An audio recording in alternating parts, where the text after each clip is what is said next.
flava o David Tua le nei o lo e whaafonga mai pēi le Radio Samoa tasi lima i watolu a mo Samoa i manuia le nei aso.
Ua na o le Radio Samoa se furulima iwa toru a mo e tautuaina o e ilangu ngana fitu aso le vai aso.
whawhetaia le suafo le li e a mata mai nei lava a ia o le whawawau.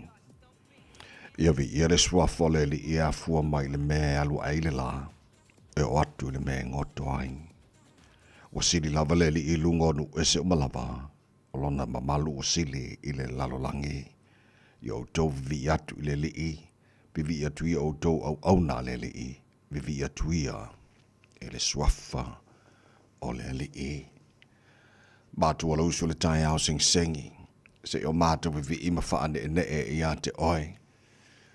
A wā o te tau wā mauna mea ona pese o vi ingana nei Taeao. O leo ua telefo i tala i manua i titi mala. Wa mātua o lia le nei Taeao sing sengi. Mātua tau tau lou, silisili ese malo mamalu nei Taeao lo mātua tua. Wa e wha ofu i mātou ia wha monianga lo mātua tua o lau pule lea. Mātua wha peatu e pa ia lava oe le tupu silisili. O oe o le atua matautia, o le atua mamalu, ma le mamana, o le atua e pule au ao i mea umlawale ai lava ma se tusa ma oe. O le atua lava oe soifua ma le vavau e o lava i le wha vavau. O le atua oe la e le vi ingon mamalu o le atua oe pulpulu le mātangu fie. Mātua whawhatai tamai lau mea lofa leo la whaua mātua maua, le nei Taeao. E ui ana fisusu iai foi le tau le nei atunu o lo mātua iai. Whapena foi mai si atunu umala lalolangi. Ai tu maua o lo alofa le aia ma se mea o le nei lalolangi ma le nei o langa lo mātua iai. E o ai le mativa ma le oti e le mawhai ona whaatea e seine mātou. Ma le alofa tu noa oe lo mātua tua e ala i ai Yesu. Biso. Whaftai wei whapaponia so fōru whaitu wino aso da sui fōla tunu mara mātua wala. Mātua o lia ile nei aso wharaile waiva ia aso mea o le wholaunga o le nei tu sanga. Ia o le mātou malanga o le nei aso. Tau tai mai ta maa whaamona mole. I le wholaunga a whai nei. Madu ia whaiva le a whengai ma le tunu. Le nei aso whau e a mai. Whaamalo whaftai lo lātou se fua tau tua nei vai aso a toa. Mātua mana tua pēa. Samoa le tunu e pere le loto. Ia awane e tu la fo ina le tunu e whaavai ia te oe. Whaamonuia lo mātua tua. Te tai o le tunu ia te tai ma le ami o tonu ma ia te oe. E manuia ina i o mātua tangata umai Samoa. Manuia le alala malpapa au ina i o mātua tangata Samoa so se tafora nei ke lope. Whaamonuia fo le nia tunu ni sila lo mātua nofo ma mawai. Ia mātua nu umbo nei la lo langi. Whaamonuia le tu le mai o le teite fau le ka le sia Katoriko ina ua tasil whaaftinga o aleanga. Il filfilinga katina le umbo nei la lo langi. Filfilia le te tai. O le ka le sia Katoriko lo mātua tua whaamonuia lo tu le mai. Ina ia manuia le ka le sia. Mole le manai. Tapo ingana ia mātua tu asin sino le tunu I malu mau te malawara nei aso. Te tōlua ine la tau le mawhana lo walofa. Whafo sia pela la tau sui fua lau le tino siri le nganga. Whamaria tamana ia mātua whanau. Tu nātu la tau ia o onga ia malu tia la tau le paolo o lo walofa nei aso. Whamaria mali tau tua rida Samoa nei aso. A toalo mātua tua. Ua mātua o le mātua wala au. I nei mea malawai ala le swafa manu malo Yesu Keriso. Lo mātua lii. Mora mātua whaola. Amen.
Ia malolosi ole viinga le tua langina la fepesele kane sia katoliko mai leone America Samoa le tautua mo already Samoa Sfalima Eva Tolu amo.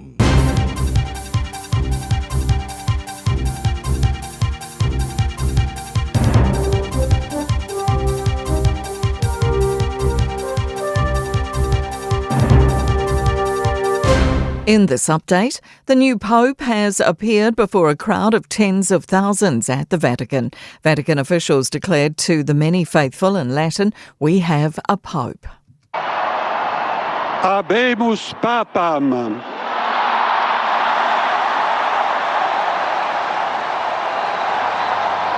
It is 69-year-old Cardinal Robert Francis Prevost, who will be known as Pope Leo XIV. He was born in Chicago but spent much of his life in South America. The BBC says it's a historic occasion. He is the first Pope to hail from America. He is the first American Pope. US President Donald Trump and UK Prime Minister Keir Starmer have announced a breakthrough deal on trade. Trump's removed the 25% tariff on UK steel and aluminium and immediately cut the rates on most car exports from 27.5% to 10%. It leaves in place a 10% tariff on goods imported from the United Kingdom, while the UK agreed to lower its tariffs to 1.8% from 5.1% and provide greater access to US goods.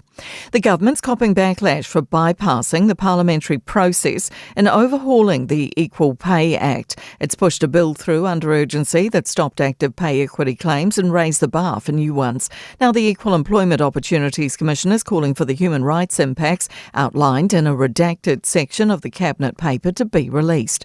Gail Pacheco says we had a clear process to test if work was predominantly done by women and ensure it was free from sex-based undervaluation. Now we've abandoned that process, so we need to know how women's human rights will be protected. And New Zealand suspending its Christchurch to Gold Coast service from November to March. Chief Commercial Officer Jeremy O'Brien says the decision's influenced by ongoing demand and market conditions alongside wider fleet constraints. That's news. In sport, England's Maro Itoje will captain the Lions on their rugby tour of Australia after being appointed by coach Andy Farrell. The 30-year-old lock is considered one of the few sure test starters on his third campaign. England loose forward Henry Pollock's being considered the bolter after debuting in March. Defending champion Caroline Powell and her mount, Greenacres Special Cavalier, have withdrawn before the dressage at the Badminton Horse Trials. Silver Ferns defender Kelly Jackson has thrown her support behind a push to change New Zealand's test eligibility criteria. Currently, netballers must feature in the ANZ Premiership to get selected in the national team. A campaign's forming to adjust the rules for shooter Grace Wecky, who is playing for New South Wales. That's sport. I'm Jodie Gill. Ua na ole Radio Samoa se furulima iwa toru amo e tautuaina o e ilaungangana fitua so le vai aso. Momone Taeao no Fiafia ai mo fatalofa mo fatu lima fo i le matele lava male fa'aloalo. Samolo hatu no pele i le paia marmamalo lau fa'afongaanga i le nei Taeao singsengi ma lo lava le soifua manuia. Whamalo fo le tunu ia le whalau o le viinga ma le whaafatai tātou te awera tātou tua le langi. O le nei ua tātou maua le nei aso o le aso ua whaia le tua tātou te ori ma tātou fia iai. Parapati ai le hanga le lei siri ese o le tātou tupu siri i le langi. Ia, whaatu lau le nei tāia fōru whaasango o amala te whalasa i o pa ia sautu whafa Samoa o le mamala. Whawailolo la whainga ruenga ne tua au au na tofia le tātou tupu siri le langi. Lo whawhale le malu so se vaenga au ki lani mani sila maso se tafo na nei kelopeng. A wale tau tuai no le tua molo na whitangalo so se kane siho la whaatuna pa uli ai maruile. Alo atu mo sauninga. O le whai unga nei fwoi yaso whaafila im whaatalo whaltara pakalame. E le whaafonga mai whaltua matausi sa au aum tumatai malasio numar whanau. O le whaintara whaatasi le manu o le Taeao wele Samoa nei Taeao ta lofa lava. Vi ele lo le tua o leo tātu whisili whai manua le o mala. E le nei Taeao lo whamaila tātu tua tau taile whalaunga. O le nei aso o tātu whalau ma tātu whalau le lalo na lofa o tātu e le nei asa whareile. waiva ia so me o le tāwhaolonga le lua whe lua se fulu ma leli ma. O kalame maro al tae radio Samoa se fuli mai vatoru a molo to ona ni tawai meni. Tau tuaina o se apa ia le tula a iwa le tae on so swana me foi sini o le tae to Facebook mani YouTube radio Samoa. Sera tasi pantea o wale tau tuaina le tunu. Ele ne foi tae a fau tae tu alanga ina le malo le tua. O tasi whaatinga a leanga le whiwhilinga ka tinale se lau tolu tolo lo langi a tō ma whiwhili ai. Ia Cardinal Robert Prevost mai America o lona suafa o la whapenana tula i o le te tae na Kalesia a Pope Leo Lesfulmalfa Pope Leo the 14th.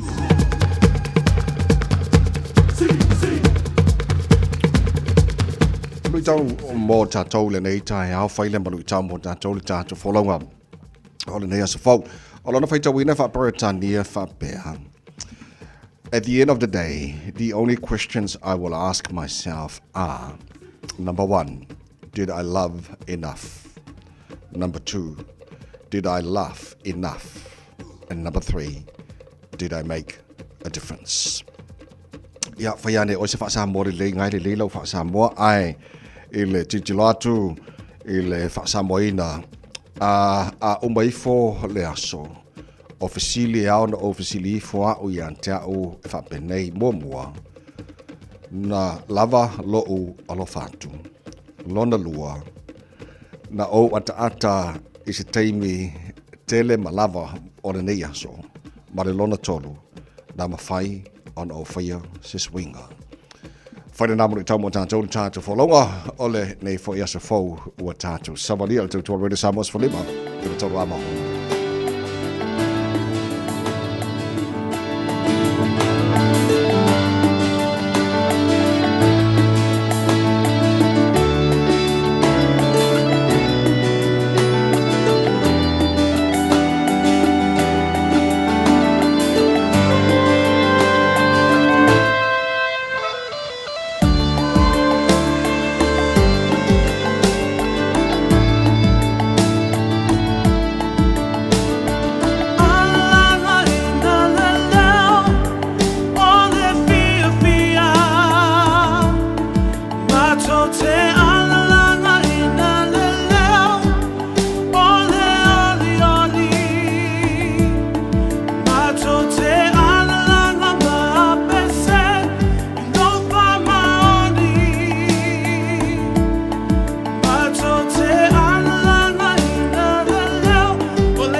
I know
Ala vaina le leo le manu malo le pese malawe pese le lofa tu noa e mana i le nei Taeao fau ma le nei aso fau se e alanga mai se pese le manu malo le nei Taeao au nge se pese i se pese le faia ina le ai o le aso fau a mai le tuo le aso tātou te manu malo ai o le tuo lo tātou au nei e manu malo i me o awala ingi e faia inga mai wha mo le mo e kako mang malo o marani aso Sfufalo wa tiare tulai ono malo fa tele tunu I lau mai mo malo fa fa mai nei temi o le Taeao.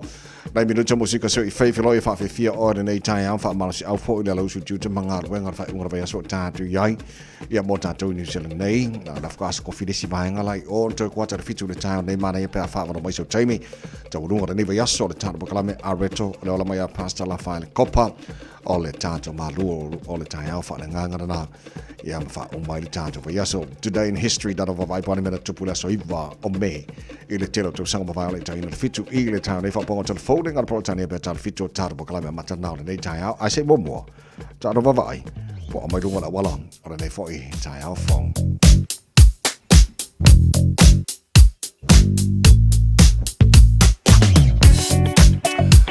La solo nga leilunga la wala nei taima le Taeao na paula vaenga lo te vava ia tu le sama sama mai lo winga la PC a la flow up mato foi tanto color codes ia na masani na batu lana me mata lana sama la lang me makala kilo vaenga o la wala anga sama la lo titi lo atoi le va o papa kuroma taka nini a fa pena foi taka nini anga I manu rewa e pauna vaenga pasi mai lo manu rewa fa solo manu kau manu wako I kali taulanga o kilani seki manga ia o si vaenga mala wala la mana ia mai va ai na pauna vaenga lo fau toi ne le waka kotahi ti munga yo ana po fa pena foi nei le Taeao ma se io la wala e ono malo si forse vidi ni so taimi o tangia le mai nei vaenga ia fa mone ia ma fa o tai nei sa ngare mule hanga yo le tunu chu manga wenga fa ngare nei va so ole tulanga na o irunga la wala e le nei foi taimi ole Taeao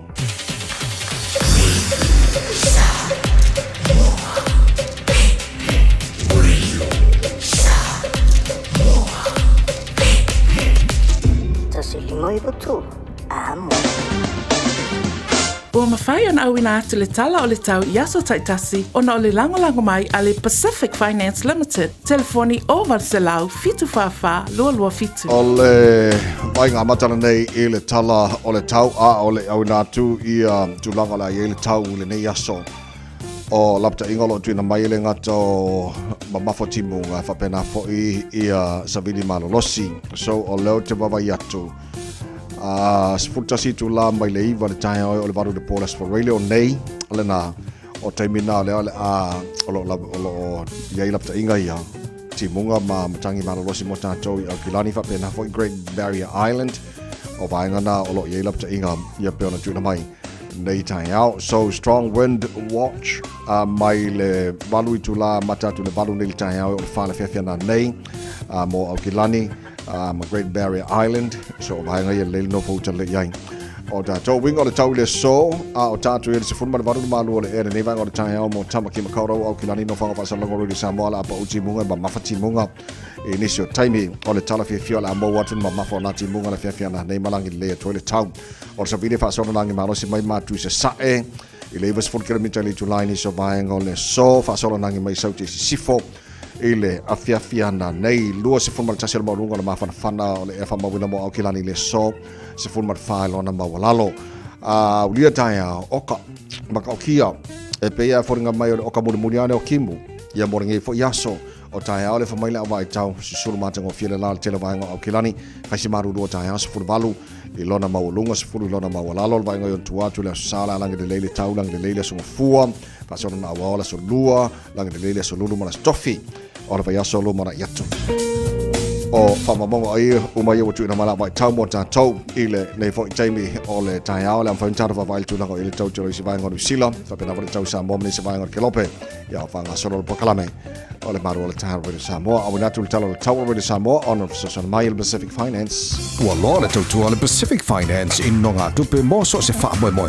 maliu fai ponga aso fa nau sa fa I fai nga balo longa ba so se fa la ve apa laine lo Pacific Finance .co.nz pe bala au le over se lau fitu fafa lua fitu e talo sanga sauna nonga tupe ile ba le lima se lau tala ma le lua se furu hafe tala e lua minute fai lau talo sanga online www.pacificfinance.co.nz a tasi le tu lai fa tali e se tali e iai inga fa bitoa bala au lo le Pacific Finance Limited ile over se lau fitu fafa lua fitu over se lau fitu fafa lua fitu.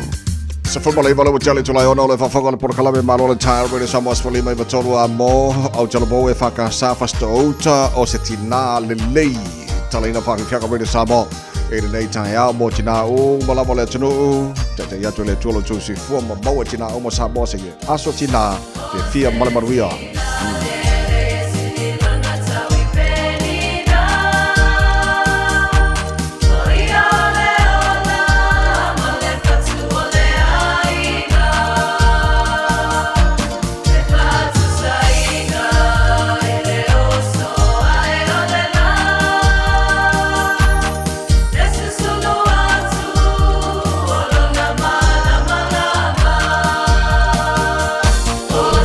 Tina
Sole se ngala kau pa lua ngai male pese ya o se los futolo tele July honon por kalame Malu le Taeao ale Radio Samoa ile lona I vai nei o aso me o le tara folongo le lua fe lua se fulu male tolu ya malo fa tele no se o baba ya tu tele tatu pa anga o fa fele male nei Taeao fo malo lava fa tele fa se mai fe pulia Elizabeth Ferro malo lava se fo mali fa tele fa se mai fa tele mosa mai Melbourne Australia ka lo fa malo lava la pon mai Taeao You're nei aso miu e wha mosa, aso pesio Josefo, good morning, malo se fo manuia, nau pepe Ioana Tinonga, Rivs Koshi, good morning, malo se fo manuia nei Taeao, to iwa se maia, alo se fo, Kasalina Tamati Tufonga, sis, alo fatu nei Taeao, mangele bridge, malo lava se fo manuia nei Taeao fo, mama Malu Blackledge, good morning, alo Maki Latulipe, from Dunedin, alo fatu kalo fai o maruru mai o kongi kai sushi ta se alo lava fatai fa fonga mai o Westy o kon mafoki munga sawa okay pena tete Nicolau good morning banongi efu sis alo fatu nei tai malo lava se fu manuia ya ma fatusa oso nga solo le wa muli malo lava se fu manuia ile nei Taeao familia mai mo tina umo Samoa mo ile sao tina melefea for good morning filito ala tele kas ala vatu nei Taeao fo mo mai ga Utah malo va se fo mo puna o fai kwasi malo se fo mo nei Taeao o ile si vaenga lo kikiro ko ile mau jong ni sa lo sami oka kai ko kile fut ka ko kali sin ngai kai pida in liko pina nonu good morning malo si fua se mara mi kai le filo sir lo fa nei Taeao malo fa tai le fa se mai le tara kalame o ile si vaenga le Antonio Monteiro malo la si fua mo nei Taeao fo eti tasilimu o ka fefe ka o le disiari ole okupe fa morieri peka man malo se fo e fo le new video sis mai malo la se fo manu fa tai mo le Taeao ia fa mai mo tina o mo fo le sa tina tino puni le nesia na yava Simone Talia malo la se fo manu ia langa ba ko kero ka ko ka le sia le Taeao fo en sia malo la se fo le Taeao fo ia ole na ole to tele na tatu pa anga o fa fele mai fa tala fa mai tara pa klame ne fo Taeao fo fa pe ole fa ta e male fo mai le Taeao e tele isi le fia po le ale tulanga o ele filinga katinale se lau tolu se furu matolu mai le tele o tunu lo langi le kale sia katoliko mai le Vaticano sa fa tali i le aso na nafi ia ole o tasi le la to filinga o filifili ai ia Cardinal Robert Prevost mai America ole tai fona le kale sia manto fo ila a filifili ia le taʻitaʻi o le kalesia ia i lona suafa fa'apope ia po le papal name e fa'aogāina so o langa papal name o le fa'aogāina Pope Leo the 14th pope Leo le sefulufā o le suafa rana ia o le a pale mai ai o le sefuluiva tausaga manaia o la e televou ma le tanuga o le amanuia le taʻitaʻi o taʻitaʻiga o le kalesia mo le silifia o le atunuu o le katinale muamua lea mai tono Amerika ua filifilia o se taʻitaʻi o le kalesia katoliko ia ua fa'aalia fo'i la ma le finagalo o le presidente o Amerika. The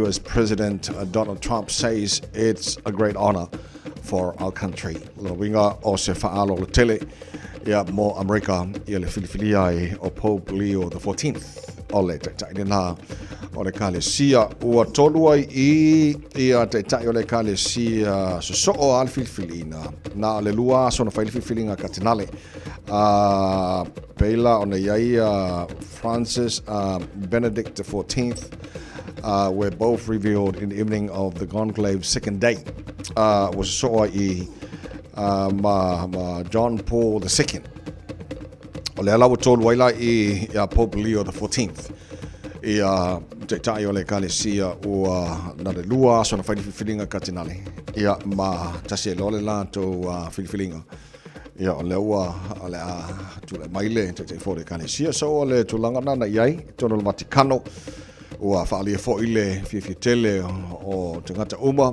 ia ma le fa'amoemoe o le amanuia le tule mai o le taʻitaʻi fo le kalesia katoliko Pope Leo the 14th ua matua'i fiafia fo'i ma le presidente ma Amerika ma tagata uma o Amerika ona o le fa'aloalo o filifilia mai mo le taimi mo se katinale mai tono Amerika e fo'inga e avea ma taʻitaʻi o le kalesia katoliko so o le tulaga na langa na e tō fa'amoemoe ana po ia ma le mautinoa po o io le tasi e le fa'afitiga o leanga e fai ma taʻitaʻi o le kalesia katoliko langa ua silifia ga ua ka'uaku ia oe ia o le kaikai le kaeao ia malo lava malo le ona sa'i lua se fuluvanu ma le a fa'uatea le tula e ono Porkalame malo le Taeao Radio Samoa Sfalima e watonu a mo fa'autara fa'afiafiaga mai le Tati Ana Band mai a lea ona tatou vavaai lea iai le si Paul na tuina mai le pona po ia ma titira fo'i po'afea o le lifa i finagalo o tagata New Zealand ia po ai le pati a o ai fo'i ia le taʻitaʻi e tele la latou lagolagoina i le leva i taima le tausaga ma le savaliga o tatu ai lona lima o masina o le 2 ma le lima se i fai o la utala e winga i le nuu ma le nei o langa e umea uma o le o langa i le palapala sa i li mua mua le malo le atua awe sauia se i tofo ina e se le manaia o le ta'a se le tala ina te umea uma fa'angalo fo i lo ainga sa i li mua mua le malo le atua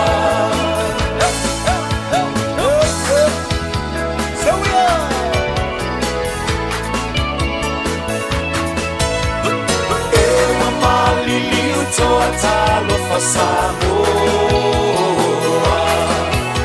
wa maule tasipo tua America Samoa e finanga loe le atua e le maseu ua talo fa manali le asalua tauto alua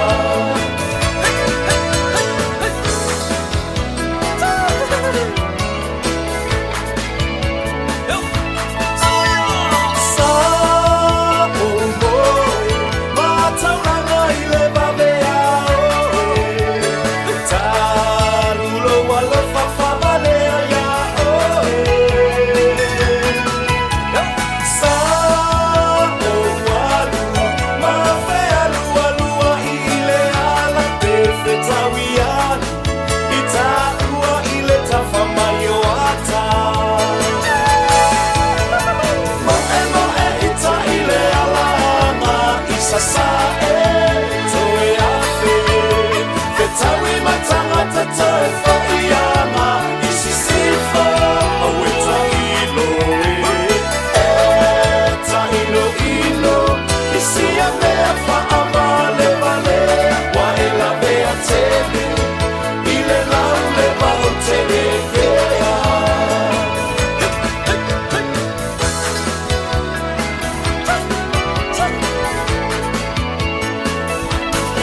se fua o se la au aina po o se la au e whaasaina leo la ngai o le malapanga talu oe e balou tau tala a tamu e po o fea e a oe wale se wala ua mi oe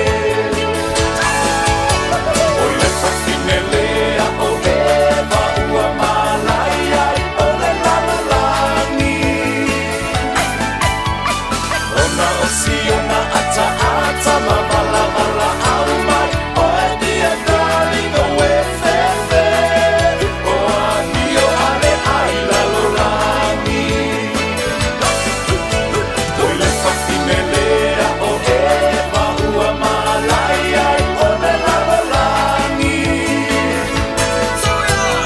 ona o si ona ata ata ma vala vala au mai o e dia dali no e fefe o ami o ale ai lalolangi au e fefe o ami o ale ai lalolangi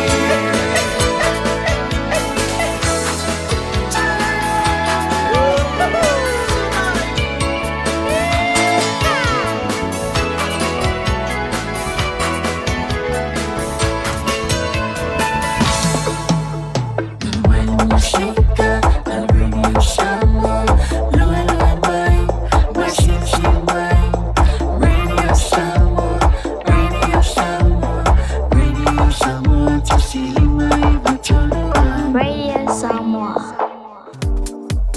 Whaasirisilanga tāua. Wa tau nui whanua o loa fau mo le tātou whale o loa le e Veni Pacific New Zealand I au kilani nei. Whaatau se la e maua e mama mo le asu sa o tina. Maua la e top o tamaitai, tele dresses ma puletasi isi kaili fau o loa e nei. Shirt dress e talawhea ngai tonu lava mo le ngaluenga. Wrap dress mo se whaipoiponga, ma puletasi au le lei mo le lotu. Off shoulder mo whaatasinga maua. Tele ma le anoanoai o isi tu ainga skaili mo oe. Pule lava le ta malom tua. Maua so o se lanu, po o le a lava le wha moe moe, e maua I le whale o loa ale e Veni Pacific. Tele o loa fau o tamaitai, e te whiriwhili iai. Ele ai ala se panga o lo suma I le e Veni Pacific New Zealand Store, mai le aso ngafua anga I le aso tō nai, se fulu le Taeao anga I le ono le Fiafia. Toa tusi, 1 John Galter Drive, Auckland Airport, whaafsanga I tonu lava ma le KFC, ma au tawhane o le warehouse I le shopping centre, ale malai wa alele. Wana o le whetu moana a onga amata po le moana Stars ECE le a onga Samoa I Manrewa. Toa tusi, lua tasi tolu, Weymouth Road, I tuane o le ekalesia e whakasai Weymouth. Mātou te tautua ma le whaamaoni mo le whanau. A wale whaatau waina o le ngangana Samoa, anga nuu, whaasinomanga, ai maise leo le whaakerisiano o alo ma whanau o le atunu. E tolu sifulu I tūla e le aise tutongi, mo le whanau e tolu tausanga malunga atu. Lua sifulu I tūla e le aise tutongi, mo le whanau e tolu tausanga anga I lalo. E tapena le whetu moana le tia le Taeao. Whapea le tia o le awauli. Nappies ma wipes e mawafua. Whafsotai mai loa mo se avanoa o lo walo. I le olua tasi tolu lima, fitu valu iwa fitu. Olua tasi tolu lima, fitu valu iwa fitu. Mātau te whaia ni fo aroi le aso lava e te fio mai ai I le Shine Dental. Ai e iai inga whaapitoa. Mātau te salia le Afterpay, Zip, Q Cards, whaapea wins quotes I le Shine Dental. E whaia fua whaatalanoanga ma le ACC I le Shine Dental. Le aise tongi mo whanau I le bao le se furulua I le se furuwalu tusanga I le Shine Dental. Talanoa mai le tongi ino le whainga o nifo e whaonga ai le Zip, Smile Now, Pay Later. Le aise tului I le Shine Dental. A fio mai le 575 Great South Road Manukau pe bala au le lua fitu ono fafa. Lua fitu ono fafa mo le Shine Dental. Tau lois mawhame do tolo jore talo le tula fitu le whafonga le proklame maro le Taeao Radio Samoa Sfalima Eva tolu amo. Talo wha monisi fitan whainu whaanta se mai mwhawhilo mai e le tara proklame e le nei fo I Taeao fo malo lava le sui fua maruia wha wina Tanielu wha pena fo I Juliana Smith. Alo lava whaaftai, whaafawine la whaafau mai papatoe toe, Asopesio Josefo, congratulations to our Catholic new Pope Leo the 14th. God bless, malo whaafetai, Caroline Tuala, malo se fumanuia mangere East, o tele nau tātu pa anga o whaafela ma nei Taeao, a whaiwa MCA, pena MCA na nei Taeao, wa mai al filifilinga katinale se lau tolu sumal tolu mai langi a to filifiliai ia Cardinal Robert Prevost o mai America o ia o le te forward ecclesia Pope Leo the 14th o le ecclesia katoliko wa mana avel famanianga ma le langona faftai o president o America alo te vava ia tu o Cardinal Robert Prevost ia po Pope Leo the 14th na soifo mai tono Chicago ia na telelo na soifanga I le vaenga ona iro matua o Italia ai o le o te vava tu whaalia le nganga whaftai o le pulenuu o Chicago Brendan Johnson e lungo o se social media na ia whaalia his excitement that the new leader of the Catholic Church comes from the city of Chicago. So ole te whona le Ecclesia Catholico pe whaina MCA e le nei fo Taeao fau o ana nafi. Na release mai ai e se tasio so engana whaatanu ina Taxpayers Union Curia Poll. Tono New Zealand te lo whai te le langi e whainga malo e whai mawhisili tangata le atunu po o le ale la tulangona. E le tulanga ia whainga malo o lo te ia le atunu so New Zealand la e te leo na whanga solo ele vatu fo imsarapo le masin lua masin talwai so e fo le sia Taxpayers Union Curia Poll release le poll fa tolea sa fatonu ina mai le aso tolse furu aprila e o le safa o mei o le umina na le nda fsili ni ai la tou e nisi o vaenga ma to foi a fai mene o paulele o tangata umba o le tunu fsilingia masalo a to tele ape se afe fai na fsilingia via email o text telefoni fsilingia le po le ale tulango ia i tele na fsilingia po ai le party la to te lango ina a wai fo ile tenta e prefer ia la to le palimia so o le release mai la le poll le Taxpayers Union Curia Poll le pona poll na whaali ai o lo o sili le langolango ina tangata New Zealand o le atlato ia na fsilingia o le whainga malolo ia nei ai ile titilo atu o le tele o support mo le Labour Party even though ele o moa ia le moa lungo pasene o le leader ile national ile tulanga na fsilingia so o le talia la tona fsilingia national total fufa testimonial percent o le sitiala o support 1.1 since the last Taxpayers Union Curia Poll pero silingia o le Labour mo le silfia le atunu o lo o ile total testimonial lua so total fufa testimonial percent lo ia le national total testimonial percent le Labour ai sidi atu le mo lungo al percent o la tau na langolango ina o la tau ina fsilingia na langolango ina la to support mo Labour 3.4 points o isi party the smaller parties acts la mo la langolango mo act later David Seymour 0.5 o lo ile iva tis ma 11% el termine name the Greens pa over la langolango 1.9 points o lo ile 9.1 iva tis ma 10% New Zealand First le isi swinga fitu te simarfa o lo iai ma le te Pāti Māori ma o lalo fo ile langolango 0.4 o lo ile tolu te simaliva pasene ia o isi smaller parties o lo nofo le lua te simal tolu so o tu langana na iai a fa no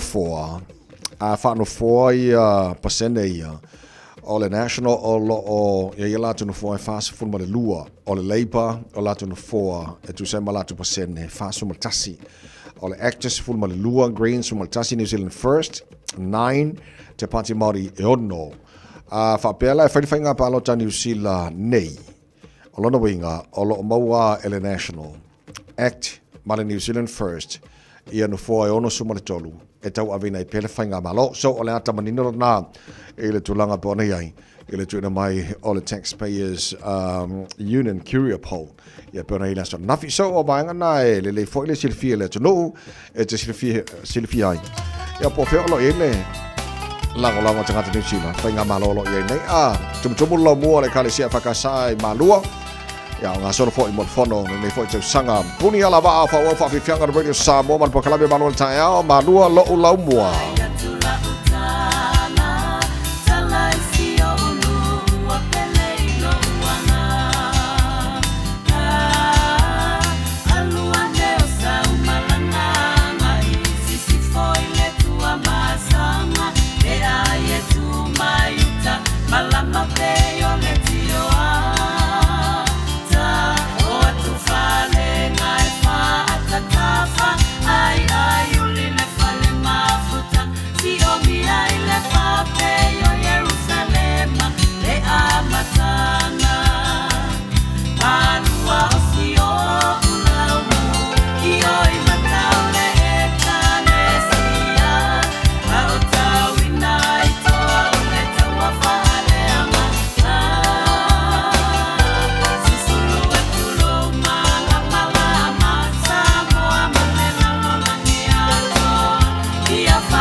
Samoa, tasilima iwa tolu amo.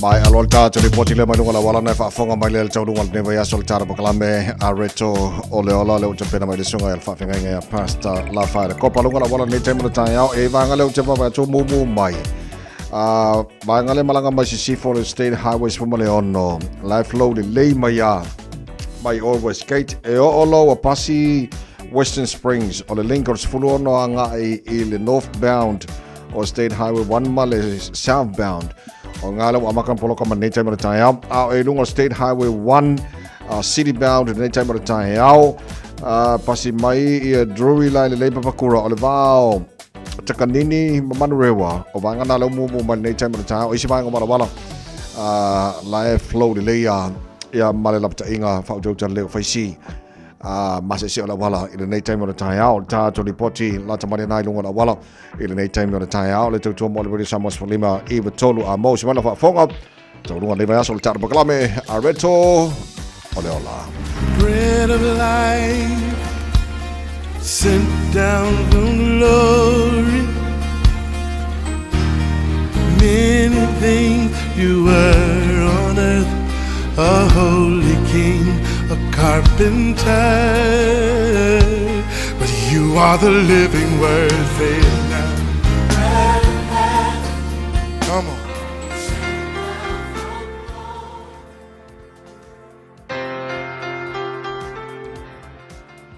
Talo falava le tatu atunu o le yaso i le fai unga le nei yaso te whawhiloa ia tu ia te tatu umalava o lo mafuta mai tatu polkalame o le areto leola. Mai se lava i tina tatu sauni atu i le aso tina i le aso sa.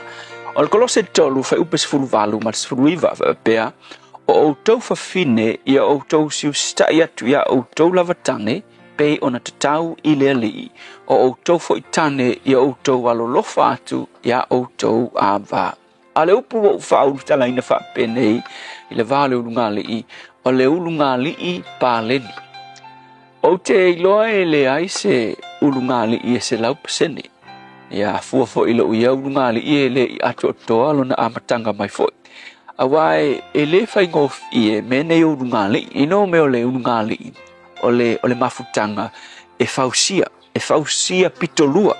A fausia nga o le kange e oki le lua ngali e mo mia fo i le vaenga le fafine fau fafinge fau mai fo ka malo tu fatasi ia kula i mai se mea mana ia lava e wila ina fainga tai fa fitai lava ile tua ona o mafai le lua ngali tane ma le fafine ona o mai i le mamao le nei malo lava le ono sai fausia ina o le lua ngali ai ke ilo le ki e Taeao e pāleni ai le ungali, le tango whaingoai o le ungali pāleni.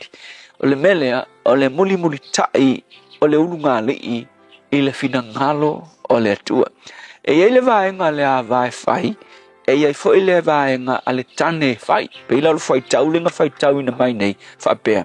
O le a va e usita i le tane, a o le tane e te ea lofa i le a va, whai mai le tuspai, o le mea lea, e te tau i le li. Rino winga, o le finangalo le nei o le atua e kakaunga whai. E ava pe usitai le ava i le tane, ai alofa le tane i le ava. Rino winga, e peise mea fo ilea, peise fesuia inga, e fesuia ai. E kongi aku pe foa i aku le ava le usitai.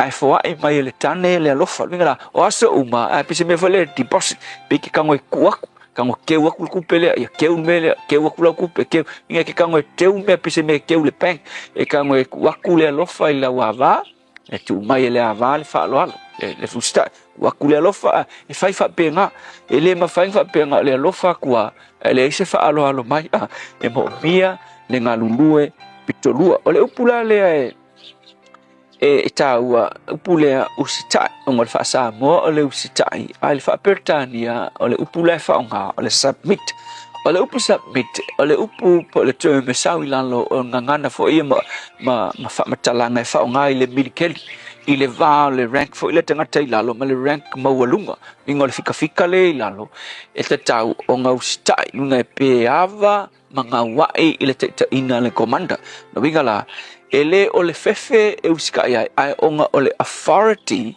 ua whaatūlanga i nai luna taitai e a lai o ngau sikai ai so e whapena fo i lai le vā o le tane ma le whawhine e ke le usikai i lo tane pe ke ava i lau kange e fua i le fefe ai ke loa e te ava ma ngā wae usita i lau tane mafua mai e ke loa o le whaatūlangana le nei po le standard pa ia le ngai le tua wa fai mai kala paulo fo le tu se konito o le o ke riso o le ulu o le tane whaatūlanganga le tua a o le tane o le ulu a le whawhine lona winga o le tane o le source e ava iai o lo iai le authority mai le tua whaatūlangana le tua e amana ia i le whawhine le authority ala na tane lona winga la o le tāua o le ava o le whawhine i le tane mafua mai i lona iloa o le whaatūlangana le nei pa ia mai le tua o la tane o lo iai ia le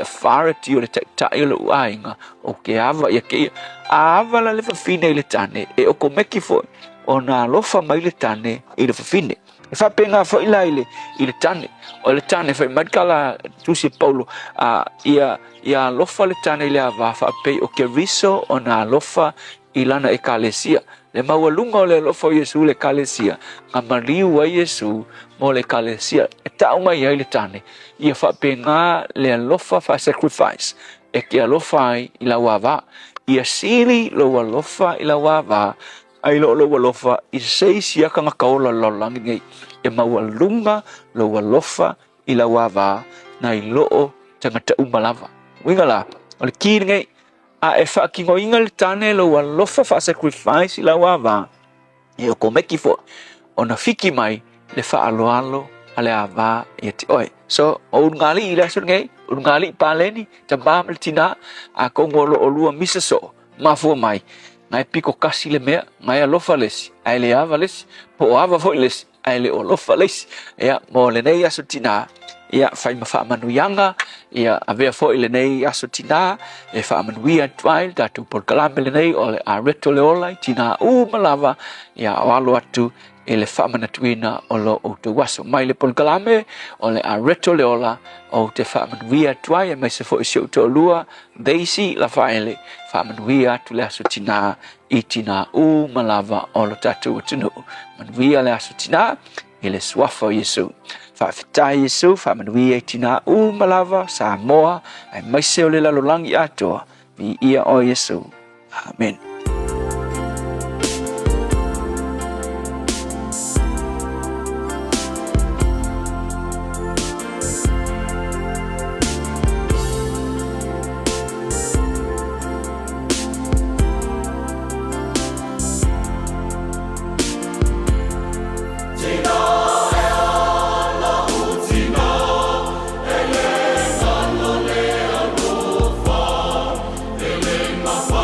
Ona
whakasa a po lima tai.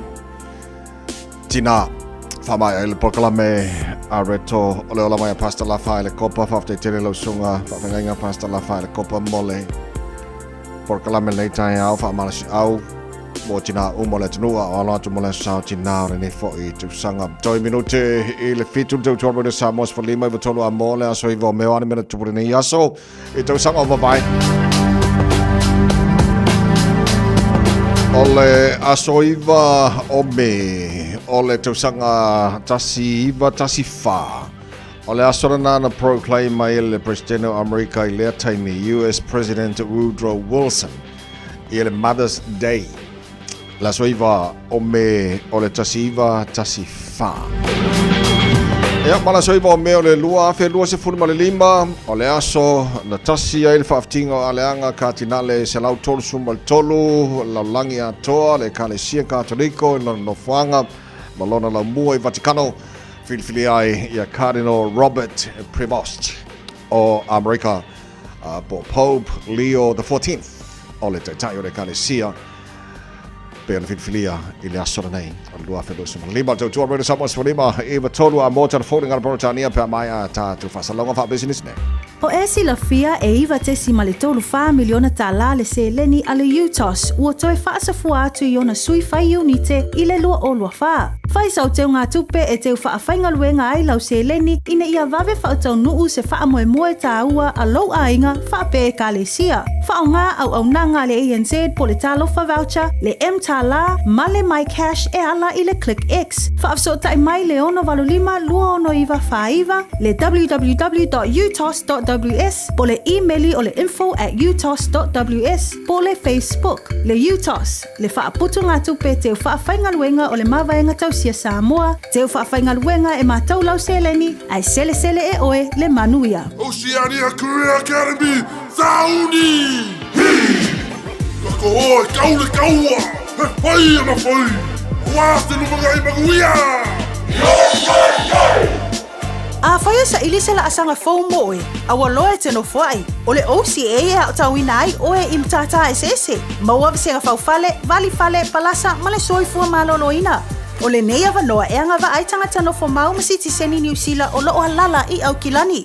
Le sitala nei loa I le OCA, I le go.oca.nz/apply, po le vili mai I le o varselau ono lua lua valo fitu tasi.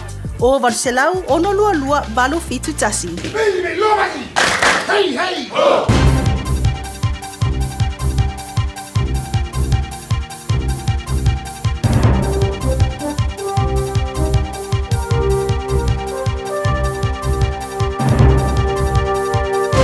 In this update, the first ever American Pope spoken in front of a crowd of tens of thousands of faithful at the Vatican. 69-year-old Robert Prevost will be known as Pope Leo XIV. Translated by CNN, he ushered in a new era for the Catholic Church. Without fear, united, hand in hand with God and amongst ourselves, let us go forward. Catholic journalist Mark O'Connor is at the Vatican and says while the new Pope was born in Chicago, he has experience around the world. He's a man who is rooted in being with ordinary people. He worked in Peru as a priest for 15 years and then as a bishop amongst poor people. He's actually also not only an American, he's also a Peruvian citizen. As tension escalates between India and Pakistan, both blame the other for ongoing strikes and shelling. Pakistan says 31 people have been killed and 57 injured by airstrikes, partly in Pakistan-administered Kashmir since Wednesday. Meanwhile, India claims at least 16 civilians are dead after shelling on its side of the border. The BBC reports of blackouts in place in Indian-administered Kashmir following reports of explosions. Donald Trump and UK Prime Minister Keir Starmer have announced a breakthrough deal on trade. Trump's removed the 25% tariff on UK steel and aluminium and immediately cut the rates on most car exports from 27.5% to 10%. It leaves in place a 10% tariff on goods imported from the UK. A 26-year-old water care engineer has pleaded guilty to defrauding Auckland Council's water company for more than $1 million using fake invoices.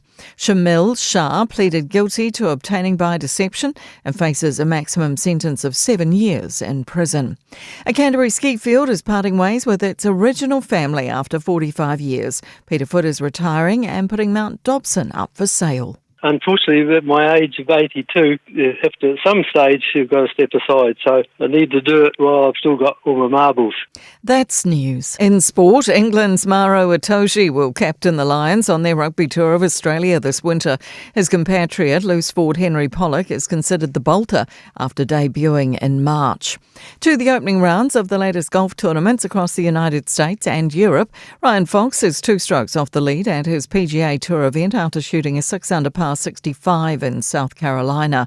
Kazuma Kabori's in a share of 88th, 7 strokes back at the Turkish Open after carding a 1-over par 72 on the European Tour. Fiona Shu's flown a flag for weekend hackers at the LPGA tournament in New Jersey, blowing out to a 13-over par 85. Lydia Ko's 2 under through 3 holes at the same venue, 6 strokes off the pace. That's sport. I'm Jodie Gill. Ua na ole Radio Samoa se furulima iwa toru a mo e tautuaina o e ilaungangana fitu aso le vai aso.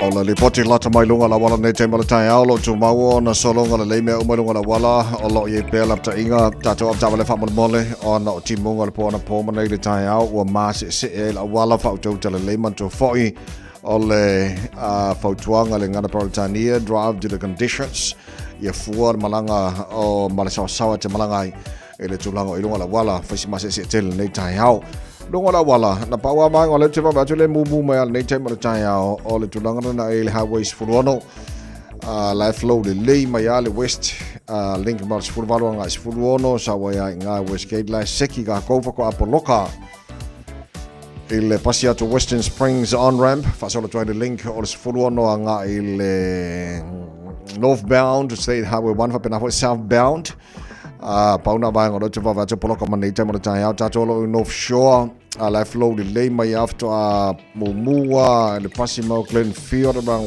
around Wairau Valley ia mataka puna pauna vai ngala mumu manei te mara Taeao State Highway 1 city bound tatolo malanga tu nei saute na le ba o takanini manureu o te wawatu le mumu mai ia o isi vai ngala malavala seki ia wenga life low le lei ale traffic ele nei te mara Taeao malolo sai of Tavale Whau tau le tātou mai sango ne mulanga i tūta mga ruenga o le whai ungara vai aso o tātou iai o le ripoti lata mai nā i lunga o le awala. Talofa Samoa o Jerome Gray le nei. Pe o e ti e lau Tavale po e whaafonga mai i lo maota. Ia tu pele ni lo lau le tio le sfulu lima iwa tolu a mo. Radio Samoa numera tasi i New Zealand. Ua mawhai ona au ina atu le tala o le tau i aso taitasi ona o le lango mai a le Pacific Finance Limited. Telefoni o Varselau fitu whawha lua fitu. Malo whaftaile tino malau mai mo malau whaafonga mai nei teimi o le Taeao le vainga lata mai le nei. E le tala o le tau mawai atu i Samoa lo pa o majimunga Samoa nei vainga o le Taeao lua se furu tolo lo i le vivela i le nei vainga o le Taeao fau o le atu mau o na awa pa o timu i Samoa i le nei asforeile o la whaina o le vevela le e le tolu se fulu degrees Celsius lua se fulu ma le lima i lona mawalalo o 9 minute no te Mount Aru tala nofo i le Samoa i le sura rede Samoa i pia le whionga ngan mana tu marapao tanga vai tipi tanga vaia ia ona maua fo le tulanga i le atuanga le tau i Samoa i le nei fo i Taeao a whamamonga na lau titino tuai online i le nei vanga le Taeao fau Panga o maltara pakalame maru le Taeao rede Samoa whaafonga mai le tino pele Malo la borsi fo manuia e le nei Taeao fau se mai le talo le tau i New Zealand nei i le telo vaenga o le motu i saute whaatalo whaatu i panga o maltara pakalame so se vaenga o le motu i saute o mai mon whaafonga mai ai malo la borsi fo manuia telo vaenga o Alexandra o lau te wawai atu pa uti munga i le soelangi le leile Fiafia na neis futolu morunga le malu lu e Blenheim la fasol foi na pa uti munga ma mafati munga mo watu na mafo na ti munga la wa uli mana Fiafia na neis futolu morunga le malu o le ele so kai kora O la fa solo fo na pa uchi munga de so spul valu malunga le malu le mo to le so pa uchi munga ma mafachi munga le chelo vanga Nelson o la fa solo lang de le o uli mana fia na nei il chelo vanga e ia timaru pa ufo uchi munga lang de le fia na nei spul valu malunga le malu Queenstown o la fa solo fo na pa uchi munga le so lang de le fia na nei spul lu malunga le malu fa mo ina mo le so Dunedin fe o ia Dunedin le pa uchi munga lang de lei e le fia na nei spul lima e le malunga le halu le fa mawina male ayo funga la au Christchurch ma lo la versi fo manuia e le nei Taeao fau la fa solo na awa pa uchi mo e nisio taimi mo o tau le so spul fitu malunga le malu fa mawina ya mo Dunedin e le nei fo yaso se mai de talo le tau le moti matu pi tala bunga le moti matu kai Taeao o la fasola pa uchi munga e ma mafati munga e le telo timer sabili fasola nang malosi mai matu se sae e was for kilometer le to line is your timing lo so tasi mo ngor ma fa mawina mo kai tai le so le mo boring tone ma lo la was fo mo pa angal chara pa kala so va ngor mo ma lo fa tai le nei Taeao o la fasolo in pa uchi mu ma mafati munga ni so timing mo watu mo mafonati munga e le Fiafia na nei for fitu o le maurunga na malu lu fa mawina mo boring tone le so i le tero isi vanga i tau ranga o la fasolo fo ina pa uchi munga lang de le Fiafia na nei pa uchi mul telo vanga o tau pom fasolo lang de le Fiafia na nei a roto lua la pa uchi munga i le so tala Fiafia lang de le Fiafia na nei a pa Mr. North o la fasolo fo ina pa uchi munga nei yaso pa uchi munga telo vanga New Plymouth nei pia la pa uchi munga lang de le Fiafia na nei pa uchi munga telo vanga Masterton il telo vanga Hastings le so la fasolo pa uchi munga o tala Fiafia lang de le Fiafia na nei le tau mo tau fasolo awa pa uchi mul telo vanga Gisborne kiri roa Hamilton ma lona va se fo maria nei Taeao la fasolo pa uchi mu ma mafati munga ni so timing a la mo watu nati munga malang de le ai il tau mo tau il Fiafia na nei los furu varunga na mafana le fa mawina mo kiri loa le so tama ki makaro au kilani no fanga fasa langa radio Samoa tu mau na yela pta inga i timunga marolosi mal manu so sabili mota tau tu mau winga le tau le so ma mafati munga ni so timing ma losi sabili mai matu se sa e vas 4 km le July ni so maenga ala fasa langa lang de le Fiafia na nei losu tasi monunga ma fana fa mawina mo au kilani ile nei as for raile fasa langa de le Taeao lang de le sa so fua aso lua stoffi o na va yaso pe ai fo nga mai koia o ngai se karosia ia ai sao e oi e umangi ia o kakimua kala mo ia le leng o vai ngala tamari na ile talo le tau le taimi o le Taeao ua loa le tautua le Pacific Finance in nonga tupe mo so se wha moe maliu fai puiponga aso whanau sa whai whai ngā balononga ba so se wha lawe apa laine lo le pacificfinance.co.nz pe bala au le oval se lau fitu whawha lua fitu e talo sanga sauna nonga tupe ile bao le 5 se lau tala ma le lua se furu hawhe tala e lua minute whai lau talo sanga online www.pacificfinance.co.nz ai tasi le tu lai whatali e se tali e iai inga whabitoa pala au lo le Pacific Finance Limited ile oval se lau fitu whawha lua fitu oval se lau fitu whawha lua fitu Totoba rode sama solima heva tolu a moina was se fulu ma le lua te ale tulai fitu o tatu yele ni as for railway waiva ia yaso o le masina lona limo le tara for longo le lua fe lua se fulu ma le limo le aso ua filifili ai le te tai forward e kanesia Pope Leo the 14th ia po Cardinal Robert Prevost mai Chicago America first ever Cardinal mai America filia but tai le kanesia congratulations tautai le tua i le tule mai i ole te forward e kanesia pe ona iai i le aso iwa nei o me o le tata whanau ngana lua lua se fulu ma lima ma lau whaftai mo nisi whata whaina pi a mamai le tata pakalame nei Taeao good morning ma lau si fua whaftai whaftai mai wa whaiska koe piki o le Taeao whai mawa i statu ki timana i o le nei Taeao wha mole tatu talonga whanga solo o le whai ungara wa yaso o leo te wawa i atu o ana pōlenta aloi mo le tamosanga le liki o leo te wawa i atu ana pōlenta alo le Eels ma le Dolphins o le ungal talonga man malo le Dolphins lo se fulu Eels e se fulu mo le ono na nei i le ta o le valu le pōna nei e ta aloi Newcastle Knights ia mal Gold Coast Titans le Fiafia na nei o le sefulu po na nei ta alo ai le la piki Rabbitohs ma le Broncos o le aswatai o le lima le Fiafi ta alo le Raiders ma le Bulldogs o le afolfitu po Taeao ta alo le Dragons ma le Kalako ma le Warriors ia ma le Cowboys ta alo ma le Panthers ile to los fulima se fulu po Taeao o le aso le fai le oli ta alo le Storm ma le West Tigers ia ma le ta alo ma le Mulio le fai o le niva yaso le NRL ta alo Sea Eagles ma le Sharks ile lima te ai leono ile po o le aso po le Fiafia le aso ia na mai ai leo ta masanga ia ale NRL mole ne fo ia weekend mole tatu Super Rugby mole se fia le tonu ferka ko Super Rugby o ta longa ne Super Rugby mole ne fo weekend ona nei lo te vai atu lima te fitu pona ne ta aloi ia le Fijian Drua ma le Blues Eden Park o le te los lima se fulu pona ne ta aloi le Warriors ma le Reds Taeao le lima te fitu le Fiafia ta le Crusaders ma le Sifi ka longa banga ia ka longa le lango au ia le pitu lunga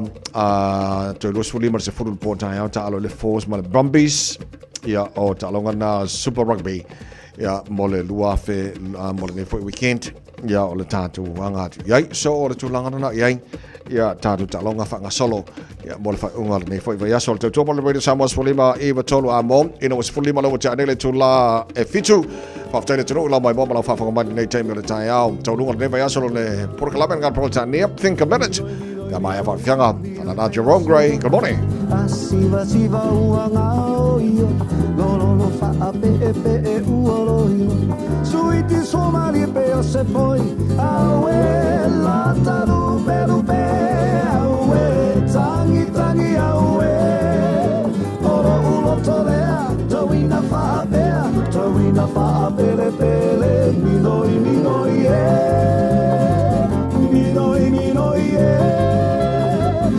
minoi minoi ale minoi mai ala upele e ha te aruina uta i mato o tuolo u ofisa e su e ai so fa amanu malela so ia e te alu fa ala awe la taru pelu pe awe tangi awe oro ulo tolea tawina fa pele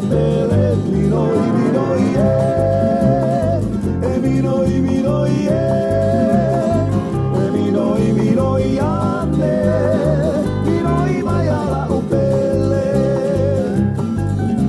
awele pulole ela mole ala mola pe o selole avane ai lo fa i male i pukofe awe ore ulu sele mole awe la taru pelupe awe tangi awe oro ulo tolea tawina fa pele minoi minoi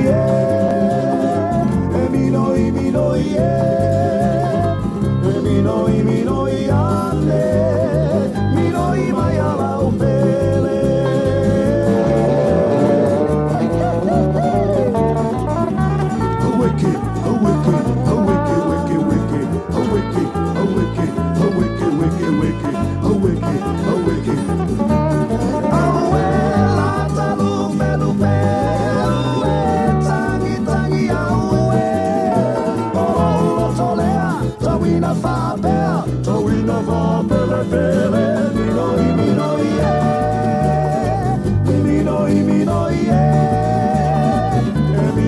minoi ane minoi mai ala upele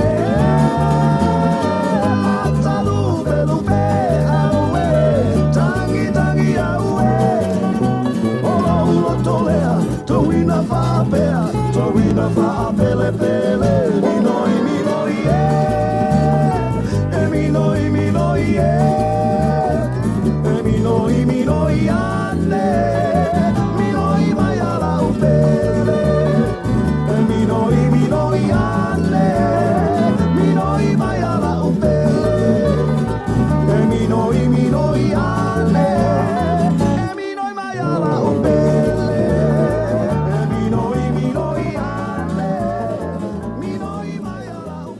Talofalava, I'm Annie Politiwatoa, and you're with Radio Samoa 1593 AM. Just think a minute.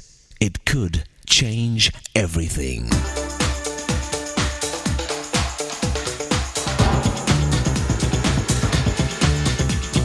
Think a minute. A divorced husband and wife said, "We broke up because of illness in the family. We got sick of each other." Sadly, this oldest institution in the world is experiencing an epidemic of sickness that's infecting and hurting millions of homes and families. Even many of the couples who do stay together are not healthy, happy relationships. So today and tomorrow we'll look at some of the unhealthy conditions in marriage and then prescribe some medicines to heal and strengthen our marriage for a happy, satisfying life together. The first sickness in marriages is simple selfishness. Many marriage problems are caused by the marriage of two people who are in love with themselves. This is the husband who sees his wife as the one who gives him what he wants, mainly a cook, cleaner, and lover. He likes to show her off like a new car, but when her paint job fades and her engine slows down, he's ready to trade her in for a new model. But this selfish, boyish kind of thinking still doesn't understand what mature, manly love is.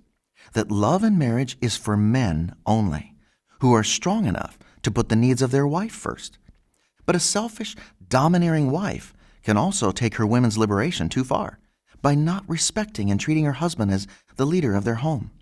One husband said, "My wife's the nicest guy you'd ever want to meet."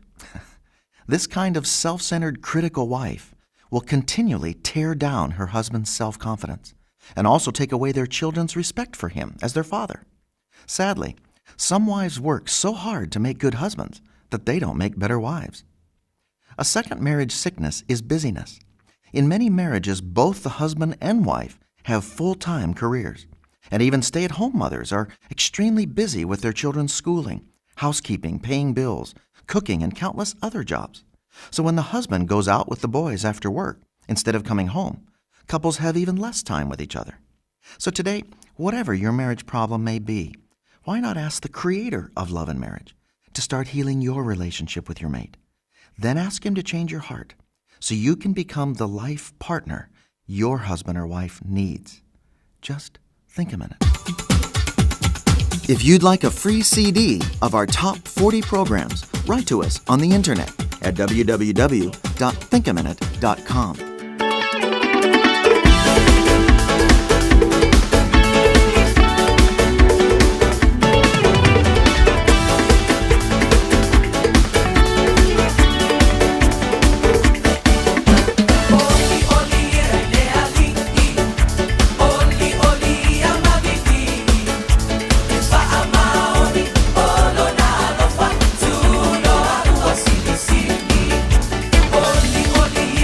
Ali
Hallelujah, worship team, malpese oli le liina o lua se fulu male limo chele July fitu. La tal noi Samoa le fenga ngal mana tuma bao o tanga vai tipe tanga vai I te kwata le malu le tai o nei ai mai afa Fiafia tina mi o le lei mai a sive walesi. Tara fom yanga spana o nei Taeao. Lei vai nei wasol masino me o tara folo o le lua fe lusu mal limo le fa fonga poka la me malu le Taeao radio Samoa spali mai tolo a mo tina umole tino. Malo le on sa. Mario to five om te fight tono ai nga Mario for the satina. Ise ainga o ya se tina mi le lei manga lofa nate au maya o upu ole ola e malo si ai ainga o e tina le sui va aia ole atua tina o nei wa pa ai longai le asopa akitomo oena e pa amana tuai e sili oi mea uma singa aulelei ngawa sina miolelei sina Samoa sina aulelei nawa sina miolelei sina Samoa mana suai fo itina wapa ilangi le malanga ile mapanga ngalo ilo tawaso pa apitoa naitina oi maota ngase matutonu o aina ya loka le tua ia mawa lo soiua sina foi o mapatia I maputanga o vala alofa anga esilo na momoli mo o Elena sina aulelei ngawa sina miolelei sina Samoa sina aulelei ngawa sina miolelei sina Samoa sina wasili oi uche alofa yate oi mai leta ele olo urotoe olo uola oi olo ufatu oi sina uma o Samoa sina aulelei ngawa sina miolelei sina Samoa sina aulelei ngawa sina miolelei sina Samoa sina wasili oi uche alofa yate oi mai leta ele olo urotoe olo uola oi olo ufatu oi sina uma o Samoa sina aulelei ngawa sina miolelei sina Samoa sina aulelei ngawa sina miolelei sina Samoa sina aulelei ngawa sina miolelei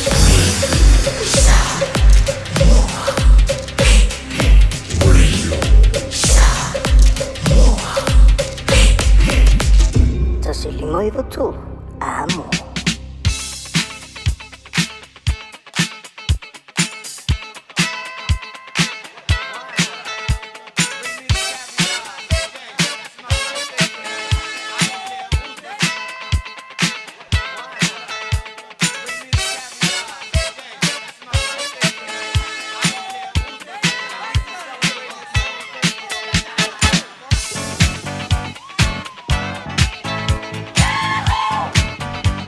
Afatonu July 5 family ngos fanaula so for Raylan ne waiva ya so me o le tara folonga le lua fe lua se folu malelima wa matala le telefoni mo ho tolu fitu tasi lima iva tolu ama fana fanga ina le emaili on radiosamoa.co.nz malungo le tara Facebook ma YouTube Radio Samoa e pule le kamera lo ko po feo awala na va no me no family ngos fanau ole nei fo itaya fo la tatu amata Initial family anga lo te baba trade lunga o le tato Facebook.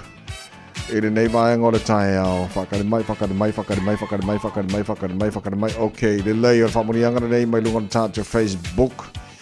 Mai a te pora mo le talo yoelu. Family atula so whanau o fiu poe kirifi. Whaftai o le veinga ma le whamanu watu i le lii ona wea ulia mai lo waso whanau o le tuangane.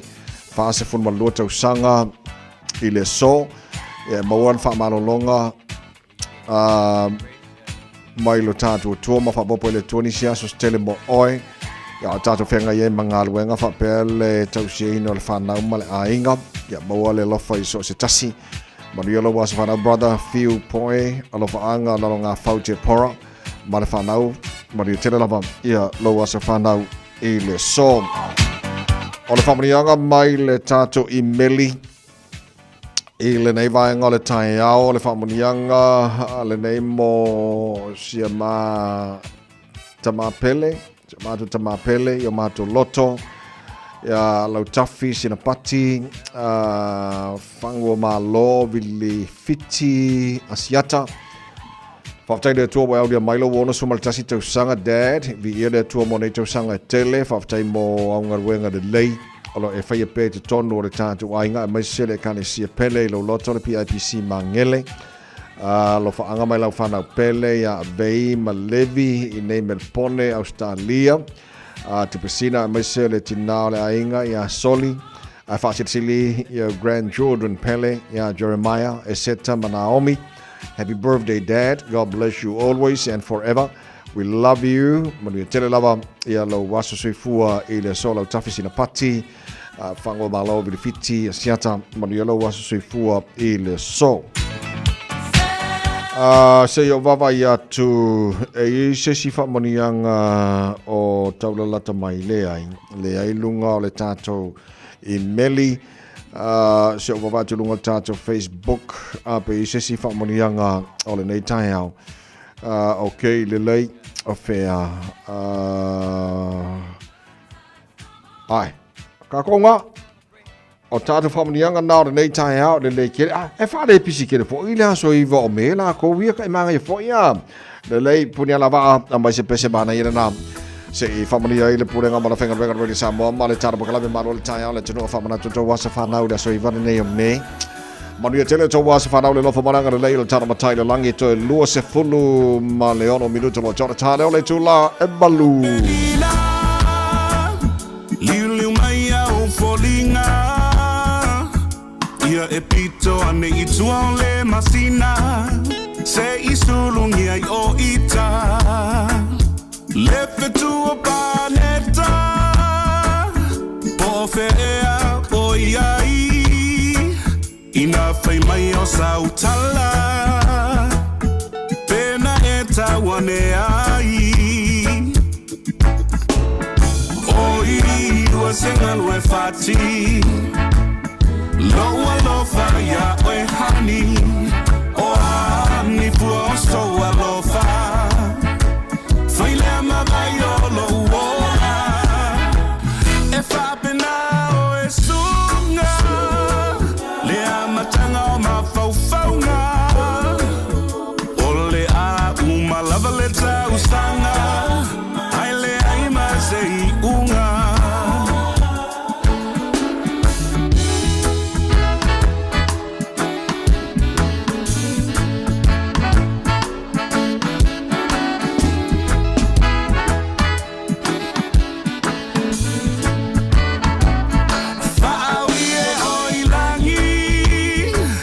Ina e whaiti no ia Se I e malanga tuitu e wha E ta ulo u fiafia Pua o e wai maunga Malingi mai e yo ulangona E mole wila yo ufandonga Mafaiti chili ule alofa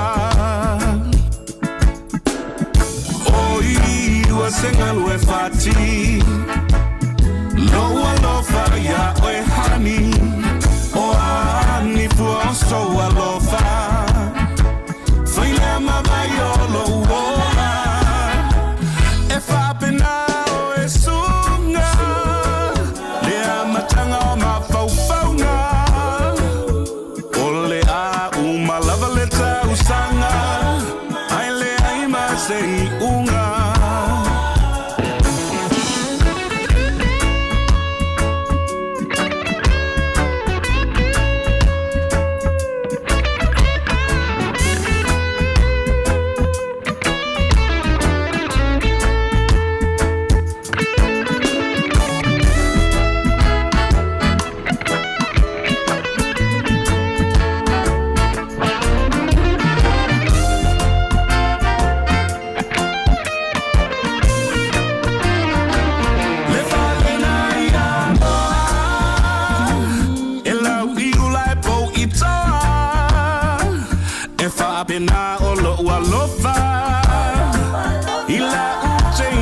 Samoa, le falena bowi arasi, e fa pena o e hani, no po isi o uloto, nei ulava ina palasi, oi o senalo e fati, lo alofa ya o e hani, o hani puaso alofa.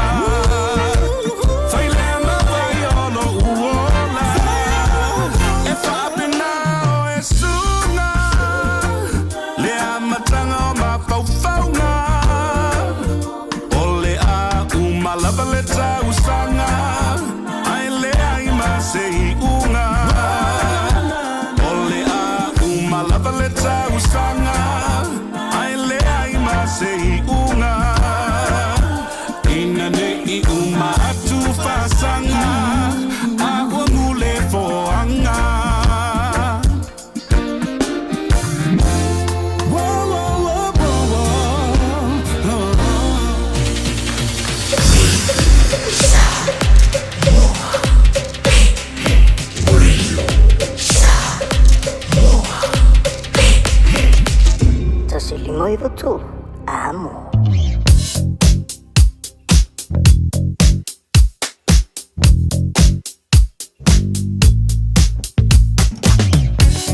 Malolon saya vale nei vai ngole tai va vai atolo solo ngale le pe me o mai lunga wala nei temple Taeao la ma he sole ai wa se ki mole traffic ni kai ho solo ke lo poko ke ki so mano lo wale usu ngaru nga solo ka le pisi mai lunga wala nei vai ngole Taeao la flow ni le me o mai lunga wala na pa wala vai ngalo te va tulo mu mai nei temple Taeao nga le highways frono ta tole malanga mai sifo la flow le mai ai o le link o le fulvalo nga fulwono West Gate Royal Road Lincoln Road Teada 2 Rose Bank Point Chevelia Pasiloa ya Western Springs on ramp o ngala lef ko apolo kaila terminal la a luaile north o le on ramp o the north State Highway 1 northbound ale ya edunga wala baba ya male southbound o le link o fulona nga ai le State Highway 1 southbound pawa nga banga le ko le mumu mai o si banga o mala wala oka so le ka fi baka o ki o le mela o ka ona spraying o lunga dala wala male tulanga lo yai aptabale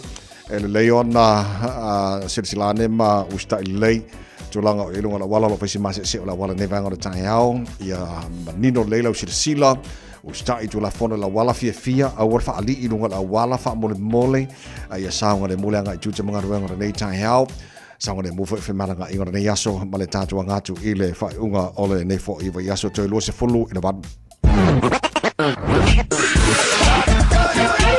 Malu soy fua, ol se fufonga Samoa, Radio Samoa, tasilima iwa tolu amo, se kia Radio Samoa.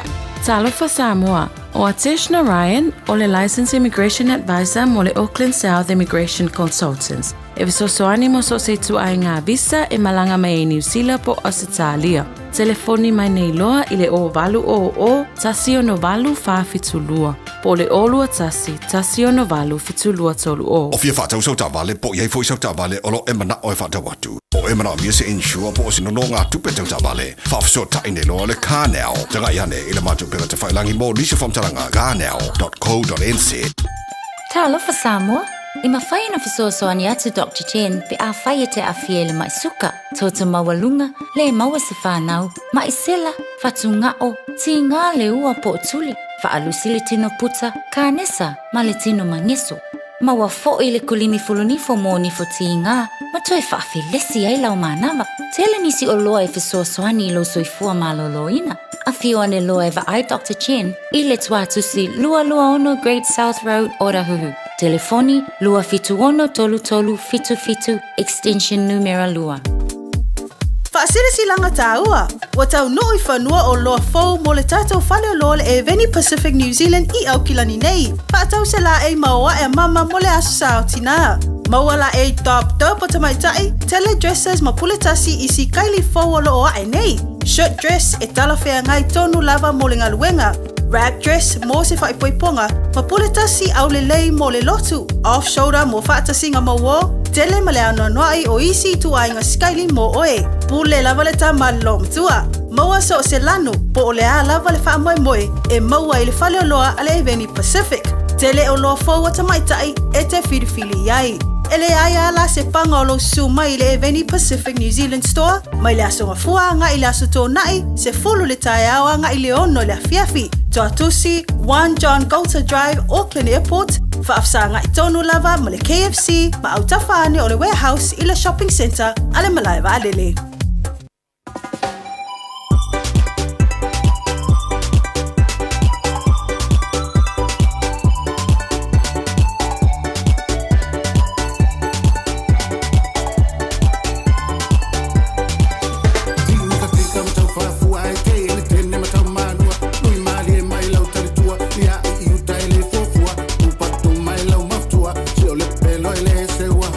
Seu mai i lau manu se fueo le papatua.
Fiafia on Taeao tonight Matia Junior by Lua in Oto is a full Malima Minuto Lotto Talo to Line Balu Fafongal Proclam Malu Taeao Radio Samas for Lima Toru Amo.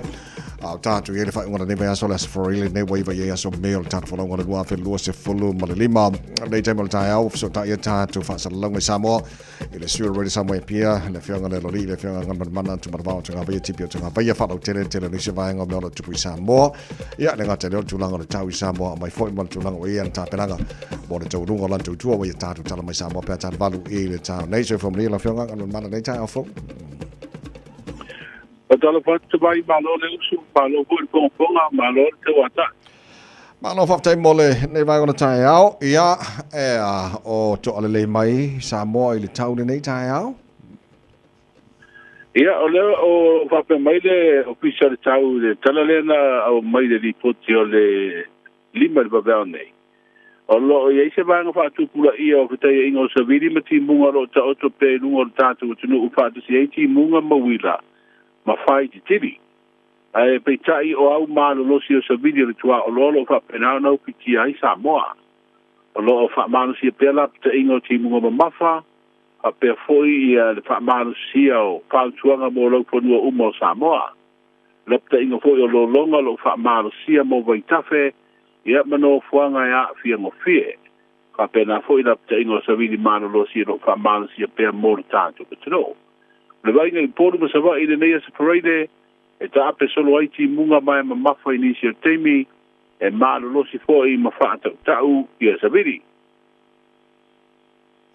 Malo fa tai mole fa fo male tunu ole tulanga nalo i tau Samoa tato lo sauni malanga i Samoa ole atele na ole a e sila pe ia pe ai tau tono lo fonua o Samoa ile aso nei po ne fa fonga tu nei Taeao ta mata nei Taeao lo fionga ngal mana o awala ese o lo mafaiona o ai mele fa la fa sai nei tono so se tunu fa pena fo ni sila na to o lo te va vai atu e foringa mai o mate tuina leo ia tu ai ngā vai la au ia whaonga ina e fufulu ai e whane.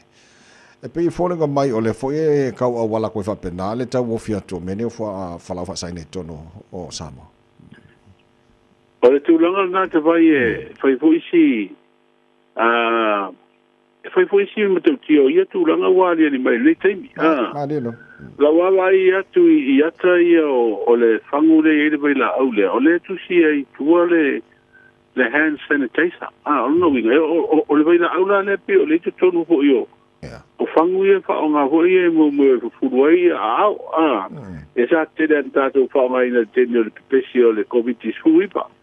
Ale le fo ringa mai le ngate tu langa na o vai la au ia o mai e fa o nga nga runga ia mo fa mai no la o mota. O le o mai le vai la au le mai e fa pe mo foi na suia i se me i no fo le e te tamo faina mai e se winga e o le tangata i ana mio e fai pe a inu ai le vai da au le o se na koti ia o tulanga le au mai o le ko ia Australia fa pena mani usita ia tatu le mata i tu ma le la mata i tu e le nei ia vai la au nei fa u fa mai po au mai ai ma tu inga vai la au nei au te loa ia o stasi fuira au wala wai e sa ili ava no solo au fai so tu la fono i mene o na koti e sa o mai ai hui ia wai mai e fai ai e mawai matupe e fa tau mawai ia la tupe ia e fa sei nai ma fo i na tu me sia tu pulanga fo i te labo e tamsia e mata i tu ma wani sa mai e wa le fa pe o fai asi pe o lo fo io Poi la au nei wau fale atu i Australia.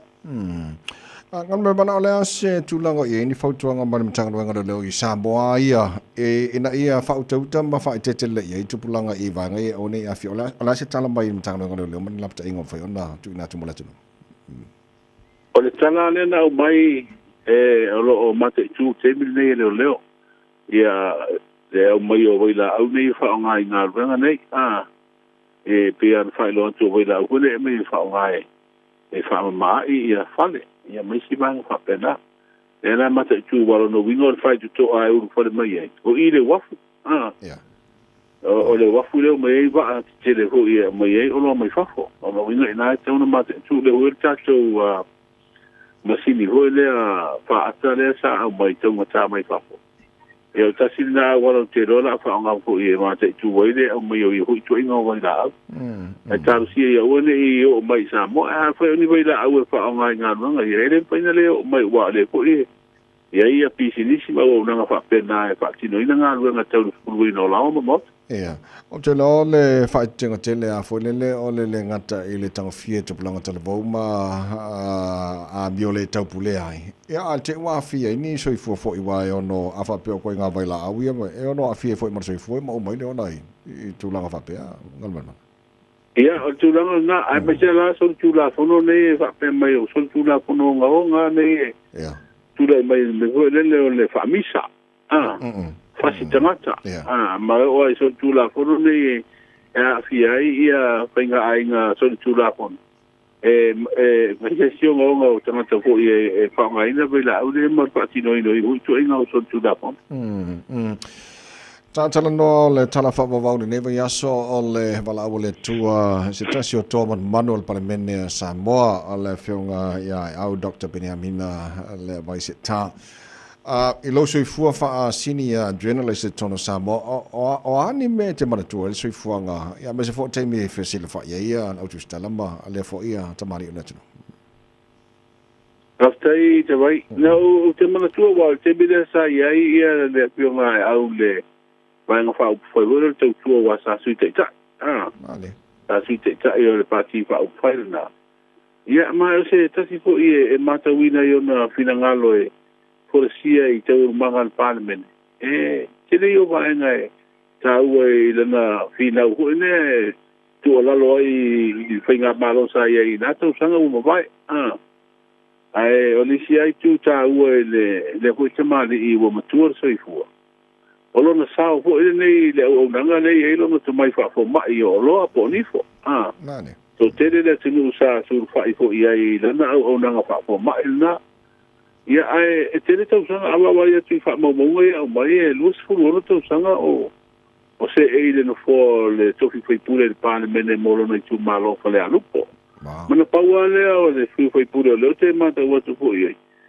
o le ana malo lo malo ma fa ma vai mai le tofi lo no tu malo o la ta sia ni tu malo la na te o be na fo fa le alupo ia mai le to po mo le fo I me sa tu mai futia o sola ina ua ia fo se fina ngalo fa le alupo fa tu la ia se ia le pionga ia au stasio treni ia mai na fa ia fa unga na fa le alupo ai te va ia le pionga au fo stasio fa inga pano tele tu ana manu malo so le si ia tu langa na va va fo le tele fa so pitoro no so fo tu tu pe pule le manino ni aso on toi sauninga o te lo ba le so fu po le so fu mata lo ma stazione ko ida mtanga ba so le po le so fu ba so le na ba la wai le ma te si ko I le fiunga au Benjamin te lo na ya te fu ta pena ngola te ngai ma le ai nga me se pa na o e fu lo tangi ma ya la fi a wai to sa no te no po de la va ya so pe a I le ba ngol ba so Mana fa tai lo mata wina ia faiva ma tutu tau ave me neo tina ma tu o ma au se papa foi le il tu lango ia le ie a me le tonga bole o ie samo io samo mo wina le va ya so foi le ko tanga le samo le na ma tatu committee ko ia tina ma fa le langa I nei tatu mo tu polu le sa fa tino I le montor to asa masina ia o va inga mata go pia nei nga ruanga atina I matua u mala use papa I committee po I sa fa pena no fa tino ina le atina le malo le o le Samoa no te la tatu to o le tonga ia tatu nani ai mai se ala ia nei le tatu to mo wai ia nei le ia tosi ni ko ina to stas matuani ni ia awa te lo ana le matua ia le malo te usanga utona ai ia le toira langa ina o tatu ia to stasi ma to si lua ai o kele mo ia koma fara di u sala lo so Awa tātou baba ai, watau le ia se tosi nā ila o baba ia tele ho yo iei. I whaamara whai ele tino. O tele ia mana ia nei mātango pia tosi dua ma tosi top. Awa mele se ele te tōpenga ho o le ranganga o ie rā. Tau sanga warui. Mele o whaamara pe. O peila o mana o miele mana o ele ie mor whaamara. Awa tope malanga ina o le la le ni i ho ele le langa. Ia o sauror kama hoele mo kwa kofi al farali. Ai fa tai fo I komiti atina tatu tunu oro ye fa le la. Le ma malo le te fa ma ite ma fa oro tatu ye Samoa to sinini. Ia no te na tatere e moni lava e o le sai so le ia le po na umi e le se ia terete. Ia tatu baba ine ia ta ho ine Samoa na bua le ia ta ia ne tatu tunu. Ele ni ia te tere, ele te ar tāua, ho ele te rere ia, ar tāua la le ia, ho ele tātou baba ia ele ni ile sa ia so ia, au te loa, o lea lau whaftai, ko ngā runga tina wa o lea sola pa ele, ho tanga malapa le ngā pepe, ia mo komite tina mwhare le langa le tātou motu I sawa, i rete o runga ia le, whamwe moile wa stasi leo por kalame o le, aso tina sa moe, Okay. Le mose tala la tomai mar kom sino le leo tulanga ia os fa inga fale le leo stina ma sena fana leone. Ele maua e paule tulanga leo te baba ia tuini cheli poti le finanga lo le minsta no ia ni si ho va pe wa tau no fa penga ina leo no tulanga nei I fala u fasaina. Maua tau e no fa penga ina leo I te mi umai fa ia tu ngā ia u te lo le me le finanga lo le minsta. Ele tal fenga ina tulanga o le ai fa au penga ina leo pe fatino ia sa ina ho yo o na koti po fala u fasaina al tulanga ho le tau ave o au penga I te mi uma fatino nga lo ia ala fa mai de pinanga lo le minsta ele tal fenga ina tulanga Okay, te no matantum tumule la mo le kana sia fakasa I Malu mo le fondo le sanga. Ia, o te rofo o tūlanga nā wā o le tātou te aloa tu le Sautina I nei vaias. Ia, rā se fōu amatai fōu ina ngā soro le whono I Malua. Te rofo I le ua amatatau nure te le fōu usu ngā whono mai New Zealand, Australia ma Amerika. E fia awa I fōu I le whono whātau sanga nei masino me. Ma lo fa te mole nei Taeao o lo o talia mai le tunu le tonu o lo tu e tatu tala mai Samoa nei va yaso I nei minute ia matu le no fa ilo ia ni se fo mai ngo e te pena e fa mo Ale o fa ilo te mai te pare me se li poti fa to ai lo I tonu o le pare mene. Te mata upu nei o te fina wina o te tau lo na fa ia se pa lo te tele te fi ai su I su pono tu malo. E tolu isi su I te va E au fia I se whaamsino po le tātou whaamsino ngō whalumu sua po leo o mamori atu I le vanga whai e o le whaatu tu I le tua sa mo tasi. O wha leo atu ngā lunga po I o le te tai o le tua ngai tangata whaingaru ngā le mālolo sa uni e tau vai le pālota ai o lo o ngā le lua pēr ma o te tau le wha mawai. Te le tāpenanga po I le tātou o tino e le ngā te I tāpenanga e kālesia ia a o tāpenanga po ia a inga ia wale sa o tina o rumana nei. La whanga ngama mana wha lo wha te tele mole tau tau mali tātu ngā ruanga nei Taeao ma nei vai aso atoa ea o pisi wha kaunga mona sao ki ngā pe kaule bisket. Ia, awa koe o le sao tina e pisi a. Ke vai e ma keti lai kai rai fai e mo meo lai fai e ho nei o lai wha te wai o loa esi. Nā balava o te unga e o ai tā mafa.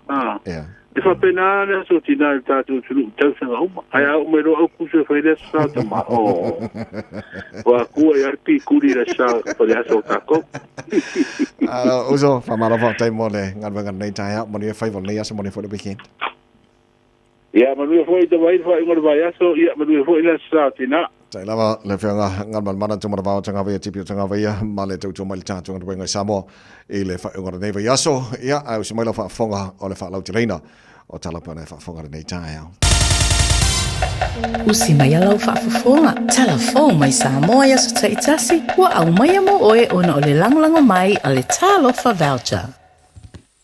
O te whatalofa I le whai ungo le vai aso I si o tātou utano O le nei wa tātou toi mafuta wa fo i te tawanunga o le ngā ruenga i au si mai alau whafonga. O le ua whailo se whina ngalo le te tai o le tātou malo i te mai te i pāle mia. Le fionga fia mena o mi mata awha, wha te tau lea ni mata upo le whaia loa se palo te tele. E peo na whailo i eise whina ngalo talua i nei, o le te tai o le vanga wha upu whai o le wha tua i le atua Samoa o tasi, le sunga la auri le ua tea pola te i vau fosi Smith. I se li poti le ti o New Zealand lo whailo ai e le te mai te i pāle mia. E whato ai loa le tali o le mata upu le whaia loa se palota, pe a tau au fia le pāle mene le masina nei. E peo na whaatu langa o le asa lua sfurfitu o me, e usui ai le fono au au whaitu la fono. E leo whaate ia se fina ngalo le te tai o le malo. Ai o lona fina ngalo i leo wale si whaasara lau o lo ia whailo ai. E leo i aini tūlanga le mautonu, i le pūlenga leo le malo, ona o lo o so longa le lei mea uma. O le fono talua i nei atu sitala mala auli, na whailo ai le te tai o lea pāti wha upu whai ua te tauloa, ona toi fo i le atunu e sa eiri ni sui usu fono o le pāle mene, e ala i se palo ta tele. Wa mori mawina i le sui o le finangalo la auli mai sona finangalo na whailo a mua mua. Le ana ia tā uai, e le te tau ona whaia vave se palo ta whaafua se i po se snap election, e pe ona nau nau i eire te tai o le tuangai, ona e tele tupe le atunu o wai. O le finangalo la auli i lea teimi, ta tia lea fuafuanga se ia mai a le lei, le paia inga, ona fito a whaatino leo se palo ta tele, i le tausanga faudua olu ono, e mai a ide 5 tausanga o le paia inga lona sfurufitu, o iei nei a le pale mene. E peona si le fia lua palota o le le whaatuatuaina o le pale mia mala na kāpeneta. Peitai, e le ima whaia ia tau mawhainga, o na maua se nu mela o whaipule e langolongo ina le ave se o le fono whaatonu, whaasino lea i le pale mia ma min star kāpeneta. O le amatanga o le masina le nei o me, na mamori ai le sui tau wāwha o lioli, mo le nofo li tu malo sātu pa i tea i le vāenga wha upu whain, o le whaatuatua i le atua Samoa o tasi. O le asui wha o lioli o le tō wha asiata atua sivisetu, o se tamali o lo ngalue nei o se tasi o wha masino, o le wha masinonga o whanua masuafa, ma o ia o se tasi o pelestene langolango. O le masina lava le nei o me pe o na wha iloa i upenga ta wha ilangi e le vāenga wha upu whain, na mamori ai fo i le sui tau wā wha o lioli, o le tu malo wha palota o wha o fono ti, o le fionga fui maono tui vai tolo o foia, ma le sui tau wā wha o lioli, mo le nafo le tu malo wha palota o sanga ngalua, le tō wha i a whata Ryan Schuster, ma o le tamali i sa tau wā foi, i le fu a le wha tua i le atua Samoa o tasi, i le whai ngā palota tele o le tau sanga i lua o lua tasi, ai le imanuia. O nisi o i tu malo palota ua mai a ona mamori o lato sui tau wā, i le wha tua i le atua Samoa o tasi, o vaisi ngano numera lua, o safata lua, o a ana alofi numera wha, ma vai maunga numera tasi. O le vaenga wha upu whai e pui pui ai a te tau o tangata, o le ua wha ai loa i lo lato te tai le whailo inga matu sitala le stofi nei, o le masania nei tā pipi, e whato a mamori ma wha ai loa o lato sui tau wā, i le toi ono masina a o lumana i le aso o le isi palo te tele. O matou tura masani ono masina a o li whenga palo. Whako a wala o koe lo te mata. Si o le lai whawhai le tala mai a. O le ala o tali mai le to te o le whaila o whamamau i maturis. E whaila i si alea e wala o mo i laso nei. Usare le to el mal wala o lea. I le se me masani o la sige te nata. La o la tu yo lea te mi wala o loa i le lai mare chapipi. Ai te wa mata o no te ia o pole te nata. O mea le vanga e le fast. Pe o la e fitu e ala to mo va me fai loa ele Laima le te fatto te i le fini pe era un fallo la capo ya firme me la va o tratta le linee le vola pure però se me fuori le farlo to vai ya firme me la to fuori vai le o io per le tu la Te o fui bela ko fatala la to ole a foi ole vai no foi fast. Te ka o le fast fine. A ka o la fast la. Le sunga tu le palu pesoli ai sai le maria le ngoi le teitai le vai nga fa bu fai e pui a ia te tau tangata. O le ali o suafa o nisi o tangata whainga ruenga le malo o wha ai loa o sauni e tau vai le palo te tele o saso ai nei le tātu utino. O wha ai loa ia le sa avea ma pale mia o le teitai o le itua ngai. O le whai o le ami o tonu e te tau wai o na wha ma vai se tangata whainga ruenga le malo pe a whai ua mamoli se pati wha au bu fai. O palo te tele a Samoa ma palo te la iti ua tuanai, na sa ili ai fo isu yusu fono i tu malo i le pale mene, sa tau vai manisi sa ngālu rua i le malo. O le tasi leo whai tionga sa langona ia vai tau ua tuanai, o le tau vao nisi o tangata whaingaru enga sinia le malo, ai sa maua le avanoa e toe maua ile na ngālu enga pe a le manuia i le palota. O whai tionga na masaa mai ai lea vai tau, na whai ai ma whainga wha vai, e te tau na wha ma vai se tangata whainga ruenga le malo e fia tau vai whainga whiwhilinga, mo tofi whai pula le pāle mene, ma a le manuia e le ma whaina toe fo ile na ngā ruenga. Se ia vanga na ua toe tusi tālo sanga, i le avanoa le ngā ruenga sa se e ai, ia po se isi avanoa whainga ruenga le malo. Lo ai e le vaenga sfurulua le tūla fono whainga palota le tau sanga rua o sfuruiva, e ma whaina wha ma vai se tangata whainga ruenga le malo e fia avea masui tau vā, i le aso e lesi talailo na suafa, o se sui whaatu mo se whainga palota, e sa i di ai sui whai pule o le fono au au, whai tūla fono a Samoa. O le whai unga le nei vai aso o mori mawina o le a tele ai tā penanga muni muri e ka le sia ma ai ngai lo tātu utano o, ona o le whamana tuina o le sasao tina o lumana i nei, le epa utonu le sasalo na lua o le nei masina o me. O vai nga masani i whale o loa i le tāulanga i a pia whapea le tāulanga i sale longa le tātou motu i savai, o le tumu ai o whaataunga o la ei ma te unga mō tina, i a whapea fo i whaataunga o mea lofa. Ai te warunga lava i whaataunga o tāu mawha e se ese. O le tausanga nei wa atoa i ei se laus fuptasi tausanga, talu na whaamanatu le sao tina i le lolangi, talu mai le tausanga e awhi iwa se laus e furuwha. A vea ia le nei awanoa, mori atua ia lo faanga ma whaamanianga mō tina umo si o tātu utino manui a tele le aso sao tina. Se iauria le aso ngufua le vai aso fau tātu utu e mafuta e mōre nei teimi seifuia. Talofa, we're the Katinas. Talofa, this is Pat Lamb. Talofa lava o aola pi Marina, mau pela o litio. I le radio Samoa tasi lima iwa tolu amo.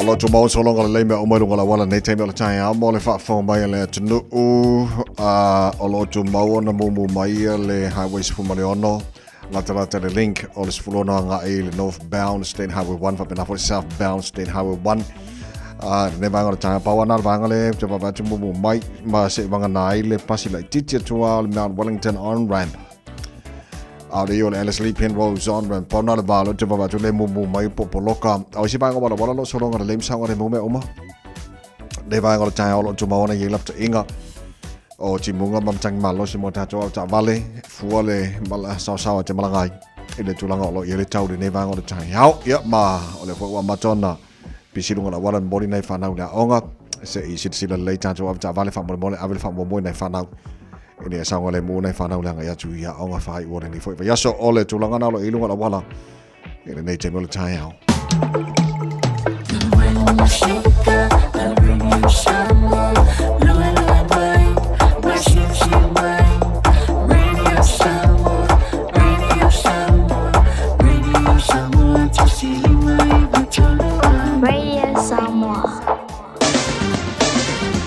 Ua mawhai ana au ina atu le tala o le tau Yaso Taitasi ona o le lango mai a le Pacific Finance Limited. Telefoni o Varselau fitu whawha lua fitu. Mai ngala tamali tala o le tau nei vanga o le Taeao papa ia tu lua se fulu ma le lima wa i ele bevela le Samoa i le nei vanga o le Taeao wa te reiva i Samoa e tu mawinga awa ma le pa ua le timu i Samoa le nei Yaso tolu se fulu e whaino i le maurunga le vevela le e Samoa le so. Ia ma le lua se fulu ma le ono i lona mauralo panga uma le maru le Taeao le Samoa so se vanga le tunu pele Samoa lo tō mai mon whaafonga mai malo lava. Ia le soifo maria le nei Taeao. Tāro wawai tūlanga i le tau i Australia. Whatalofa. I panga uma ale tāro pakalame so se vanga Australia nei Taeao malo lava. Ia le soifo maruia. Tāto amata mai le moi Canberra sole. Oka e se maruru.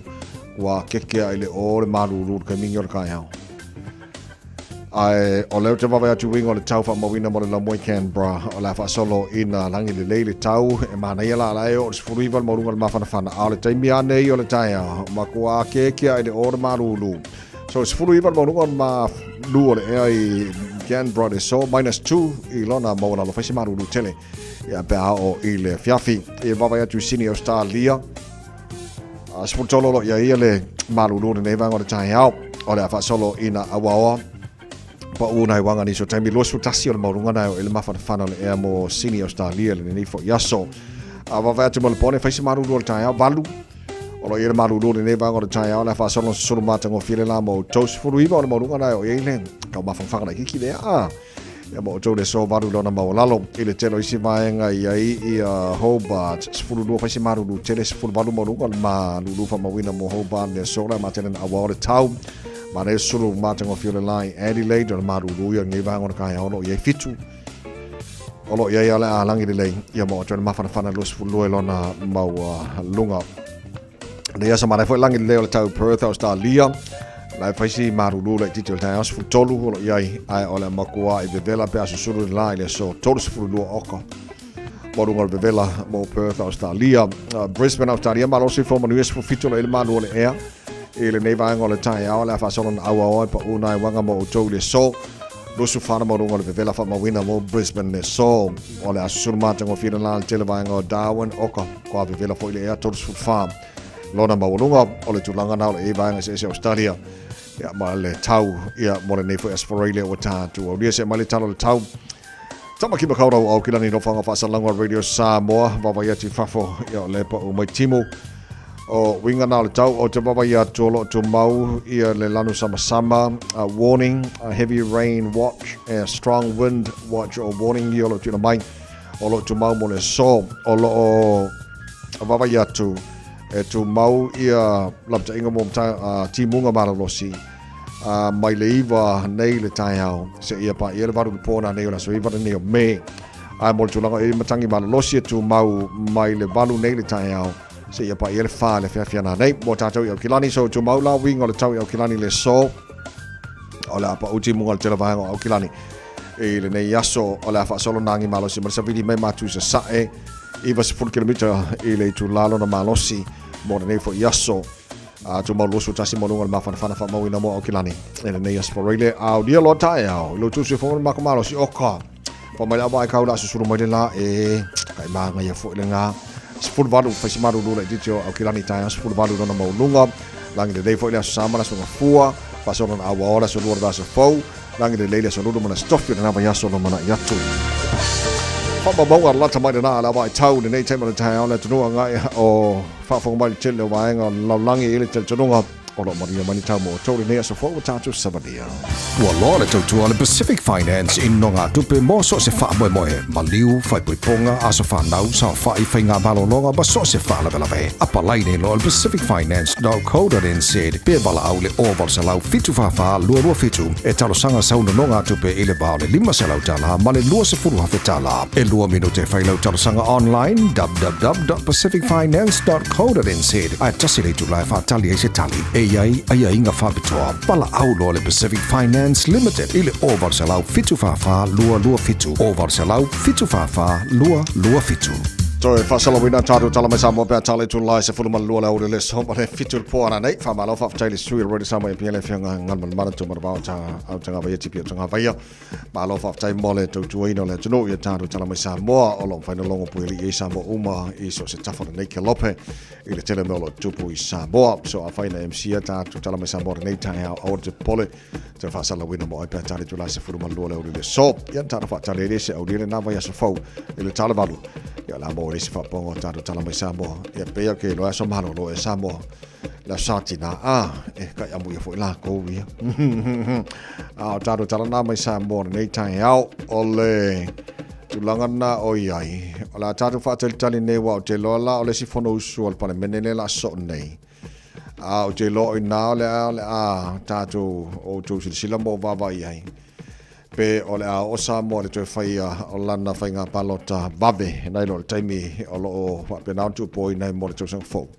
ya fko ai lo la pe fa pe usu el fono usu Samoa le fa i wal masile le po le masile fo la tatu tilo matatu tulu mata ia walanga ole fela flafua I fina ngalo o le sunga la uri fa pena fo le fionga le polemia ia fiame ia o le la faita watu la wa u mata watu fko ai lo la le sao ia pe fatu no ule fono usu palemene Samoa le ole aso o nei ia le tulanga na iai ua fa iloa ia suita va mai nisi tu malo ia pe ona fa fonga iai ia o le vaenga la le HRPP ia le manino le saunoanga le lato te tai pe to ono masina le fainga palota o le mela le la mautino nei fa pela te ui fole le fono so le tunu le la so nei o le la vavena fainga palota o le mela wa tuaina fa lo la to sui po le mela o ka penga iai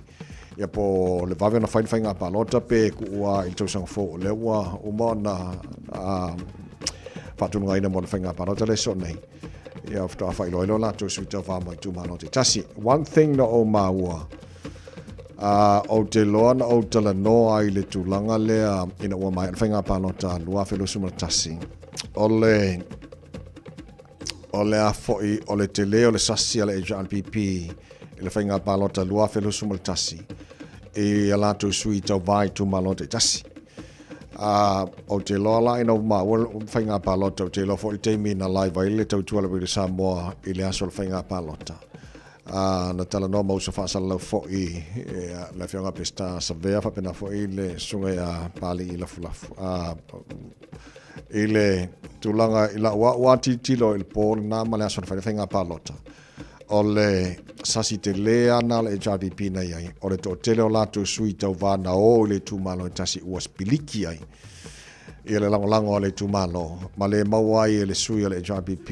ile final mera ole winga la tala masalo ila wa pea o manatua tu le po o le pokala mele radio Samoa fai live il fainga palota ila wa fai tau le po na pea ma le fitu le valu tu malo tu fatasi ia palota sui tavale JVP sili mau atu na sui ole fast talwai ona o split leo votes ia po o sala lau solo leo votes il totelo la tu sui no le ana lai ona le malo mai la to party ile tu malo tele le ngata mo tu sala fa pena fo ia tu boa I pot o le la fa pesa la fa longo talanga le media Samoa male te le tuangai o le sona na wala to learning mai o le la ta pena la to o le ale te tupu na meaning o no winga pe foringa mai o le atasi al fil le sui o le HRPP o le la tambo mai I tu malo ia mo fenga palota ia la ka kilo akili na baenga ai ona baenga nei Samoa mo fa fo mai le tunu le nei tai fo le to mo le radio Samoa so lima iva tolu amo e na was for ivo te le tu la valu ia so mai la fa fo le tolu nei vai aso ta to mo fa Samoa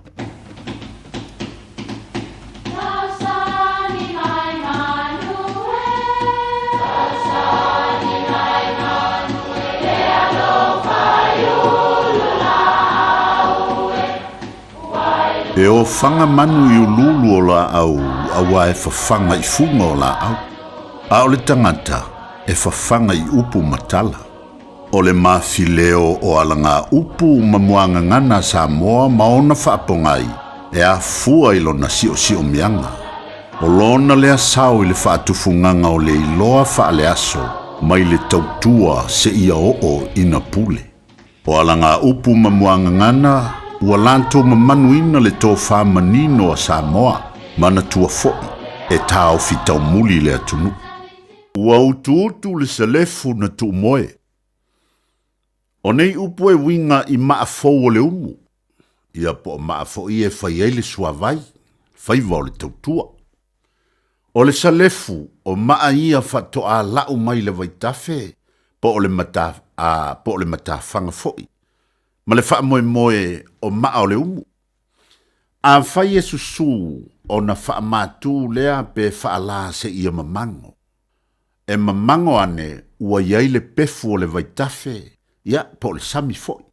O ina e winga iai le upu o le salefu na tuu moe. O maa ua taatitia mai mao lātou pefu. Whai maito e ina, e le mawhai o na whetū ia maa nei i le umu. E pāpā uma maa fia ai tangata. E masani o na whatonu le toi ina, ia fola whaangatasi le lei maa, o na soli loa lea. O le solinga la leo maa e winga iai le upu, utu.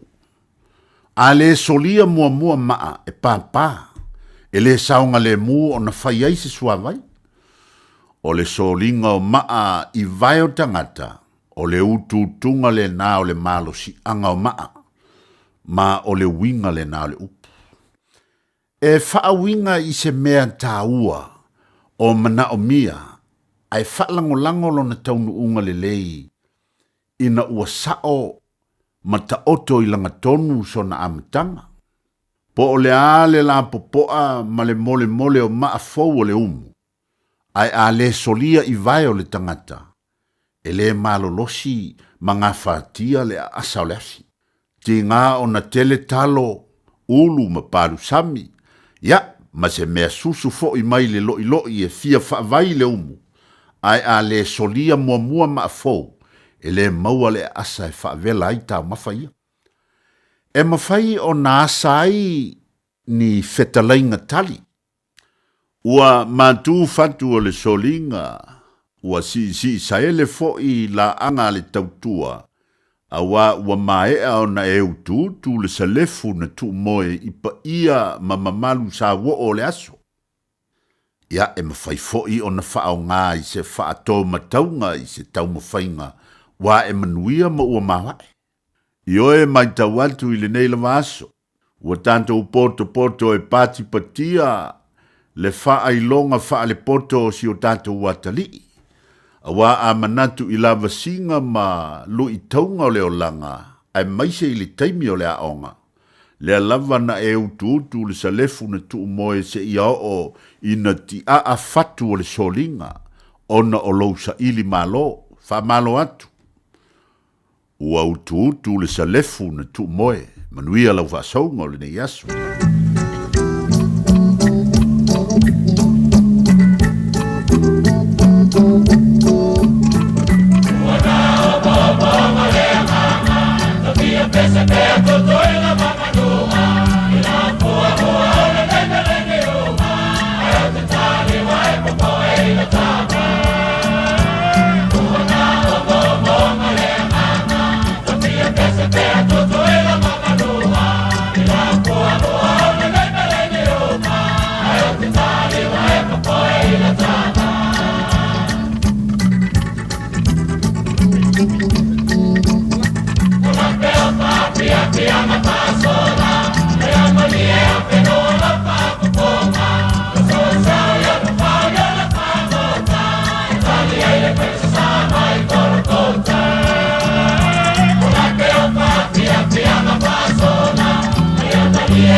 O pespesenga mai la fi angole meni sangone mo tene sala fai.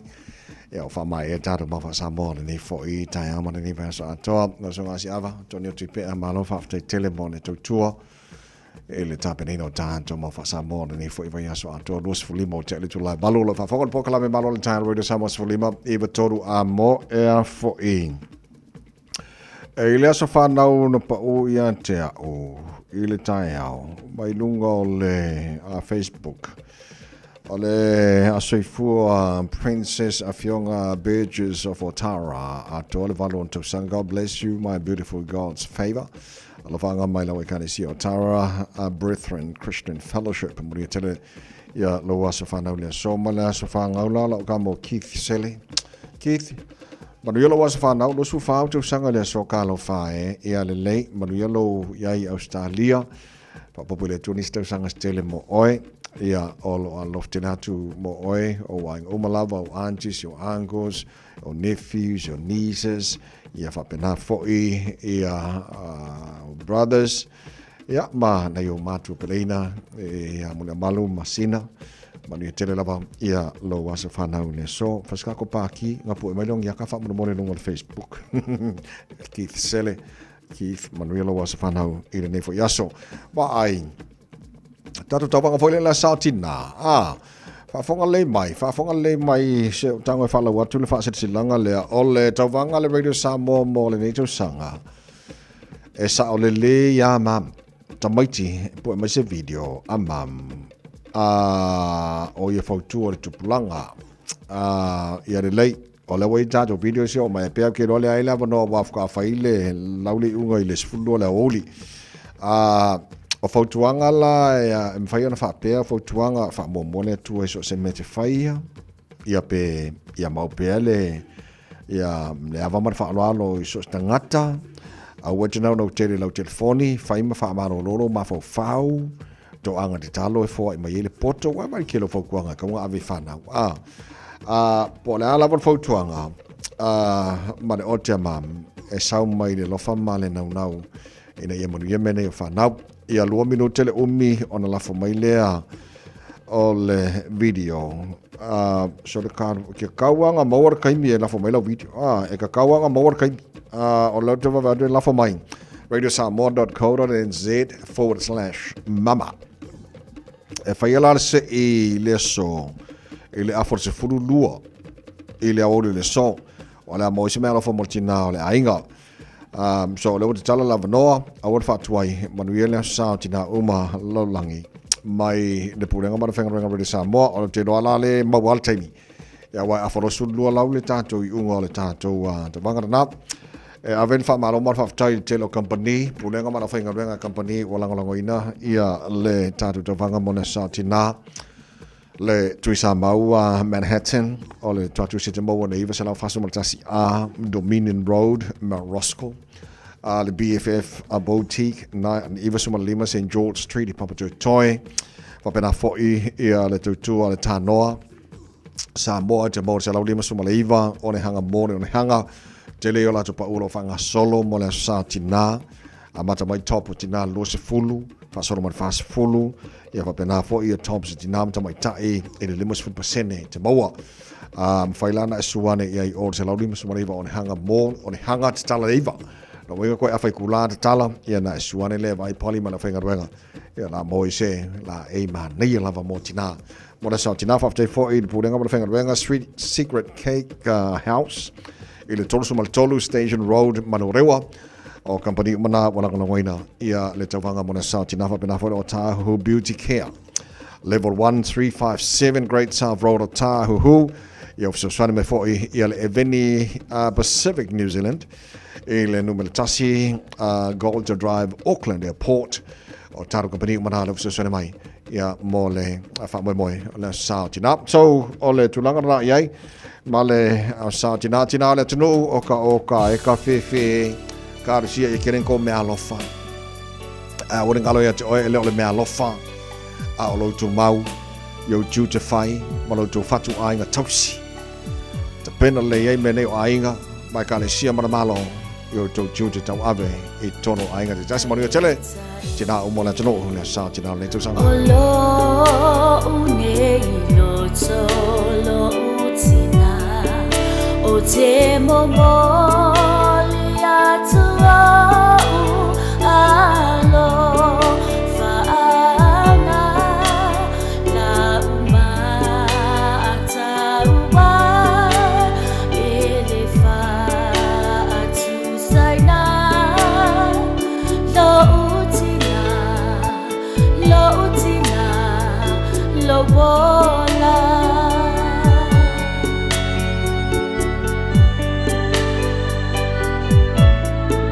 le matango fie o leo langane uwalasi o mai lei uwa fetu lei mai fa awila imatani o tele solo muliai pe o te fefeiai la utina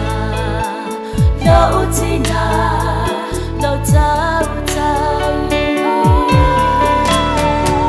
te a sautani atu se a o te amatu mama ua e palonga mawhita ona o au no olo oe no whaama moe i lo topele tasi oe tina e o te alofa tele moe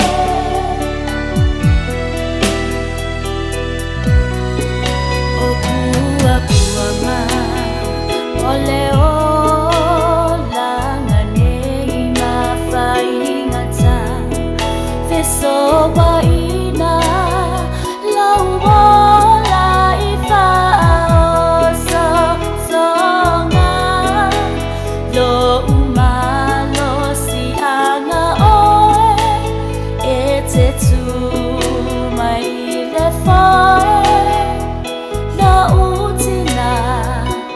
Lautina Posio Se ai na Fiafia Se ai na Maluia O tina uana o lavana E saunia Yai mato tina ele ai soltau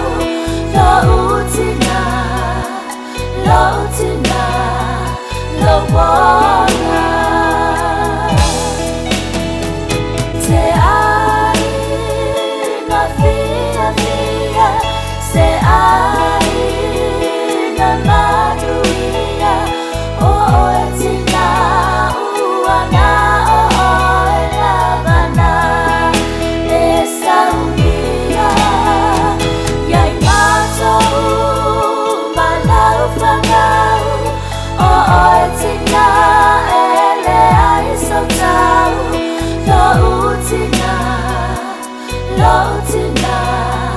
lo bona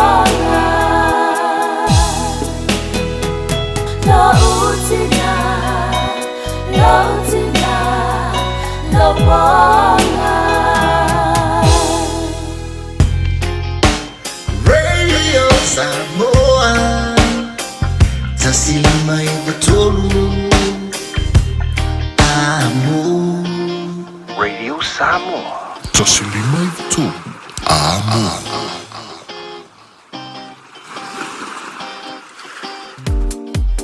Whaasirisilanga tāua.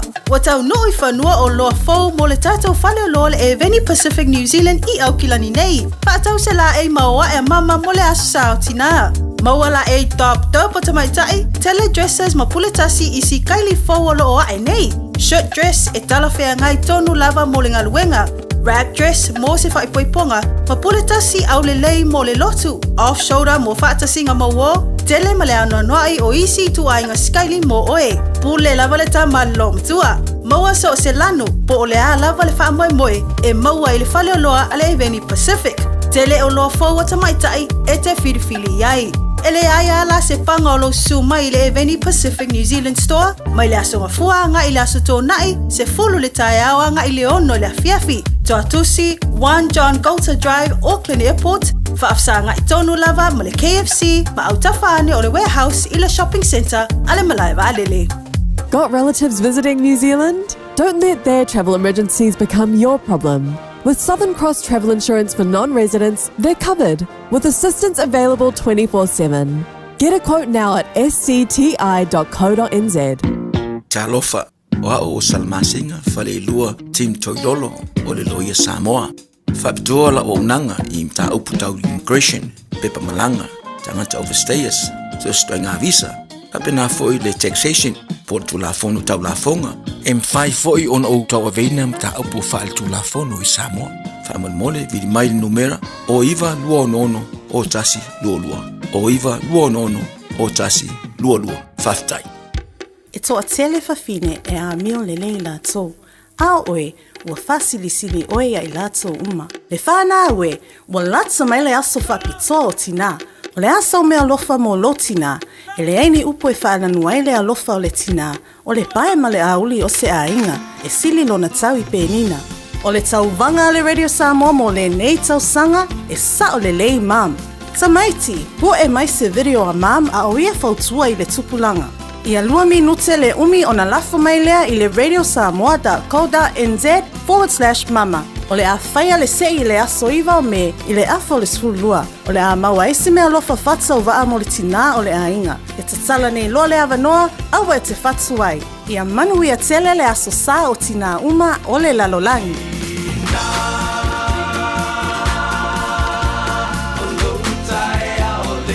Wait, Samoa so lima tola moto luas futolo mino tola tola talo le tola iva to pana mino tola tola to wait Samoa mo pokala me Malu le Taeao mo ne as for Australia o tatu sauni atu mo le South na la tatu sesi Samoa tatu pokala me walesi mo so oi ia ona vai aso mo vai sa tatu fatasi mo so alo se tumua il tatu studio au kilani nei ia lewa tu atu ma malanga fo Samoa ia lewa fatasi mai o le headquarters o la kapi Samoa te lole sa tatu no pokala me walesi mo so oi Nava yaso mavai, A12 and under 20, ale tunuu, ia le lope ke o mo iskala mai yaso alo po altulanga o yepo o mona piki kako au, ia mo tulanga fa bena, ia le la kako o Samoa so alo fa tai le nei tai ma lo se fo maria. Oli ta vai, a se vai foi de fa fong anga mani, le mai mo ala tu. Kama salongi ke bongi nga mauru kongo le bole mo kako liko le o dio le mea. Ia fa felo ia ku sambongi, le o ile het ko sa sare ni la kapi e ko ngai mako.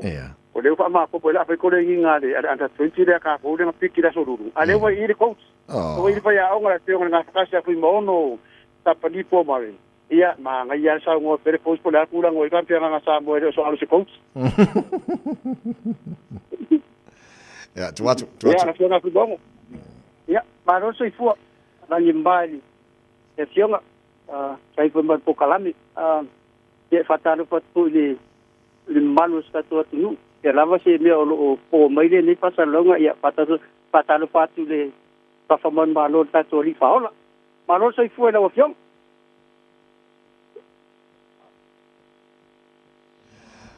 Malu fa tai fu mono o le wa maua o mona filfiliel tatu au se e a mai lo finangalo po ile o tasi ele filfilinga o alo ma fa na ala tino lalo I fo lo se folu Ola jo venal tato ia wala la to yo la ti lo fo el tato mon sa mon te sango lum ia le pastai o te manatu ele I mai a ona fili le se tato au mautu e fa peona ta penda mo le fa mo le I fiti ile terminei ia o uma ona mai ona fili ia le todos su one players ia o nisi mai Australia, New Zealand, ia whapea foi in Samoa nei. Ia o le temi nei la, ile o lo whapea na e malanga. i players ma ia na ole lu su valu la tu fai ona malanga ile pa mo le ia ale tene ia ole wa lu su valu ia la fa ingo players ia tele gemine ia awale fa mo le talonga muli la so lu vers fo Malo whaftai, e tō whieni alo Samoa i New Zealand ma Australia o le tono o le lisi leo already piki aile i whiliwhilia le au o la mautula wa le whapenan tusi au e so. Ia, o le temi nei e to a se full ton, ia tamaiki fafu, ewa whapeona whiliwhilia i tono le wider squad lea, ia wale final selection mo le aso lua vers fo le talong mud ma no whaftai a fui mono e ma whai nai whai loa alo yo Samoa me Australia ma New Zealand awa e whiliwhilia e whai final le wha lauroina le final squad le tausang e le vaisa fo ia ona o le temine alo ia te au le lisi o le afo o le au le na whiliwhili mai le aso lua mai le vaisa nei ono lai le afu le manager le afu le ale ile ya nga fu wala tu nei o penga ta fai langi tato visio le tato auna to su valu le wa fa pen filia ia i mal su etasi mai i kalia po tali nga e kon kala kis ka makinga ia le fu ka ka ngu mel ni so ma nga ya le afu le kom fa fifi i ma fai o nga ka ko filia se au le ia wa fa mo le o ani to mai na e silisila e o alfai au ngau fo lele e fili to ita mai nei mai fafo mai o Samoa il tanto au under 20 ia selection criteria fakakia mo le filingo players i seskia va nga e ki kilo ia mo mua ole consistent ole taalo le player mai le talonga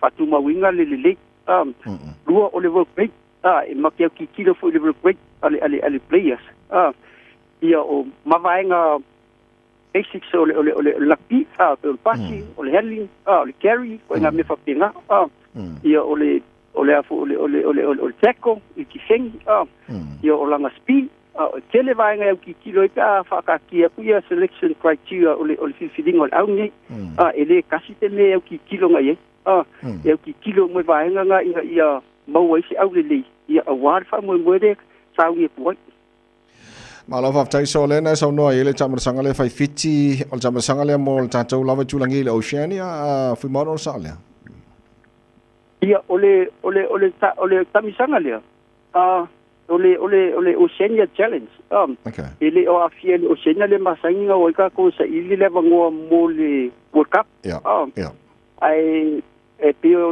o tamisanga le ia fai e fu e kanaka fiki ma Japan ia nga ua falungo le ia le Oceania o talanga le falungo ia wa fu wa le kalunga le fa pia longa kalsanga va kwela ma au ia Samoa ka ko ma konga so wa pu out la Japan ia ai ko fai no la ia au ia ko mai ni ko konga kanaka fiki ma ka ko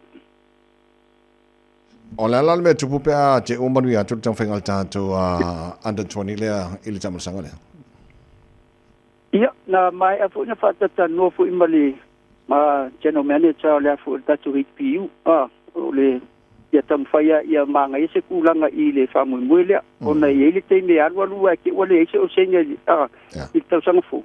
Ai te kai la kou lea fu talunga i a vea whai mo senya luinga la ki whakainga ke ua kako sampinga i. Le o come ki ala le alu ka ko le World Cup ole tier 2 i tausang fo. Okay. Malo whaftai, so malo whaftai mo le te penei na fo ana yalam whanau mo le tamursanga i fiti ia e sisi vainga tāua e te whia sauno i ai whamai ele tātu pokalame nei Taeao. Iai, mo mori al whamalo ma whaftai fo te sai fo i male augia o le ni futangata wa fo se whatatu no ia e mai se fo ini ia tapinganga fo le tatu au nei mo le fo lo fionga le o lo tu foi ma ni te le tua ai mai se tapu inga tatu atu ia tu mai mu panga maula mai mu la ia wata mfengol tatu au nei ai mai se alo fana ia o lo tam foi ia tina ia mai se fo tatu man Samoa wa o ia maka ko tatu man Samoa ma no fa te lo fionga nga fatasi lo fionga foi mono ia mo ni tam fengol tatu au foi Alo fa tai pe mo sa mo so alo fa mo le uso. Ya. Right. So alo malo fa tai mo nei tai hao. Ya, e se vai ngai fa o mo tara proklame. Ka malu dua ku o loko le anga ngi no ke mo ngi male mo le dinki kaya. Ya. Na pa wa ka pera ma sangi mo ka ku ngai ka miki pe melenga lu le Martin Hotel Foundation Trust. Ya. So e nga venga ka miki. Ka penga na ko CV. Supi job related skills. Ia wala ngo fai ka ia ngari ka vai melengi ka kumaru. Ya. Mo bolo nga venga ka miki. Mo foi ro nga venga ngi kai. E le simia. Ya. Ole ka fai ele Martin Hotel Foundation Trust. So ka employers, ai dai employers and family mingi sa pa work experience. O nga prover ka maki wa nga ai se opening. E pa tai sa ka maki re foi. E fa maum ska. Ya. E pe pa nga o va nga ko sa mga puye. No ka ko ngu. Ola e nga wenga dai au le so e nga ve so ngai employers. E pe vai na ko taking ka maki ka ko as a work experience. E pe ru ko ru va se prover maki nga ia. E pa nga va ka vai ai.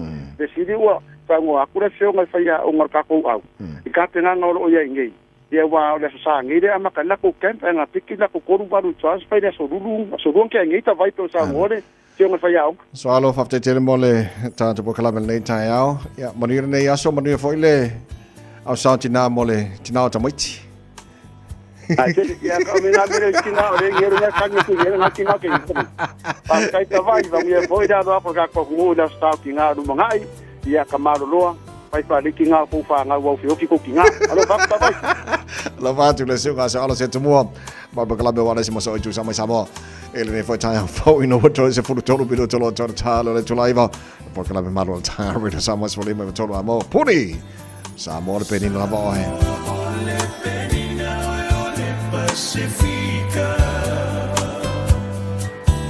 Ola ufanua la nula utavau samiti uata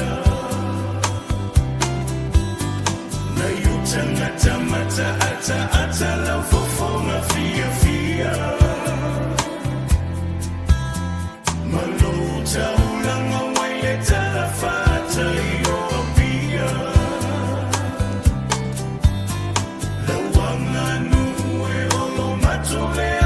Sino mana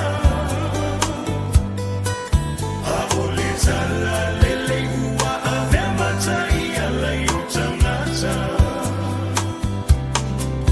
Emita mita ipea le angana moe la Samoana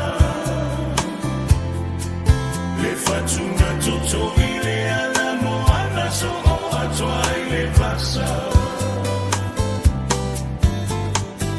Samoa ai angano e ai fa befea Na e a puti lo taola la va le amatana No fo itainu ese ai le ngano la va e Samoa e pere Awana e fai mai oa ulava ole tama ole ele Tainu ese aile ngano la bao e Samoa le pele Awana e fai mai oa ulava ole tama ole ele Awana e fai mai oa ulava ole tama ole ele Awana e fai mai oa ulava ole tama ole Radio Samoa's volume over tola mo Joseph Fultasi miro tolo tolo tala le tulai va famalo fa tele tino ila fa fonga mala mai mo mai ne va ngole Taeao ta tolo malanga Samoa mania fa nga malanga ai ba ai afa pe na tele mo telefoni te mana o tele ma sau sim card fa nga Samoa digi sound line fa na tu ai e la to officiale il mai ngolo il tato fa Samoa e mangele ya fifilo fa tsima sunga le pole la pepe tuna tana le mo tato tana nga la ba to inisio fa tala nga ili il tu la sim card fa bena fo il vang fa ngai e data Samoa anti sound la pepe fa tsima te le ta ma lo si fo moni so fo man we la suma le wa o lo tu lai mai fo ile nei Taeao ya fa talo fa to fo pa angale tātou po kalami nei aso timu. Ia, olo na winga wa, whawhainta pui na oe whaifa tau o le Mother's Day, pia whatulanga leo le tau tawai. Sāle lei. Le lei o leo wa o whātumua le tāpo kalami wa tō te lea tātou i le whalanga solo le whono i Malua. Ia, lai mwhai ana o maawe la tō SIM card. Ia, po vaenga fwoi whaongai tāra i Samoa. Ia, o loo matala le tātou ofisa, mo i lātou lo sauni, whainga malanga. Mana ia te len mea le whai au pito ma so alo e whai Mother's Day a so le Samoa. Sāre lei. O la ua Samoa, a tu nei tina i nei, ia, e lea whaina lea tu langa. Ia, a la whaina whai ala SIM card te oai, ia, whai ala pando. Ia, lau whai atu i nei tina, o le tei mea vili atu ai, ki mele video se vai po sa o le mea nai te ruo iai. Ia. O va e ngau mana e whai ona whatino i le tautua le tātou titi sao. Ia, leo lo whatino atu moto Samoa. Ia, whai ona whatino atu whaingo le top up. E le ngata na le sitala lau SIM card. Ina ia whai ona la whatu i e se len. Ina ona e taunu o i Samoa. E alu rota le tātou ofisale o titi sao. A walo iei fo tātou whapitoa o lo whangasolo temi nei. Ia mawhainga paanga ma le ClickX, o le sia tātou paanga leo lo mwhaiona lafo atole tupe mai New Zealand ma Australia. Ia ai tau nuu telefoni le SIM card te kisao. Le alau whailo mai ClickX, e leo iei se fi o le lafo ino se leni. Anga ai Samoa le Mother's Day, no winga e leo charginga se fi mo tātou. Ia ala lato rate fo ilena whailo mai e tālao no tasi ro i lato rate. Ia, e mawhai ona la foi ia le se leni Samoa. Ia, ai pe ona tau atu tāpo karamel vai ason tēnei. Ia, e tā se pai nei o le Mother's Day. Ia, ma e lua tātou telefoni S25 Ultra. Lea ua whaanganga mo le sei mo New Zealand. Ia lua fo ia tātou telefoni o loo tāpena mo au se tālia. Ia, talo si au se tina leo la manu malo tātou telefoni lea. Ia, e whai e fo isana mea lofa le on Mother's Day. Ai e tanga telefona ina le ClickX e la fotse le ni anga i tonga. Leo man malo tātou telefoni mo mua mo New Zealand. Al tātou telefoni lona lua. Ia, o se le ni fo ina whanga le ClickX e la fo ai. Anga ele numero fitulua iwa ono fato lima. Fitulua iwa ono fato lima. O le ngole le stala ile account le ClickX o amatanga autofunga. Le la o manu malo le se tātou telefoni. Mo au se tālia, ia o le top up sa la fo anga i Vanuatu, o lo o malo le se tātou telefoni. Ia ai foi le se leni sa la fo sa mo me au se tālia, e fa anga le ClickX, na la fo le fitulu ono fitolu. Ia o le swafa le lo le stala le accounts le ClickX o fe no taifu. Ia ma le la o manu malo foi le se tātou telefoni. Ia, ora whāwau pēl tātou promotional Mother's Day mo le vai aso fau, e ui lava leu whailonga i le vai aso le nei. Ia, lea whaina, i ora tā pena fo ilisia tātou sei. Ia, mo le vai aso asau. Ta tau nei whangaina le ClickX, e la fo ilau se len, pe la fo ilau top up. Ia, pe whatau mai fo ilau top up mai whalo loa. Ia, ona maua leo loa wanoa, e to tonu o le tātou sei, le fo ilau whatino i le vai aso asau. Ia monisi vai ngole tātou tautua. Ia leila wasesi mai le mauta sa moi mangele. Ia pe walau mai fo ile olua tasi. Lima ono tau tolu whawha. Ia vefo lea vanoa e mamuli ato elo whaanga o le asautina. Ia mo tina umalava ai te tono New Zealand nei. Ia me se fo ia tina i Samoa. Ia po whea lavo e mau maile nei pokalami. Ia mole ato lo whaanga al Mother's Day. Ia el tātou kampania le te tisao. Ia alofa nia le atua puipuilo to soifua. Ia awalo atu foi tāpenanga o sauninga. Ia mo le sabati. Ia awaro e whamlatuina la satina. Ia manuia foi li au tāpenanga le Mother's Day. Ia tawai. Tai uso la ka whaia le saunoanga au pito a le pepe. Wa umana whai le i tamuiti. O mai o e whaise mea alofa mboko mo le koukinga.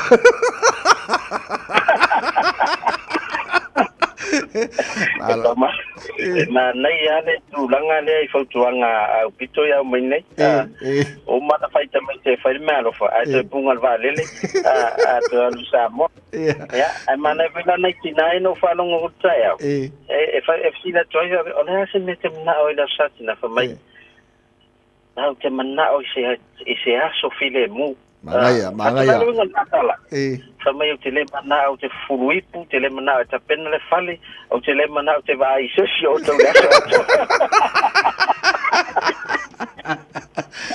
Uso mamtai mo lipotil nei Taeao. Mamtai kone tele la se fua. Le whangara pepe tuna tala lene, le pule, digicel.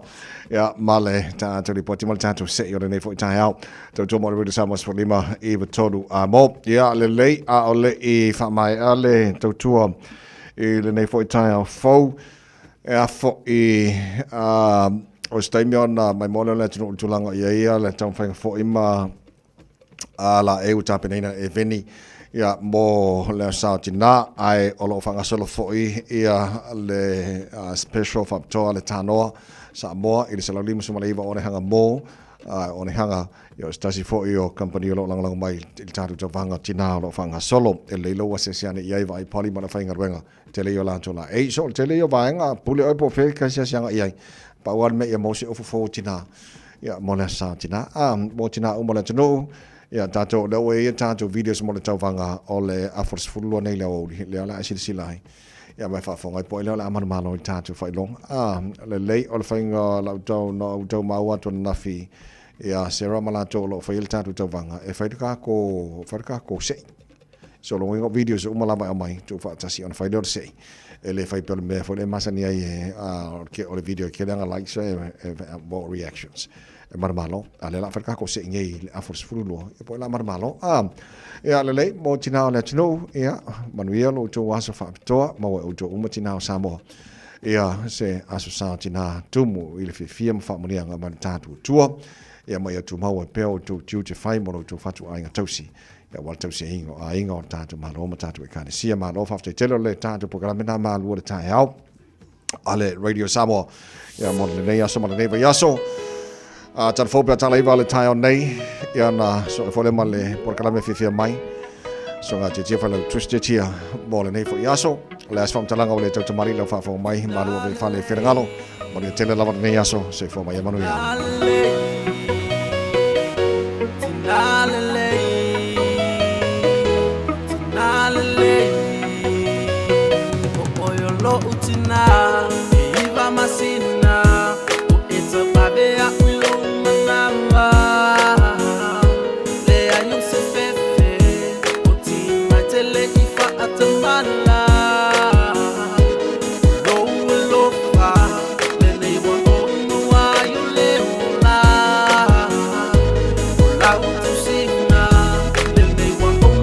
Sa olo tonga ai ole asa me alofa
la mafutanga ai ole asa me alofa eta wia tula wanga lele ai amuia ona ona we le olanga nei alele alele alele na e fanawa alele alele alele alele yo lo tina alele alele na e fanawa alele alele alele alele yo lo tina.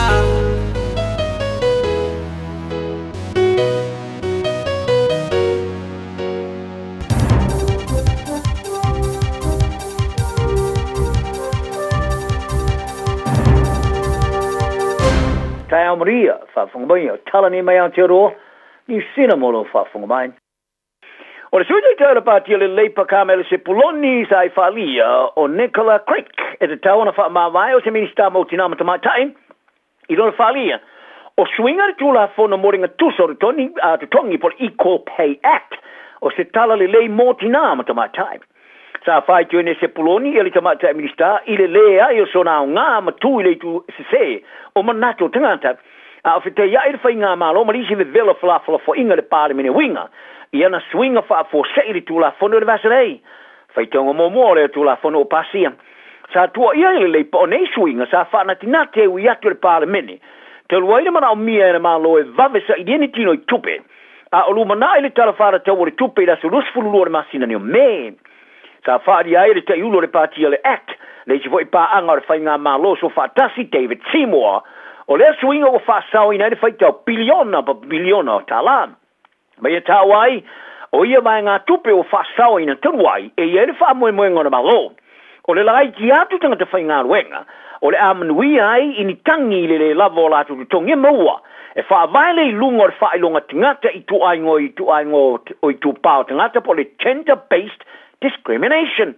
Whaari e se poloni, wa amo i tinamata mai ta i tupe tipi whaalafonga e le ngawhatia ina o tongi, tupe whaalafonga e ave e sea mai ia i lato e ei whale mau tongi. Whaapea ma tupe whaalafonga e ave sea ma company ngā o sisi kaleki. Wa tā pā fo e le tamai ta i soa te ulo le pātia le Greens e Marama Davidson i a Craig e whamawai. E pe ta, i lalo teimo visili ma le pātia le leipa le pār mene sa whalia e Craig, e te tau i te mai tae matina o na samina swinga. Ua whaia le tūla whono o renga tūso o tongi. Mai e tā uai o nei swinga o le a wha whaingofia i whātinonga o na whaia i ani tāo sanga i rito tūso o tongi. Ai sa whaalia se poloni e na o Craig e iai lea manatu. O le tamai tae komisina mua o renga tūso a wanoa o ngā ruenga i Dame Judy McCracker. O e whaalia.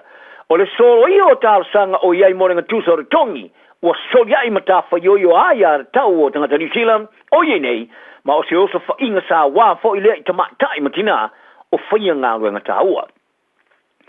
O namu o whaafai le leina e wala wha scientific po le genetically engineered, mani suola mo wheu inga po semen, e whaono a vea ma se a o penga fau e wha santa wai, e wha mai o le terapika e tau a vea e lea in seto le namu.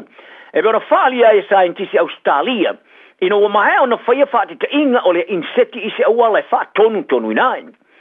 Ua ilo ai o le metotia mo le ngamu poa e o ona po le toxic male technique, o se awala e taula iai, i le wha whanawina leo namu. E mau e palotini o ona i o lātou swola, po simenia, ma tapea inai namu whawhinge, i le mai ai ona theu suai. O namu whawhinge ua taula ia taruai, wa na o i lātou e wina ma mimiti le toto le tangata. Ma whaasala wai whaamai e pe o le malaria, ma le dengue fever. O le lesa antisi Sam Beach, mai le University ale Macquarie, i Australia sa i whalia.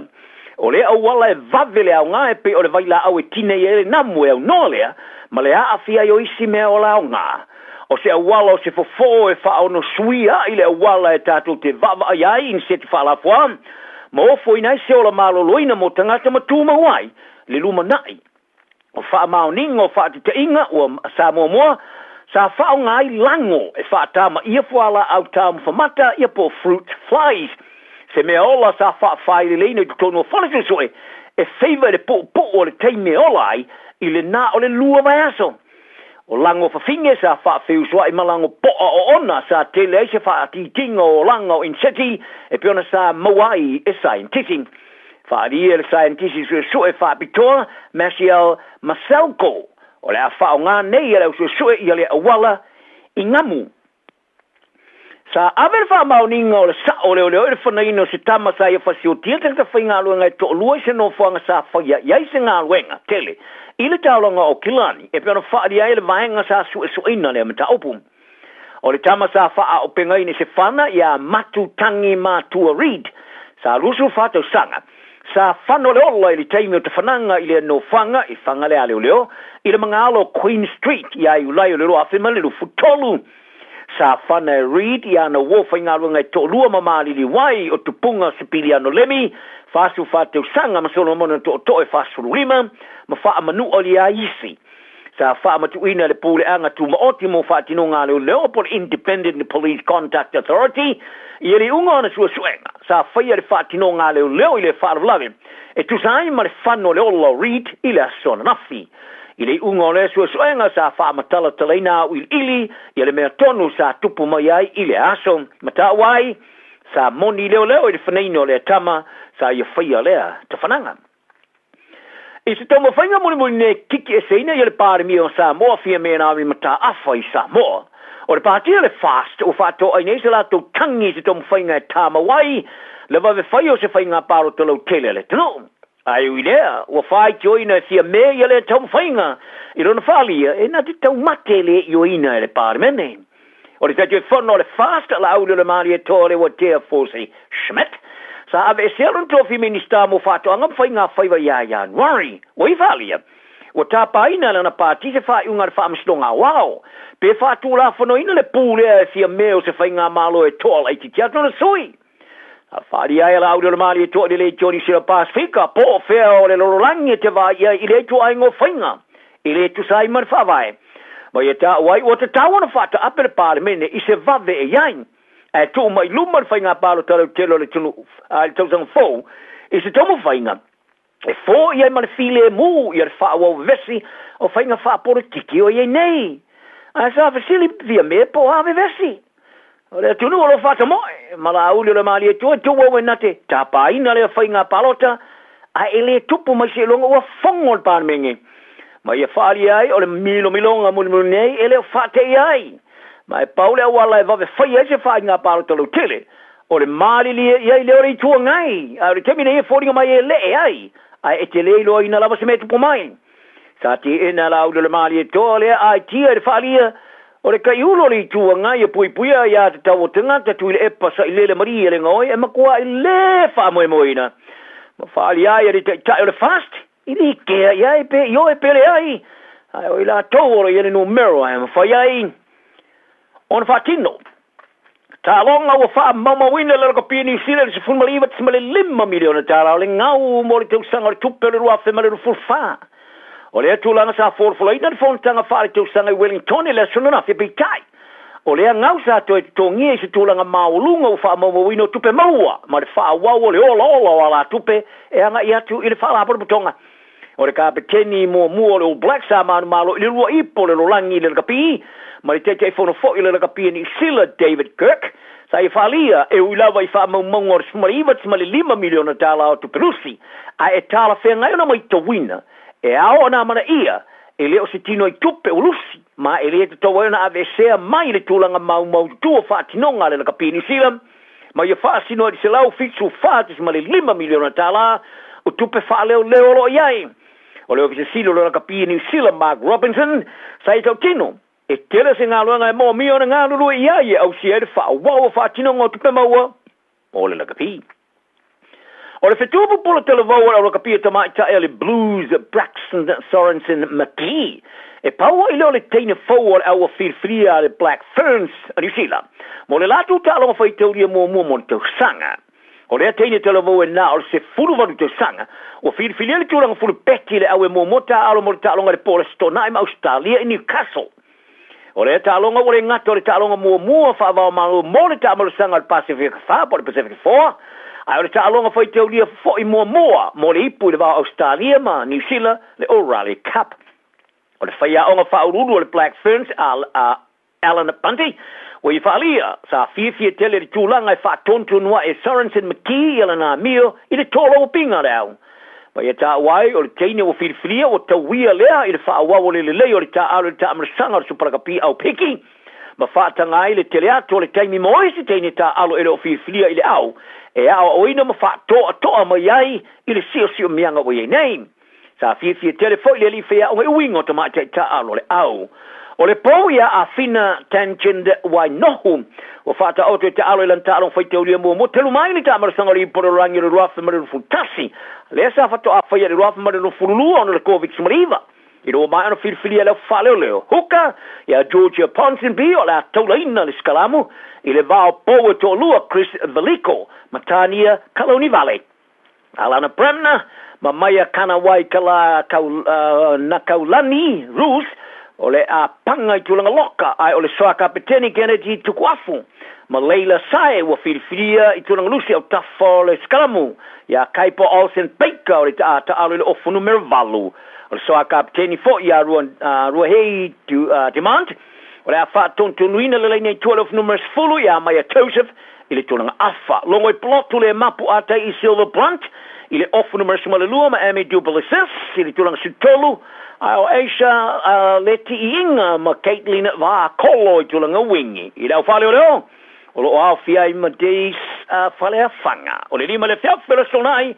Se furo me whai ai le ta'alonga I le Malala International Sports Centre I Newcastle I Australia. Manuela ne yaso. Whai le ame o tonu e te Fiafia I maruia le tunu. Ua mawhai ona au ina atu le tala o le tau Yaso Taitasi ona o le langolango mai a le Pacific Finance Limited. Telefoni o Varselau fitu whawha lua fitu.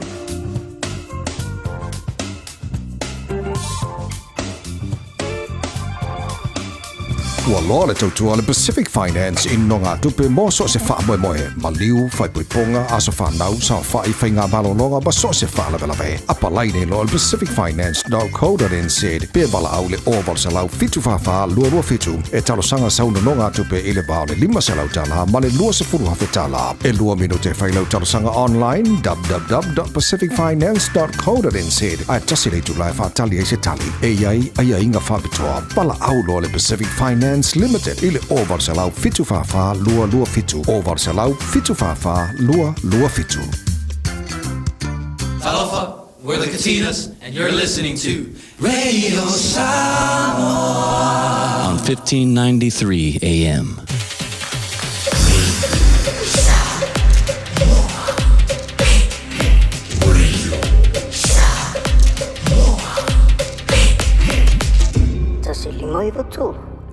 Faitauina le upo le poto no le tautua matavela linga Fusi and Sons Funeral Services I Mangele ma Samoa. I taimi o mawhatianga ma whaanoanoanga ona o le Maliu. Manatua linga Fusi and Sons malana au nanga o le a whaamama avenga atu mo oe ma le ainga. Wala au I le telefoni lua fitu lima tolu o fitu. Ua au ina atu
Whaafonga mai al whaitawina o lau polpoto I le ne aso. Fata otolo na mta upo iwa. Fa'auru talaina, o le a mio le poto, o le tū a le ua valea. O le poto ua whaia I alo na fale, o ia tāla I ona pou, e fitu. Wana fasia na manu, wana suia na waina, wana laulau atu fo I mea I lana lao ai. O ia au ina atulo na ngaru teine, ua tāla I mea maululunga o le ai. Ai se whaingo fie, iafe mai o ia I nei, o le ailu sona mafau, o ia whape atu I ai, o maia, ina aila o a reto mainu I la o wainau o suia. I au tau tūla wha I atu I e vale lea, tau te le o lai. Ma I au tau I atu I le ala e ata mai ai. O le na te ao ai, atu I le ta wemu, e maua e ia le wha maina. Ma le la te whinau ma le tangata a mio leanga e maua e ia leila. Awani ao ai atu I le ta wemu, nei inusia o e ia. Ao ai atu I le ua poto, o nā lofa mai lea o ia I ate oe. Ao atu I le ua poto, e ati li poto ai o ia. Ao atu I le ua miotonu, e tupu ai pēlo na poto. O le matau I le li, o le amatanga lea o le poto. Ia e iloa, fo I le pa ia, o le ata mai lava lea. Awa e whaatele ina ai o waso. E whao popo ina ai fo I tausanga I lo olanga. A whai e te poto, mo oe lava e te poto ai. A whai e te tauemu, na o oe lava e nofu salai. O le whawhine valea, o leo a lava ia, e whai ngofie lava o ia. Na te lei loa se mea. O nofo o ia I le whai tutoa o lona fale. I lunga lava o le nofoa I mea maulunga. I le a ai. Ina ia wala au, I e ui ane I le ala. O e sava vali tonu I o lato wala. O se whai ngofie, I afe mai o ia I nei. O le ua le aiso na mafau, o ia whape atu I ai, e sua malia le vai ua ngau ia. E manongi fo I le areto ua nātia, a ua le loa e ia o I lea mea a nganga o e uoti. Ua I mea maulalo I se oli, e ua vala awina e ia.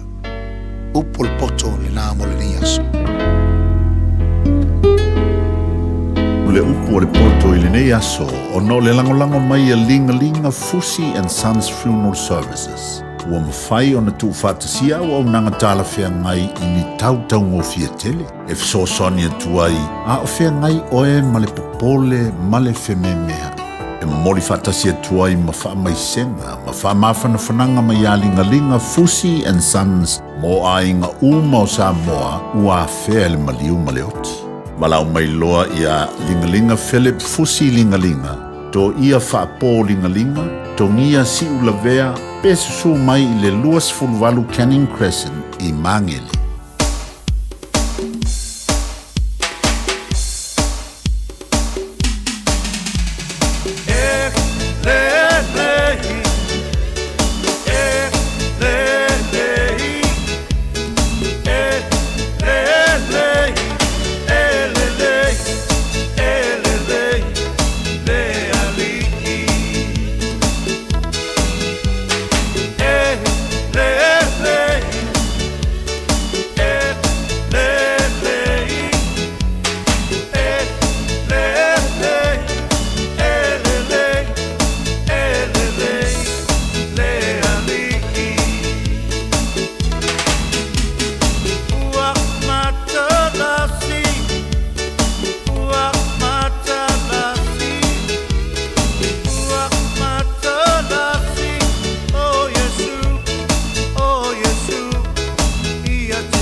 Radio Samoa. Taslima ivatolu. Amo. Got relatives visiting New Zealand? Don't let their travel emergencies become your problem. With Southern Cross Travel Insurance for non-residents, they're covered, with assistance available 24/7. Get a quote now at scti.co.nz. Wala tamaile Mother's Day.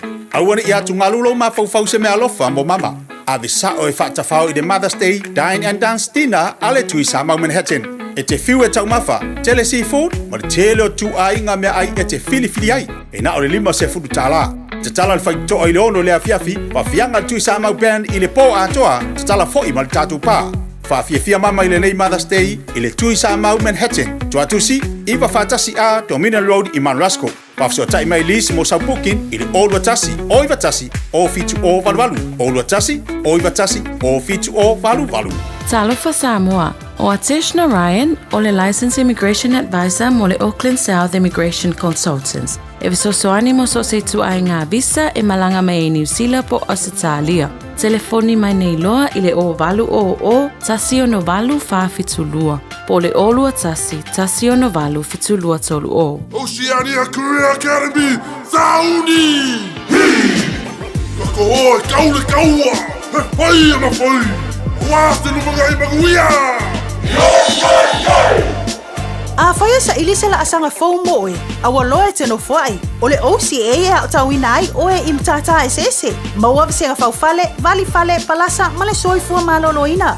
O le neia wanoa e anga wa aitanga tano fo mau masiti seni New Zealand o loo halala i au kilani. Le sitala nei loa i le OCA, i le go.oca.nz/apply, po le vili mai i le o varselau ono lua valo fitu tasi. O varselau ono lua valo fitu tasi.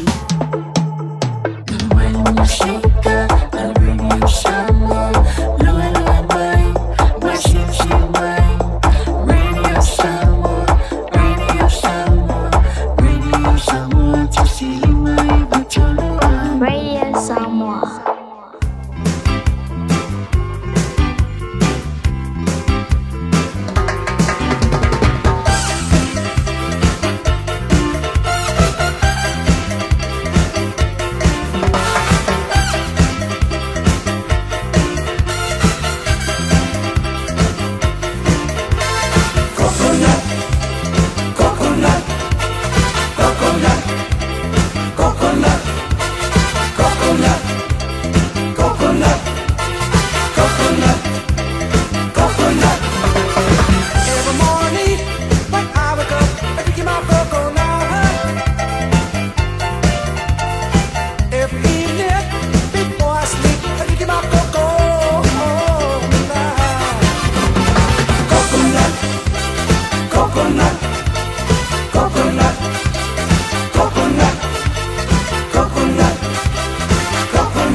Oi, Fiafia mo tato le nei Taeao le se mari ba tabelo wati luas fu 5 minuto te le tu live.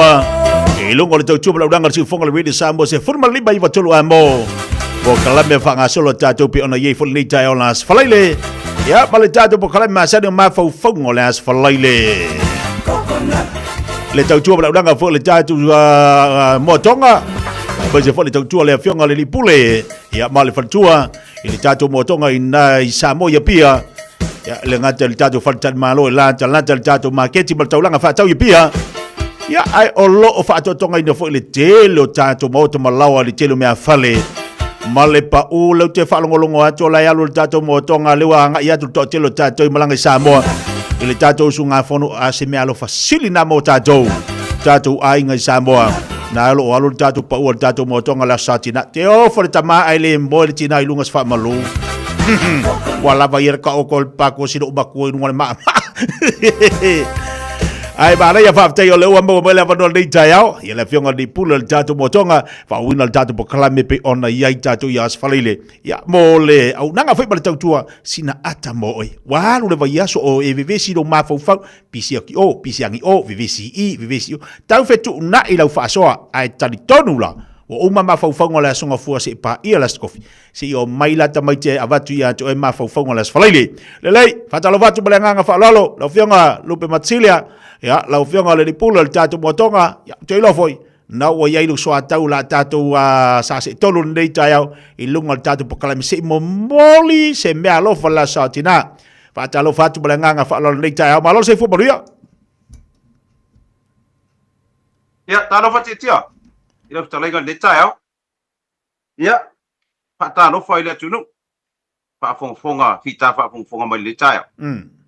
Ya, ole e mua na fa ilo si uso. Ya, o te la ngona wale ia si le sira. Ia si uso ne. O e noka ke so le vai. O e ope ona si fonga i lungo. O pe au manga ngalo le e temi uma. O se uso e fai mamaranga ku fa ko mamaranga mai de med maranga aku matau de med a maranga ku fa por ba le ai maranga mai de med ya pelar kulanga ngai e mobole toi le Taeao ya le ma fa tano fa i ma se uso ya le foi uma tua tu le uso le uso fa sa lau e fa tu foi sa na ya fa tano fa i o tangata to i tai o le nga luenga fa sa lau le Samoa le uso ya e no ka ke so e le tau fa i do foi le va o pia me il nei uso o lo foi la na tau tua ile tu no ia i tala marie pe o menga u ka ngoi wala au dia ngai kai au wa o ke dei lo i ko le ala nga me alo pa lai fai mo kinga ka ti ngai fa ka ko wa kinga le si ko i ti o so me e fa ta ro pa ko ti tia ile e fa funga nga le tu o mai wa mai le Taeao ia to le no le usa no ka le Taeao ia se mo mar ti tia e ma foi ia pa ta lo pa te ko ile pa yala siorta tu watulo ele nga te yau te roa e pa pe po isa moni ya mai sio ta fai fior ke lope lo pa yona mai mo mai fo il tau tua le radio sa mo mai di sila e mai fo yona unanga fo il tatu compania de motonga pa ta lo fatu ya so fa man ma lo tatu li pa lo yes tu te le Taeao Io e ma lo fa te ma vi le la papa ave lo tatu pokala me wa le va na fa fonga anda fa tali nei tatu paanga lo fionga le lipula le tatu motonga ia a o ma fa fa pe an tau fa ata le Taeao le tatu pokalam ma fa fa la song fu se pa ia la sotofi ai se mo moli lai ma fa fa la sfalili la ngole tu tatu le satina ai la fa tu lu sa se du nei Taeao ia ba lo te tia yo whatever e nga i pokalam me ka ke maka ko i fu nga fa ia fu ma le so ya ma o ka maa ua koe mori mau maka ua pu e mai le tunu eno. O le maka ingai ko inga mai do maku. I porka la mengi e kako. Ia e ngofo arisi ko inga nga fa saudu ngole o le posta le uso ya mau. O le ngofo ngona nga wheelchair. Maka i o le kiwi. Ia le da Taeao. Ia pata lo fatu. Va i ko fuala au. Va i ko le kaimia ingoi fuala au le. Ma va i le ka poki le ko inga mando maku. La le ku e le kausima. Ia le ka o le kekipu. Pakua kai mi mai wala o pe ele mo fainga o mai ala ku ka ko la ku mo ko ka si mai me ai ho ya no ma bom ko inga yo ka ko o mga kuwa le ka o ngi eno ka o mga kuwa e aso ya sa ka ko fe mala nga i me so fa ia sa ular ko inga mai kuwa sa ulo ngo lang so ngo i uro le fi o vai mos wa la ka mai de ka la sa ulo ko inga fa nang fa ka nga sauru ko inga o ke as pulu ka ya ai ke ala le lua la fa solo le ko ficar ko inga e ka u nga mang wa wala ka ni mane dia ya na wala so fa mo ala fa me na ka pia ko mi don pa ku lor ko inga wala ko mi ki na ka pi don o mai so me ros mo ale maua ole a ko e kupu le me nga kupu ya so ya o so mai o ro ka me ki ko fe ku di so ro so pero o ko ki a fai ku rao e o mai fa mai tama e le se me fa mai pa lo mai o ko yo le lo so fongo war ma ka ko yo ale maua ko ke maka i la ko kupu me nga kupu ya so e o la ka mai makara mo mai po le ani me le pa mer ko inga nga kupu ya so le lo pe nga o mai le ngu ko inga o mai fa po ronga ngu le ku le lo so fongo nga ko o ka mai ki o mai fa mai tama ele maua ale ani me nga kupu ya so Amer ko inga. Ole ufiero ka mai, yo ufiero ka mai. Amer ko inga. Ko ke manga ka wa. Amer kam iya, ta ma fa amor ka mai. Ia fa no mai. Ole menga kupu ya so ya. O le savari aku inga ia kau kua. Mapone wana i roto pangu. Ele koe mo wana roto pangu. No ma pela le wai inga ka baro i roto pangu. Ta koe fa i na ka ringa na aku nge kua. Yo aso ia. Yo aso ia. Au ka ko fe wa i mangu. Ro inga re sa fa peka mai. O le mea sa sa bisara la ko umare ko inga pe sa mai aso ia la ko fa poronga ule e fasi ma fa poronga le mea le wa inga sikoi le mo le bango e ko e la ai tua to kalo pai e na cha ngambale male a poinga imba bale si po ila ali oskamba na ba ko longa anti New Zealand pa inga bengai bawa lang ngai lisi pale lo ngai otara ya ai venga pale lo fa ka wa ya tiles yo ka peka me va penga o lo dices algo ko lo ya lo que ni samu la pues fa ka ala ko lo hace lo fa lo ya es como kiki boila nga ba ko long anting ni samu ya penga ngaka el prima suite ya apa ko lo lembar kin sa mo le fa lo fa lo mar ke si di lo sikam pa mo le mo ko ka pek ba le ki kilam ba tor sis ko wa ka pek ka ye ko me mar ki ko wa ka pek ka ye ko ya ko lo mar kin baila ka ora ka fin baila rangu ngana ma ai mas kam ya ka fin baila rangu ngana ma to wa pe la pa ka yo maru ka bo sa wa lo le pikir ka pek ka mo le pa e ba ku lombas kamba ya wala leila anu lorke por kalori per kaya lenga le ka peka te ke alpa ila pia pako bomba nga pikir pa nga worke ngelao anu lo yo tare pikir ka peka tol ela kunga lai ku war ka ka lenga la ka ngol kaya ka pek maka hoki fa per ka peka maka hoki fa per ka peka pa ku lomba mai dai per kaya bomba dai per kaya mo ko le ke alpa pia Ela ko eu sou quem com o valor. Lá com o que fa perca peca. Lá com o marquês. Pare. Mas que ele com mamãe ainda cá que o local. Tem dia mais foi me cá que tu já lá mure mau di maru ai no. Mau ai no. Ngai é que assim vai. Ora ngai ao que mau di maru ai cá peca. Ai foi com o marquês supa baixa. Tila. Boleh masih makong aru me ko foi ele ile da stor. Boleh ko tol. Ala kui fai mai fa kaura fa mai dia se so le ka fil ka pe ka ni le ka asol gai yo ya ta fi mau fa tu lo ya awai ko nga aso gi kele nga ka ko ma wa le mele ko bol le ma fa yo e ma ka dia na le ko sa ba di mai ka le o roking o e kwa oi ma le lo ma ku wa varus ku mo ko sa ngan lo ma ku e ba ai kula lo makua o siko o lua la skama lo ke lai fa de mai o fa solo wara kala ka kai me o lai o le ko i se nga mar pepe po e fa lo makula lo makua ka ya po ko ake ade lima la ka de pa kia pa ka mai de u ka se ma ke lo makua pe ya wo la ko lo skam nga uma po le ki fa pe ngi ka yo ai bo umang ka penga de u fu el sua vai fa ko lo ke ngi lo nga ke la ki halu e avele ka amino mai lo mar kibi mo so mai lo mar fado lo makua ne bene vaola lo makua ruma e la se ka makenga lo makua ni le la ke vele va ka amilo e lo mo mo le ngol fai pe wa watongi ia le le lo fa lo i la sa kinga wa ale le e nga se me ki li le fa lo sa va di ale ia ka mar kibi fa me lo makua sang ka maken pala aku la kama Miriam wa Miriam non ko ru la kama Miriam ma ko gyor ka kai fai pe wa ma furi ma ga mai mai la kama Miriam nga o fai ai mau o fai o fengi me fa le yo fa lo le ama fa lo ku sa le fa pe lo ke o le fa sirin lo ko po dala lo mu nga fai ala wa ko po dala kama Miriam la kama le fielo lo mo ko le se yo lo nga fa nga wes la kama mai nga o fai ai mau ya e masa ulu la por le va la ku ya lo mo la kama Miriam o que alul format asa ka kau ka pesini foi por kama Miriam ya Mapaponganga po yan eh. Ale, bago na natin. Iya ka dyan po yan eh. Ale, cute po yan eh. Yung kanya tiya may na radio Samoa, yung maltawtuat po yan mo itong kay iya utatuat tulo. Yan pa ito mula sa sila. Iya, olay, nga solo ka ko peo na sa unod titi.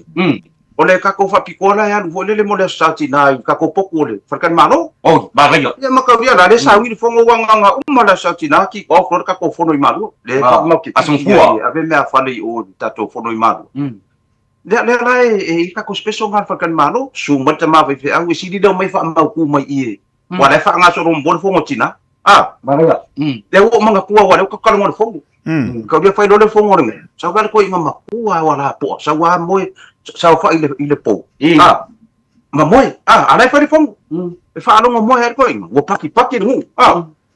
Usole pere pesike. Le wo pasi el pere pesike. Ya, wa paki ya. Usa ya e ngor ko inga. Wo paki ngu. Ko inga la le ya ko fos ko inga le fa mer ko inga. Sorry. La mai paki. Ol pere pesike. Pagpaki, fa marikaral ko inga. Pagpaki ya, may pagpaki. May, sali. Yan aki ako pagpaki. Le wakari al pere sweeping ay tama. Al pere pesiki. Mamay paki. Le wakari al pere sweeping ay fa ko may fongo may momoy. Wali ang silo bukuha. Iwan po na New Zealand. Ya, maram kaya. Pak pengulo lagi ada tinggi jalan apa nak pak komisila ko ki alum pola ya boleh buat sebalik balik dia masih nggak kalau main game silang ngaruh ke pasang pang Fiafia ular lum ko samo ya ba ko la ya le embarque mam merela ko wambala wali iya pak komisila se me pesca se skoki lang lelo pengar benga ya ba kolop ko nga I Malu ka we pa ilaw puking ke ko el Samoa ya mai lo ka maki ya balela kran ba mai ya ka maki ko ulom ko nga Malu ka pa lom ko mama ya ma fa lo puking nga pa ka ku I maki pa ka miska ko ki ma ko foi mai la pikir ka kon pa ba lom ko ya over be mai fo yo ka maki ya ko ngayon ben ko lom ba ko yo ile fa ila ka pu lai vào mua cầm mịch lai về vết xì mấy ở nó cầm son ôi phôi eo cùng ở lạc quen mà lai về vết xì mà lại skula ki số cũng cầm mịch rồi ở lai sợ ilom qua ngay skula ki ở si kinh sa mo số cũng cầm mịch cái pha pero cara le skula ki kinh sa mo China Maria lo pingalo ele foi ingi puking yo iki Samoa amalom ko out fe poko e va fa mai fa fiang o tong sila o ia fa yo puki o ke Samoa ale ke fa mai ele fa puking I ke poko ya fa kulom basiki China ele fa ngani puking ole official company passing ke Oleh official company pasi, waru le mele fa ipia chike pasi, waru le mele oleh official company pasi au kilang. Ala waru le lomba kuah, le fa lamba pasi ke, ulat. Ala ikan fong, okay poko. Oh iya okay sa fa ya puking go kan Samoa. Eva fa ngan fa mai ole. Eva ki China. Oleh official company pasi nga. Oleh official ngama sanga sa fa ya puking Samoa. Angan puasa ngabay di sini ko. Lai ko may magapay ko may pala o ko na me nga. Wa na wa ini si boye pupa kasi may manlum. O may lola ba nga ka may fadeu. Fa ko len fa ngolum. Ko kire may making may. Makere may markoking ana sa de pas.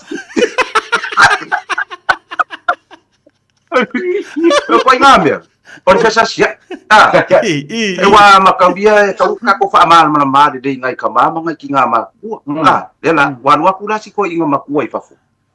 Ya siya nga friends ala fia nga ya so ya fa ila ko komingo. Ole ka mai kikana bo kai pio ka wa ar ko inga de wali fa. Bo fikus pulmon ko ka sana. Dia. Ela kula si ko inga le po ang ka ngoi. Ai fa along lo si ko inga pe le radio Samoa. Lai kiu ke mer ka kai mo le radio Samoa. O I mo le kiu. Ile le radio Samoa. O siya nga friend nga na fia nga ingi. Lai kiu ke mo le kiu. ai ka kala mai lo mai lenga ma ka dia na ka kangi ke fong ya le kio lo ka kala mai lenga e fai ko puse mon ma la a fa pela ke vidia ku le kio e kali mer ka kala kio ke le kio ta no fa kola ta no fa kola wa le puanga vili los ko inga o tai la de ngor ko inga vili los ko inga le kio ke ro fia ko inga wa vidia ko e fu la vidia o mai lang fa ngau ma vidia ku ai kali mai lo mas kam ma kau dia ai ka ngoi vidi sau friend whatever ngo ba ba they get excited for they what fe what nga vidia ka kangi mai lo mas kam le kio ta no fa kola fa mai ko ka dia dai no ko inga era ku inga ia me o kola ta no fa kola ai o so ku mar ko inga bai uso jadi makua ba be foi ngaro o taira ya na ke au fai ngau ya kola uso ya na makua ba be ngaro ro ngo o taira ngaro wa mai ai makau dia o le fa ngas ka mana le upu kola na ngo le fa po kana menu wan yo ya ko nga aso fa peng ya mangingo la fa nu mai mana malam mali le mele ka ke nga ile satina o kama kai piko siringa mafakia ya songi o mo fokangi wa foi le la taken mo ele lo makua ai masela le lo makua ho le kai pe ole kai pe lo makua ho le wa le ile kusi ho le kusi ho le nga kusi mai ia Filippo anga ia mama o masaila le na i se o mga fai le ka ko pokalam ai pe ole o ko nga so fa pengi pasalang kalau ko ba na ya si ya bangko foi la ya de si foi ya or ka kanaria so le fa fiu ya ngo o passo le pure ngo piu le pure ngo lamba al kamba giki ya ke po o le o ngo masi ele ko e vai ya pure ngo i la ko ngo kamba giki ya pa pe pure ngo ai po wa nga do pa bai kan ai ono le sipo ai fa ngo kau pun wow kalau ngolong lagi kalau ngomong kau kalau mereka kau lagi kiamber berpuluh ya gerai tikti le ke subia kau fa ngolong pun esa oa maka pongwa le kiamber lagi kai mira pese mul maga anga su sia bangol le pun ngule lain mau kali mai los kam taruh kertas coba lah sana bai ya fakaru fakuro pun baru cuci dia fa pe mai lomba le cuci ya lari pese fia fa tal sangaila aku purmu ya langsung dong pola se pese te fia bol mala ya aku mar purmu embago le pese le embago ya sa no mai lari pese embago le pese le aku nge yo mbawa wo inga pa lo ngolong aku ka mai tole ole la ko pure ngule ngule le inga makau dia boleh pengalaman pure ai lain masih pes mereka masih uma faila le kio lain masih pes Fiafia awang yo mawa wo inga lu me parece ida ida pola kamo go kala video pure mo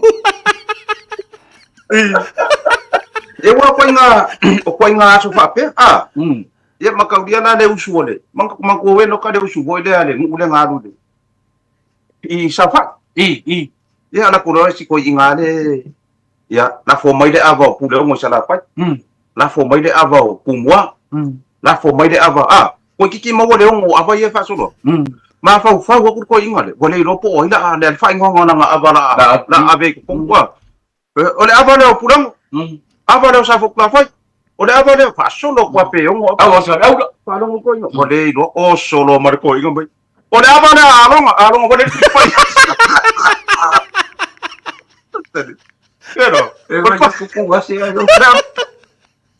ya va pero wala ino ko ingo wa uma abang ka wala wali na le fa anu le aba alo yo waso eso kinga ka ka ngo ka ko maka ikule bona po hangi ka ko ka mo fainga ma ngi ka ko foi dia i ka ko me alo fa mo de sao kinga eu vou ter no ya tia pola sur pingar pola foi seu pingar si eu vou le pon pa manatu ya le sur de la sautina ya ai eu le kau kilo aku foi le le olha ale sa onga tongo le sur Wa le pai mai mana tunis. O le asu sa mo rota tina no to pa dau mai lo langi le. Ya o le asu sa foi. Ya mo show tu atina. Asila. Ya pa pena foi le pionga tia. O le asu sa mo siona tina. Na so I pua mai le lo langi. Ape o le pa o pai ni. Ele o sia wa le isla ka vemba kia doka. Wa. O pai se mbea no pa mo tina. Ala lai ora mai si tina. Ya la o ma. A ver ku pe fa ka we lo fo lompua. A pe mai. A ki nga ka mai pa. She's not my mom. Yeah. She's my wife. Yeah. My wife. Ora ti na pili lo le mai. Okay, le ya kia. Pai ya kia wa ya. Wa makwaru lu inga ngol Facebook ni fesidi da. Ya mo fesidi lo. Makwa le wa nga so wa mo fesidi ni le ha de ya no kari. Wa afa solo mai ngile le solo nga mama kamai. Alai mama mai marka mar. Ya. Me mama nga lo de tinga kamai. Al fesidi. Wa mai lo le kala de kusala mama ko inga di si Fiafia. Ala sa fa marka mi ki pe fa ba le ban. Oi. Ang fai mai ko inga. Mama kamai mama mai ko inga pa mai ro mar fa ba le mai. Dia fai mams tamaro.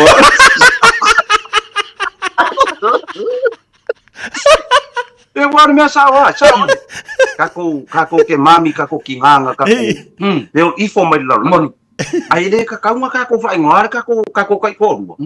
Se iba ngala. E se me vole le true story ai. Ono kako o makua ku ya kai. Ela nga kau nga bala wa ma. O le wa le ro ko ya. Kusa wa le ro ko ma ko. Wa sa una mar pension e fa kali e ku le wo te. Me va pena. Wa alis ka ngaka. Ele ngo fo se ro ma ku o se ro fa. O le card pension na. O le ma ku o le yanga. Le ma ku ala. Pa me lo fai lo kus. Pa me fai lo kus. Por fai lo kusida e o ki kele me lo ngume. Tau lo fai la kusi. E fala lo fa mambo. Se fulu lima, o se fulu lima, mar se fulu. Au nga kua I runga ka maro fa mai. Ia e fana e tato wa lo fa le ko tau mai le finai. Le tato tau ninga. Ia e le lo ala ka ma ku fa kasi e le lo ho ka ungi mia a. Fa mai. Ia alo fa mua se fulu lima. Alo fa lua se fulu tala. Alo fa lo tolu se fulu lima. Ano fai fa sepuluh tala. Atu fa tasi lima. Kailo. Oh ya ko nga fai na kusi pa. Mai atu fa tasi lima. Lua tai sepuluh lima. Fa fetai bi ia le tu. Tole o ko nga fai na kusi pa. Kusa umaro le sa ki nga ko so solo mudir kan. Kalau kalau kailan bali bale aropi kalau de aropera engo foi le chipico le vai kalau kailan engo foi le vai na bawa no bala audio le aropi ile si yang awo ile si engo foi le chipico le vai ya ole aropera ni ba fofa pela fa yang halu yo il piccola yo ai awo ole ngofo ile vai ko lo kailan Ako le ba nga lambar ko lo kaya le arok pe po le asin. E le mau ko. Ma ko le arok na person. O lo fiaru lo bala audiência o bole. Ko se war ko lo kaya. O lo la sola la no la arok pe me la ngam arok pe lo bala audi. La amai lo fa va amai lo fa pe la agua. Ole kilo mai lo ngal pa maku. Ngal pa maku. Ba ko tol. E fa la ba ko le. Fai la simba ma. Kau se la ro pe. Chor. Wo le lo ko kai la le ka kia mai po si o ngala apa. Kilo la ro pe. Chor. Wo le lo. Para au lo mo la ro pe.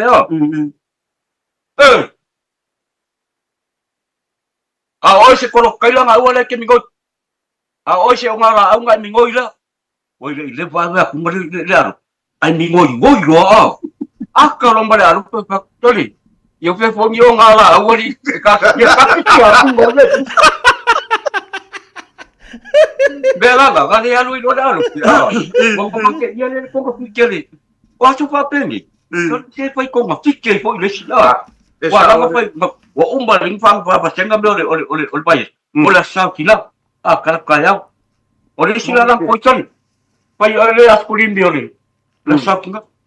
Ayo onge ke fakul ko inga. Wa ri sekila askulin ma. Dele ma ko me ya lewa. Wan bo fe konfiati. E sao. E ai ia wala nga ia ulungari. E kana bo wari ki nga ole fa finge. Le la fi wasi finge fa kali se me alo. Ala bo ka mi lo ele le fa ya va ave mo mon me alo fa ki nga fa finge.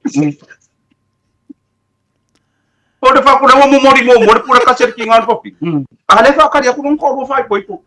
De fa ko nga me va ko kupu ya so pinga. Ya ai ko nga me va pe. Ya na va ma ko arka. Mana ya. Ma vai volta po klabi. Wa ko sa ngi dale. Ma vai volta po klabi. O lewa ma watu. Sini ana fa emo tu lava tu langa lo yele. Ona ya fa tomo tatu mo tonga mo nei va ya sol saulia. Ya, olo anu tatu fa pito mo le va ya so ne la satina. Ale va ya so muri fo na nei. Olo pa uta o tatu potu mo le satina. Ya, a mai si o kinga. Wa ya si kinga ki fa kai mo va bisi. Ya si kinga ele pofu wa se fa kan ma. Ai ma ya ngai special ya mai si ro ma ku i fa pa sa na ku. Ya ma sau se i fa maru ruonga kai ni fo ku ro ya wa i na kinga wa ka kana se kai. Abre si ma fan. Ya ma ka dia vale wa ngi na wa check out. Ai video ku ro le kanga. Ai tina. Sau le ngalo kai ni fo mo dai. De ka se ko ka se ko nga por ka na me. E kere nga ka wa ye ka wa. Ala nga pe su embai do. Su embai do kan ki po. Ya, embola ko nga be nga le la ko ngi le. Wo fio su kan ni po si lo mo ko nga lo ngal pusa. Ala wo si yo ko ko te pa. Nga. Aya. Dale wo makwa aki nga aya ku pa. Ba ko ki nga aya ko.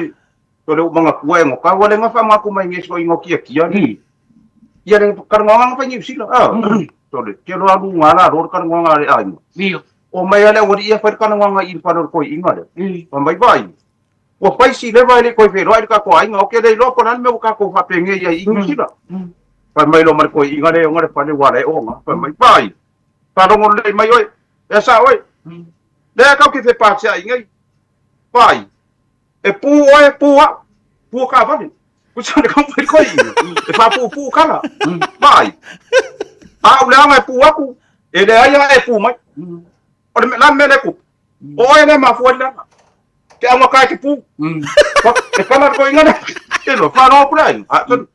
E se le na lo langi le kan ngo. Ku sa le pu fa mama fa na ngai la satina. Pu mai pu wa. Fa fa ngo fiu. Ai no. Ma ko pe asa oia so pe chelo. La me renga le pusa mai lo ko. Na lenga. Ngai le pusa mai pa fa ki sa wo le sa me. Ai ki sa wo le ma fo le pa ko ma lo le ku. Pa ko ko inga me fa. Ya ba se ko ila le, ba se ila le si ba no le si. Ta bol ma ka ngala para to ya tamba ma chila. Ya wa le e chupu. Ko inga me ko inga le. Ya bagi solo la vale le kuar ko inga wala au la ye le sion ko lu te ma ko ka ko ya sau lo pun bal lo silo silo ko pan ko inga ya ma gesol ko ay ma gesol ko lo ma ko ay wala ko han se bal ko ka ko bal ko wala ko ma ki on ba ye val aya wala ko ma ele wa usaw bang ko wala makay pa wala mga tulong mo ba di silong mo ko balulong ko ay mga sul ko lo mo ko ay fa ko lo mo ko sa balulong ko ba para ka may balulong ko ay nga ba ay mawo ka penga ko lo mo ko may bay de wa me pesto ay dei do la ka mo may kuri ba ko ay makuor ngi ko ka ko ko nga me ba penga ko pu ya so ba pengi pero la wa la le ka nga ka e a ver fa sa lo mo i o le kiu pasal lo ngol madi awale o skama fai pasal lo ngol madi ya e fai la le pasal lo skama madi ala sunga fuang fai pasal lo ala sa kala ngo inga la ko kale sier kala hoja ya yo ko puanga ngau ya yo o le fai unga na pasal lo ngol madi fai wait a minute mai ya the four ina mai ya ba wato wa ave sei na yo ia fa manuina le sua foi fa unga fa sa longan mari luar fa sa longan mari fa ai ulo ai fa insenges sarar kau kanar ga kam na umalo ole upunga ili kuseyo sai ni doi na kanga ko dai sai ni ai matai oli o pakang ko dai sa ulo ko malo ko mai na fo ai na mai ye oba pa no longo le ngom peka ni sia ide ba le fa ai fa sa long fo ai na mai ye oba wa ave sei na Yehova ia fa manuina le sua fo yo sai ni ole nei fa tsa longa e yopu olona fa le tua mana au au o le sai ni ai tadi tole ole fa tsa longa le ai ngale se fa tsa longa yo se ke pa ya so le ko ngaka ngaka ba pe ele au ngai la sa pinga ya lai lo ai olonga ko o ka ure o ki pe ko ai alu sa umare size medium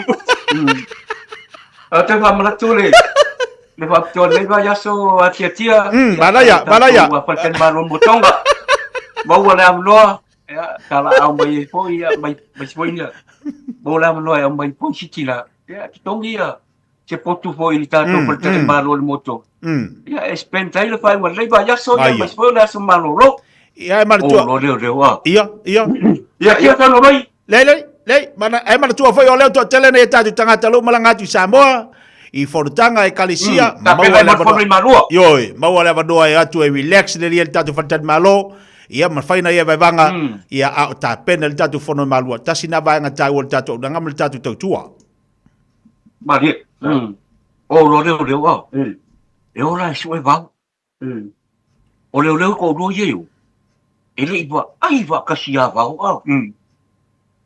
o kwa lo la ye lo ni ila ai ngo ba aku lo la sa fa ilu kan ka ilu mo le fa la bere ba ka la mi fa ngo a wa ko ngwana a wa ko lo pe si lo ilu ka le sa fa ile bere ba te pa mo mari lo pingar ma ke fia mo va ya ala pungo wa ka một môn bậc phiền mông vào cộng cả mà dày luôn ngô vào bệnh gà luôn vậy ở những cái luôn phim mẫu các cụ mà điều đấy mà cái phiền mông vào mà bây giờ vào gà luôn vậy rồi giết gà luôn mà ngâm bệnh không bảo mà qua ông mà cũng nghe giả rất chịu vào đây tôi chỉ đi giờ anh phong ngộ cái sẽ phong ngộ cái vấn đề bỏ Oi, foi, olha, olha bem para coi. Olha peixe de chá, olha qual que é o yava. Olha para, mas que viam, vou falar muito, galu, velho. O qual uma nega que o vai. O que é uma manga? Olha, tô batendo. Agora vai aí, pular na banha. Vai yan be makalim ba sa sawo be pa vai awa ko ke tamo ko na kurang na yoy tal para po may ko peli mula sa kinga ay pipilo lisin be ngala po may oy nga kanda na pa pena ko nga kay minga e ma fo do ko ka ma le nga pio le men kuya ba ila ma ka nga markinga wa ave vestido la u mo lo kinga me fa de ko mon fa kule bebe siro merkinga vai wa de eu sou merkinga wa ka fula wa le mu wa ku le ko ngano ko ma fa me lo merkinga vai to ye ka ko so e kinga ngai lo ka ke ai nga sa wa kang Fiafia ore ngai ya fa le mang via ya fa pe ngai nga ma ye ke sira pia le e ka ke kasin lo que sea, mi papá, no está, ya está, no está. Yo voy a me fate. Kakawanga. Mga kuwa fo ye no kale afa ara mana ma fa wale wa ido ko ke desi ka ko pe. Ma o ka wa ke lo ka request my little page. Ido kana wo ile le fo ka nga isu. Ku so le kana nga. Ore kana nga mo mai Filipino nga wo maranga Filipino o fa nga nunga ska di melpo. O wele Filipino mo lo fes. Ore kanga ka e ka ore sa inkis. Ma mai ore kana le ele se kana pe pelo. Ade maranga ia le o ngor ka. Le la ngo fa makala i. La ko fa makala ko ya ngwa. Ai sa wa le la wa. Wo fa ngere fo ngo me ora ngi usum. Sa u ka ngaka le ka o pu le ngu fa mai bai. Pa lo le mar ka ko wa vai se nga ma ka usanga ia o fa kan kon wa le me le pusi ka ko bon ko yo le fili yo le sumun. Ai sa o moe manga ku ngaku lava. I se me faile i le fili le. Nga fa pe le o ka. Fa ka man longo. Le longo. Nga mai dia. E kau le wa ma ka bia la kau me ngai le wo pusi. Po le hale ma le me sa o le pusi e la ngonga. Man ma ngai yo le kia ka. Kau le longo le wo pusi. Fa kau me longo. Kau le wo fi. Apa o mai. Ya ru e la fi ro. Dia Fai hali mai manga. Fai mere kala le su. Fai mere kala. Kasi moe le mu. Ai na le su mu koi inga wa ala fala fa a korking. Lai mo fo mai le si po le kala. Lai le ku wa mama kau dia a fai me yo fo. E ya le ko fa la wa singa le. E ngo fo ngo po ile. O ma le ya pa sia ka di e fe e go fia le fo. Le o pa sia me no. Ko ngi lo ko inga. Le ko inga lai ku ma le kala. Ba ya tama matua. Fai mai sau. So fangonga mai le ko fa ka kala mai ko fa e. Peke lang long. O so mai ro maka mai maka dia la ko inga ka ngaka ya. Di fia fa rongo i ringo. Ia ko la se boy o ya. Ko ngi mai ro ka mama ko me fa mai fa kai kere. O le mea nga fili ai oi ke vai ringo. O le moe mar ko fa nga ya ke oi. Langa e. Ke manga ku ngapu i mele le fa sa nga le muma. Pui ringo. Manga ya le kia, manga ya fu fa nga. Pa ka man longo.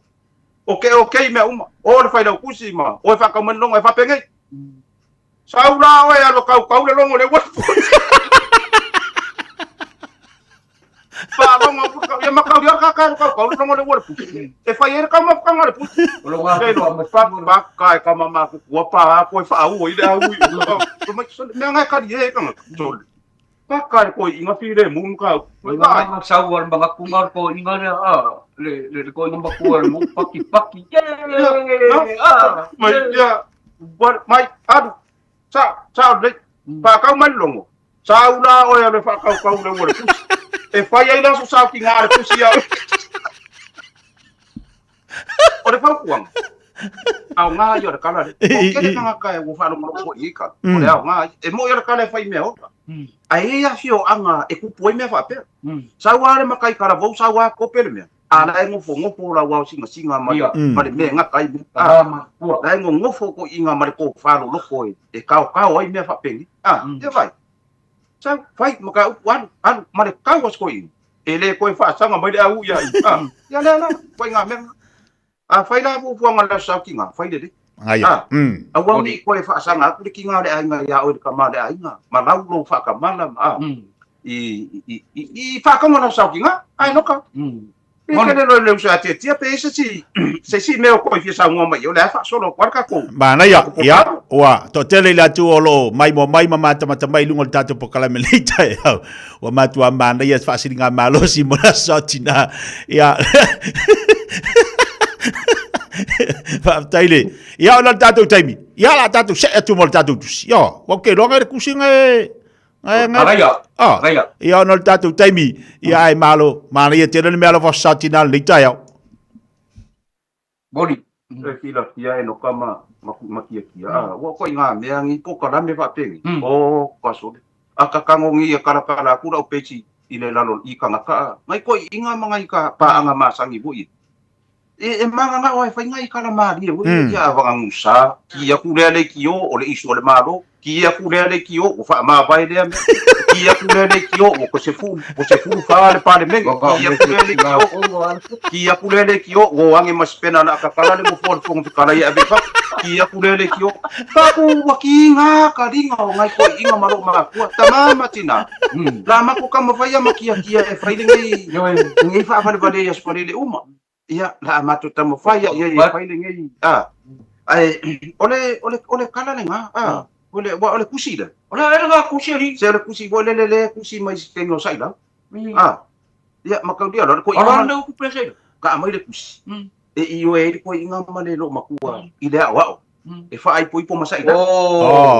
e kaungu na yo sa irau sa pio i marawa ia kaungu na le kuti ele anga va ayer ko inga le anga fu va ayer lo maku ele lo nga ko inga man lo maku fa le ia le la e kilo so las ko inga i se kanga kai laua ai o so mai lo mari si fa ale ko nga bu le o la de ko inga de ba fa le ai to ku na ko inga ar kanga ka e fa isu mo pe isu i ia ora kusila wa mau ki ngoa kusia mo matua sai lau fa fonga le mai ale kusi mo matua sai lau wa o tu si atu male ava te tawa ona ole a o ole a ma fa ai koi e anga malu e loto mawara lo to e tumu i le fa alo pa mo mole talia o ia e avea mana tan kusila kusile mai a Filippo e mai na ya Filippo o ya Filippo o Filippo ole kei kengi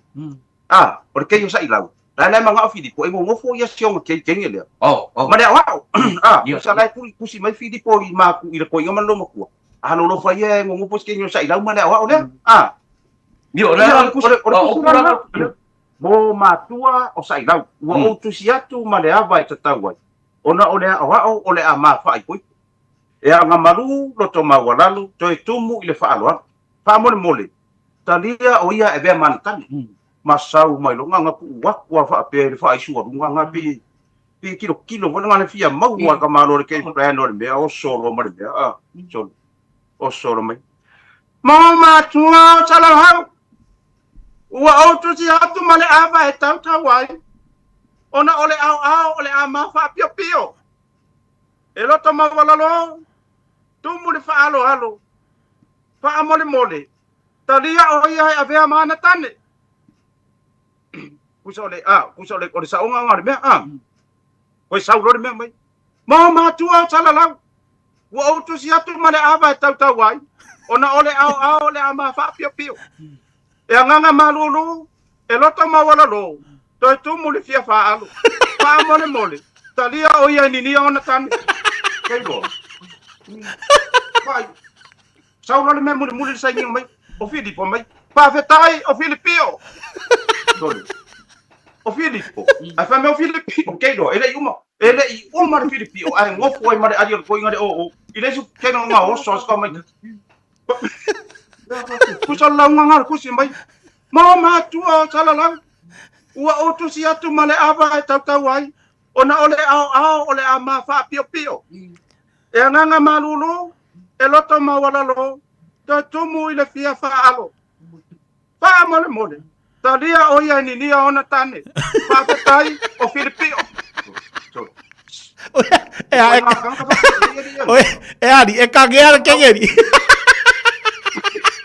Bela wa mawa yena o ke ele no le wa mawa yena o no wa ka vale amio ka pa ole e kangea pa ja mo ka mai nei supu ele pa jo yo nge ya so ke o ke va ko fisu ya ya le foi nga po ko nga so pa pe nei ya pa se foi ole i warta le kako ki mua ola ya ba ya pulangan al tau lo isa mo le taya o wa paso pongsa aso ma pi pongsa va pe ngi fa ma ka po kana wa le mo ka le nga lo le ave ka va le ave madi e ave madi ko ke lo na wa umma lo le vai ba so lo ma fa le la nga wan madi la tem da ma ave wo ke atu ka silpo ke lo alu wa ko le me pasi mai ma wo fa so lo ko usa ko mo le vai ba ko sia sole e ka kana ko ka ngaka ku ele se oki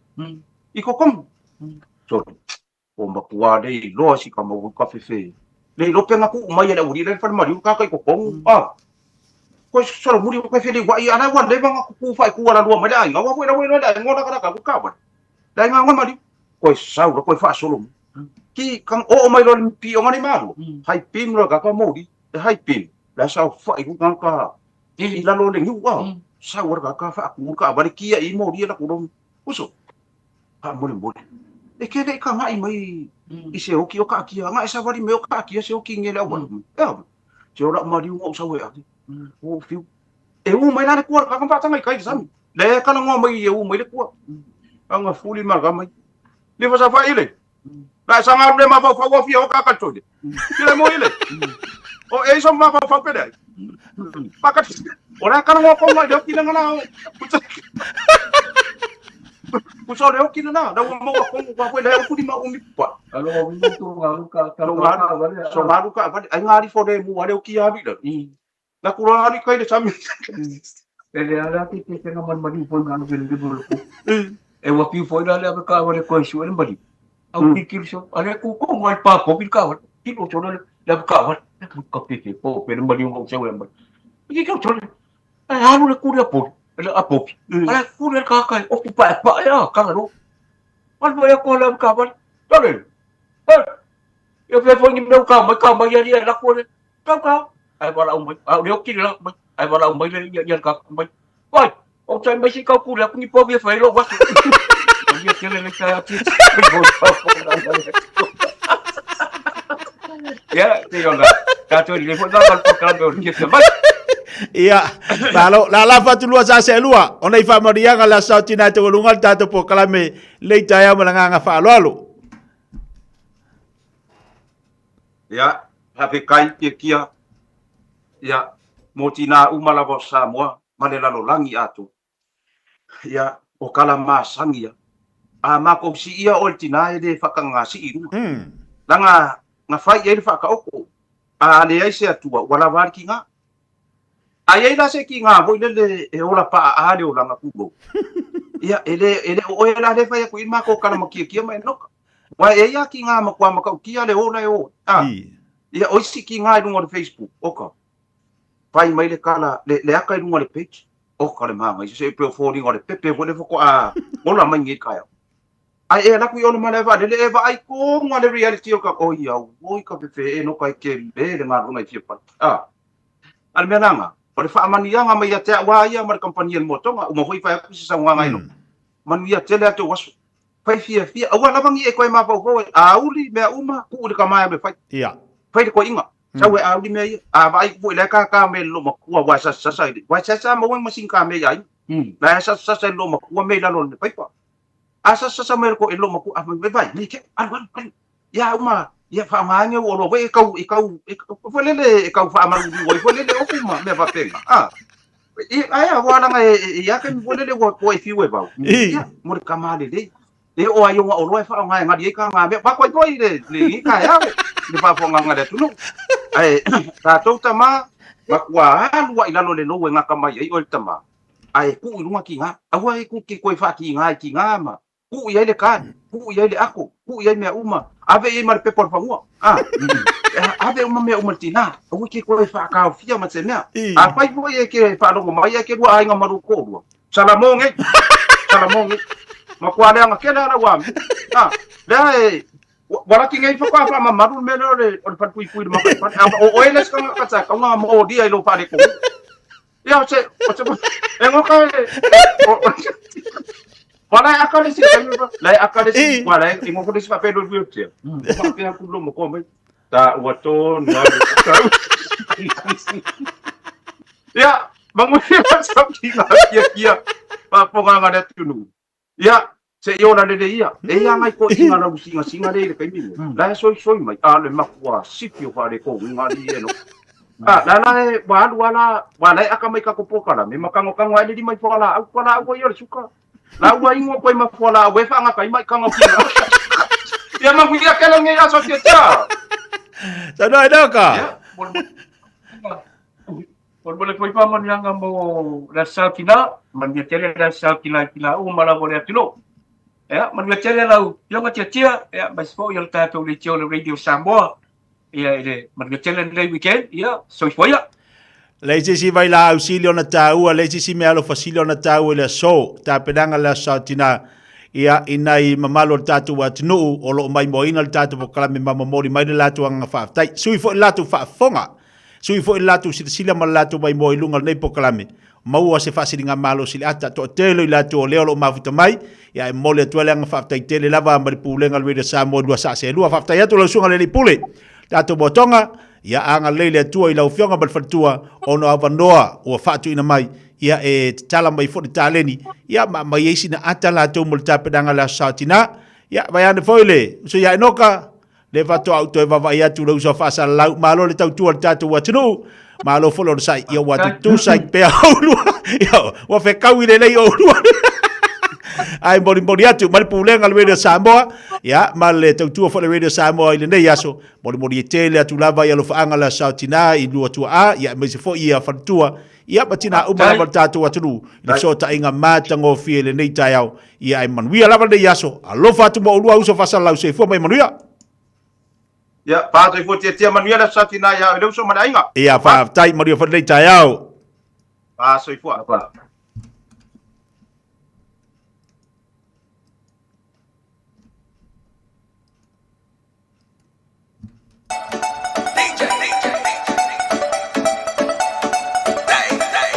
Tebele wajelo sumar fitu minute te dele tu las follow. Ya onai po kala me mo tatu la sautina.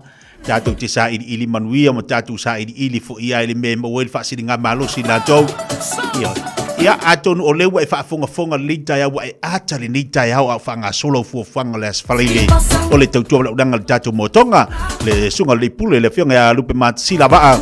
Ya bat simo le so fa salau ya enoka pe ona ye la sa se lu le nita ya matango fie ya fa nga solo fu fanga le Taeao nei yo ka ko fa malo skingo fo nga olo ata bawa fo le fa sin nga malo si botato fa malu dua tu ina va tu tatu tala le Taeao ya ono le tabu fa lava fa fia tato e me se tatu tina mata mama tu mo to malawa sma fa fonga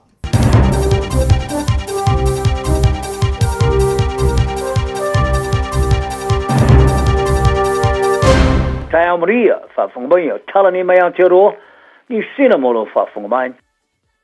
O le suite tala pātia le leipa kāmele se puloni sa i whalia o Nicola Creek, e te tawana whaamawai o se minista mo tina matamatai, i rona whalia, o swinga le tūla whona moringa tuso tongi por Equal Pay Act, o se tala le lei mo tina matamatai. Sa fai tuene se puloni ele tamata minista ile lea yo sona nga matu ile tu se o manato tangata a fite ya ile fai nga malo malisi le vela fla fo inga le parliament winga ia na swinga fa fo se ile tu la fondo de vasrei fai tongo mo le tu la fondo pasia sa tu ia ile le po nei swinga sa fa na tinate wi atu le parliament te luaile mana o mia na malo e vavesa identity no tupe a o lumana ile talafara te o tupe la sulus fulu le masina ni me sa whaari ai le te iulo le pātia le act, le si fwoi pā anga le whainga malo so whaatasi David Seymour, o lea swinga o whaasau ina le whaitau biliona pa biliona o tālan. Mai e tāu ai, o ia mai ngā tupe o whaasau ina taruai, e ia le whaamoemoenga na malo. O le lai ki atu tanga te whainga ruenga, o le amanui ai ini tangi le lavo la tu tongi maua, e whaavaile i lunga o le whailonga tingata i tu aingo o i tu pāo tingata po le gender-based discrimination. Whaare se poloni, wa amo i tina matamata i tupe tipi whaalafonga e le ngawhati e ino onu tongi, tupe whaalafonga e ave e sea mai ia ilato e ei whale mautu tongi. Whaapea ma tupe whaalafonga e ave sea ma company no sisi kaleki. Wa tā pā fo e le tamata i soa te ulo le pātia le Greens Marama Davidson i a Crick e whamawai. A pita, i lalo teimo visili ma le pātia le leipa le pār mene sa whalia e Crick, e te tau i te matina o na samina swinga. Wa whaia re tūla whono o renga tūso re tongi. Mai e tā wai o nei swinga o rea wha whaingo fia i whātinonga o na whaia i ani tāo sanga i ritu tūso re tongi. Ai sa whaalia se poloni e na o Crick e iai lea manatu. O le tamatai komisina mua o renga tūso awa noa o ngā luenga i Dame Judy McCracker. O i whaalia. O le solo i o tāo sanga o iai mo renga tūso re tongi. Wa solia i mata whaioio aia tau o tangata New Zealand, o ye nei, ma o se oso whainga sa wā fo i lea i tamatai matina o whaia ngā luenga tāua. O namu o whaafai leina e wala wha scientisti po le genetically engineered, mani sua ola mo wheu sua inga po semen, e whaono a vea ma se a o penga fau e wha santa wai, e wha mai o le terapika e tau a vea e lea in seto le namu. E bea na whaalia e scientisti Australia, ino wa mahe o na whaia whaati te inga o le inseti i se awala e wha tonu inain. Ua ilo ai o le metotia mo le ngamu poa e o ona po le toxic male technique, o se awala e taula ia i le wha whana wina leo namu. e mau e palotini o ona yo lātou suola, po simenia, ma tapea ina i namu whawhinge, i le mai ai ona theu suai. O namu whawhinge ua whataula ia taruai, wa na o i lātou e wina ma mimiti le toto le tangata, ma whaasala wai whaamai e pe o le malaria, ma le dengue fever. O le lesa antisi Sam Beach, mai le University ale Macquarie, i Australia, sa i whalia, o le au wala e vavele au ngā e pe o le vaila au e tine e le namu e au nolea, ma le aafia yo isi mea o la au ngā. O se au wala o se fofo e wha no suia i le au wala e tātou te vava ai ai in se te whalafua, ma ofo inai se o la maloloina mo tangata matuma wai, le luma nai. O wha maoninga o wha te te inga o Samoa moa, sa wha o ngai lango e wha tama ia fuala au tamu whamata ia po fruit flies. Se mea ola sa wha whaile leina i tutono o whanatu soe, e feiva le po o le teime ola ai, i le nā o le lua mai aso. O lango whawhinge sa wha whiusua i malango poa o ona sa tele eise wha atitinga o lango in city, e piona sa mawai e scientific.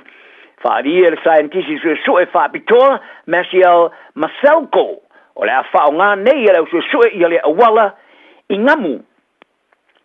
Sa avel wha maoninga o le sa o le le whanaina o se tama sa ia whasio tia te whainga luenga e to lua i se no whanga sa whaia iai se ngā luenga tele i le taulanga o Kilani e piano whaari ai le vaenga sa su e suina le amata opu o le tama sa wha o pengai ni se whana ia matu tangi matua read sa rusu whato sanga sa whano le ola i le teimi o te whananga i le no whanga i whanga le ale o leo i le mga alo Queen Street ia i ulai o le roa whima le rufu tolu sa whana read i ana wofa i ngā runga i tō lua mamari li wai o tupunga sipili ano lemi, whasu whateu sanga masolo mona tō e whasuru lima, ma wha manu o li a isi.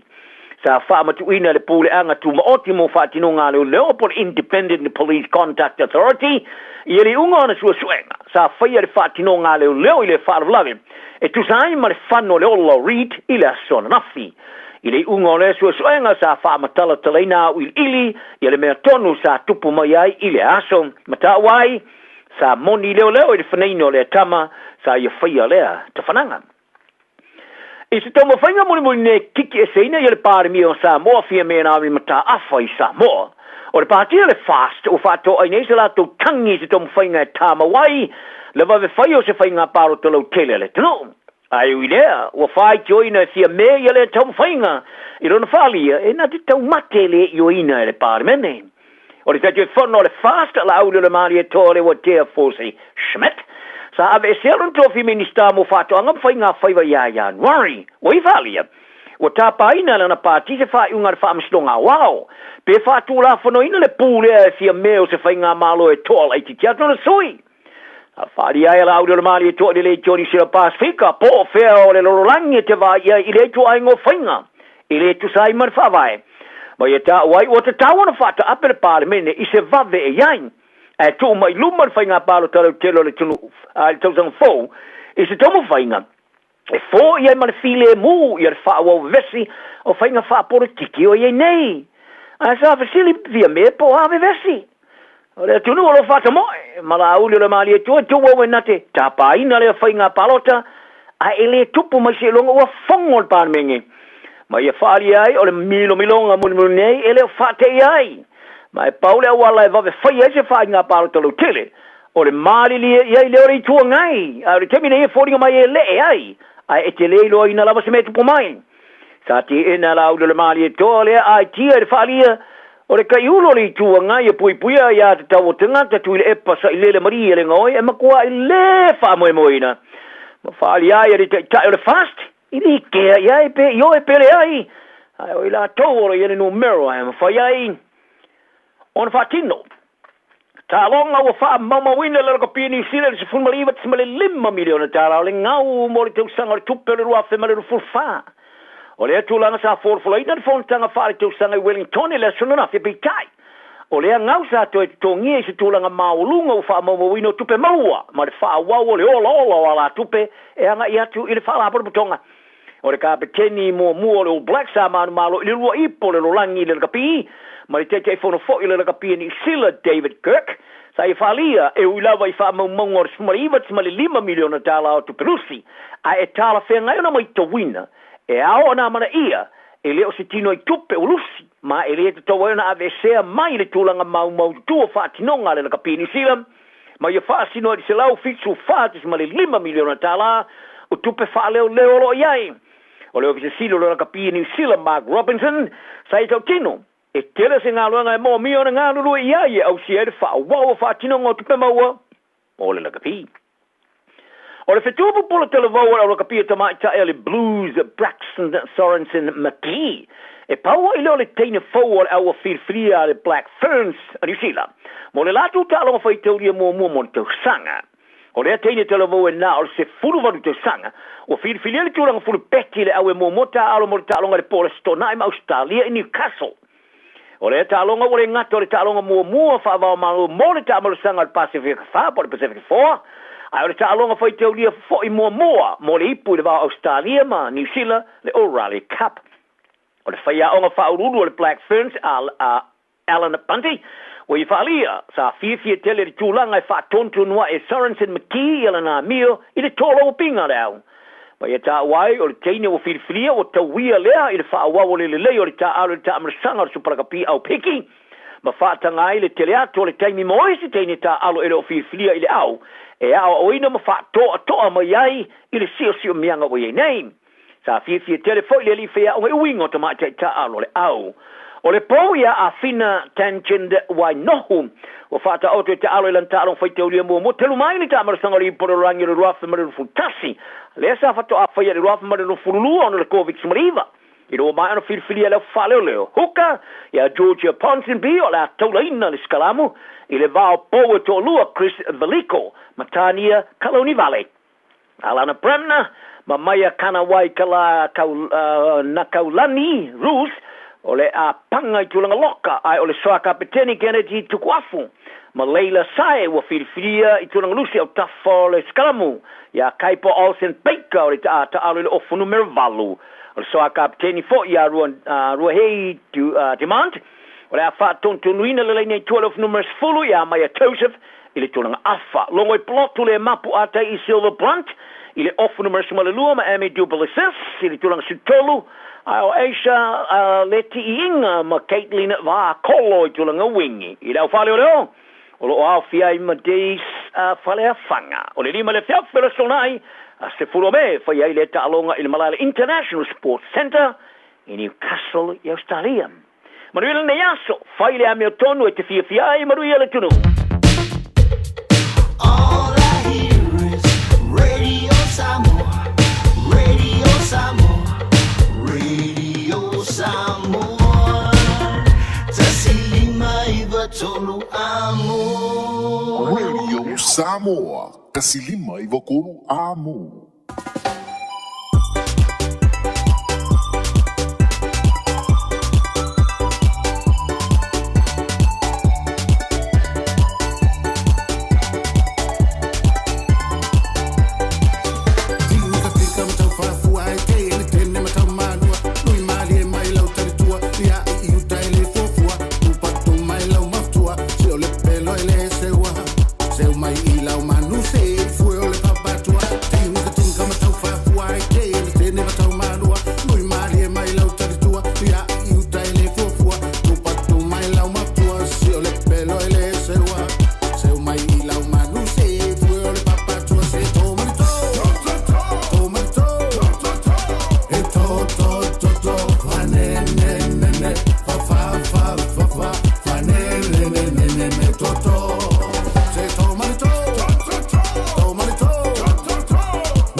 Lelewa se mari mate bala wati o tai luas fumar fitu minuto le tale o leitu la se furma le tasi ia mo tanto ia talo fai 99 fai mai pe fiska ko fa malo sikingo kalo fa ia lele ia mingo i mai tato tina ka singa due fo ia le Taeao ala tu lole tatala tu baltato le na baltato fili market nei Taeao ia ai sa fo upi o Malu ia mingo i mai la ka ko Taeao mingo i mai ya fa pera ke fia sumpa malilei Taeao lunga tatu sumpa ya o kako wale alwak ya ngoi luba lima lunga ya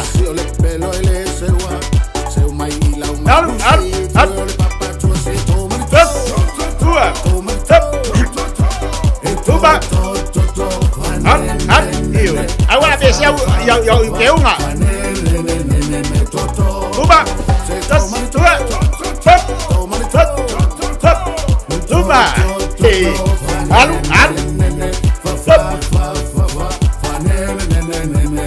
apa? Ayo, Luba, sampai ke bawah, Luba baik, Luba. Ayoy. Ayoy ho kawa, wo ho pa, wo pilo. Ya, lupa. Ai. Das dua, kalu. Lupa. Yoy, oleh ata pun pa sino ka yoy. Das dua.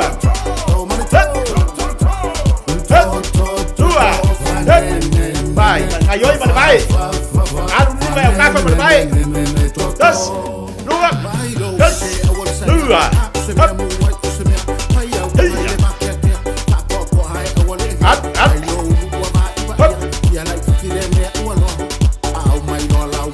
Ayoy.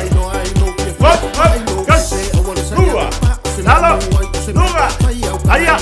Lupa. Ayah, kau jalan. Mau le lo guapo. Das. Dua.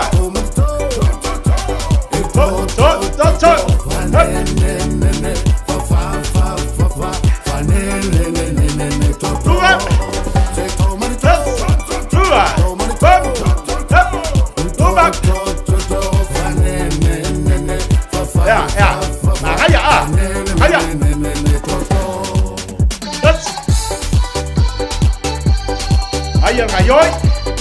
Das. Ayoy lupa. Ayoy jatuh Cina ya op. Das. Dua. Ayah. Tot. Ya. Bakal kotor ya op. Das. Dua. Ayah.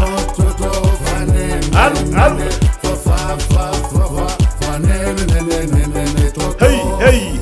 Ya. Saudara sidia kwa. Mangwa kako fa malas kingon gi kai aukson. Ya kan mai. Ya le aku runga Aku runga Ya. Ya aku ska kopi sele por fa malas kingo. Sami tato fa ele taile na o pa al fa o mo mai nei no tu ya pai tu sama ya ele tu lang wala kim se va au pia asa tu lang ton man le ta kau tinggal la sakinga so la tu lang fa ma lo fia me mai lo fa ga ya fa ma luan ele awal aiya babu Sami tato fa nga me ele taile na suma peto la tu lang we tu o termine le na o pa al fa o mo mai nei no tu ya pai tu sama ya ele tu lang wala kim se va au pia asa tu lang ton man le ta mai po ni mai so la tu lang fa ma lo fia me mai lo fa ga ya fa ma ele awal luan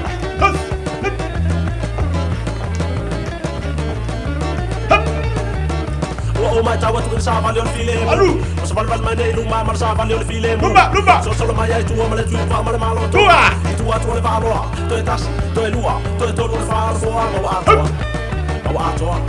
o male malo lumba o mai tawa tu sa valeu o filé so val mai no ma sa valeu o filé so mai ai tu o male tu pa male malo tonga tu le valo tu tas tu lua tu le fa fo o ato ai Oh, ma vamo. Luga. Awar sela. Temla le ne voy a ir swinga. Ola tato tu. Luga. Mo ma ne lu male tu pa male malo to. Tu no ma ya forma tu ya pa male malo to. O pe yo e male te le pa pele a lo ba a isa. Isa. Tonga. Aya. Bye dali magai. Ya. This is expertise. Oso swa ya fa emoku ya. Le kwagas. Marcela.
Oi, lo maso mau ka ko bang ke sumpah.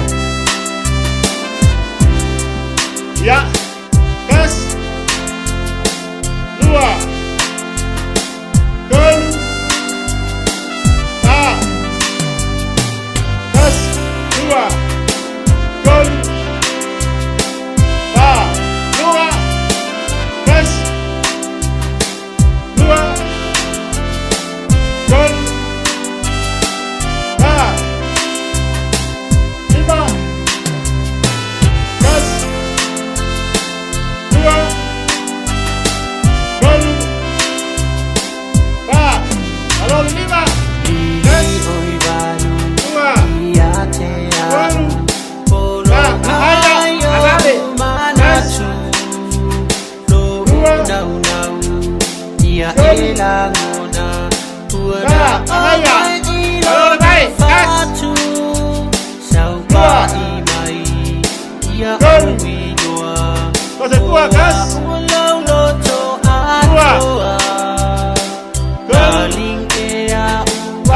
Si vai. Gas. 2. Gun. Halo. Gas. 2. Gun. Ya mereka makan. Gas. 2. Gun. Abalik. Gas. 2. Gun. Ayah.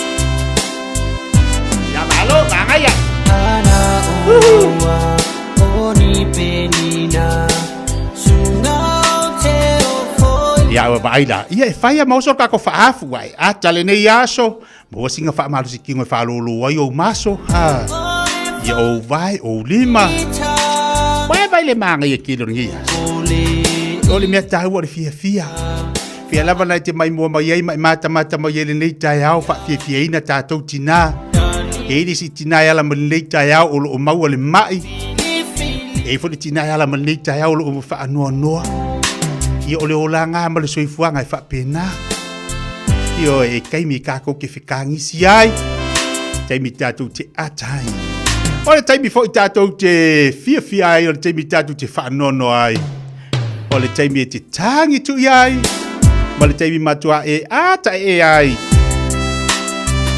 Patalo vatu le sungal whawhengainga.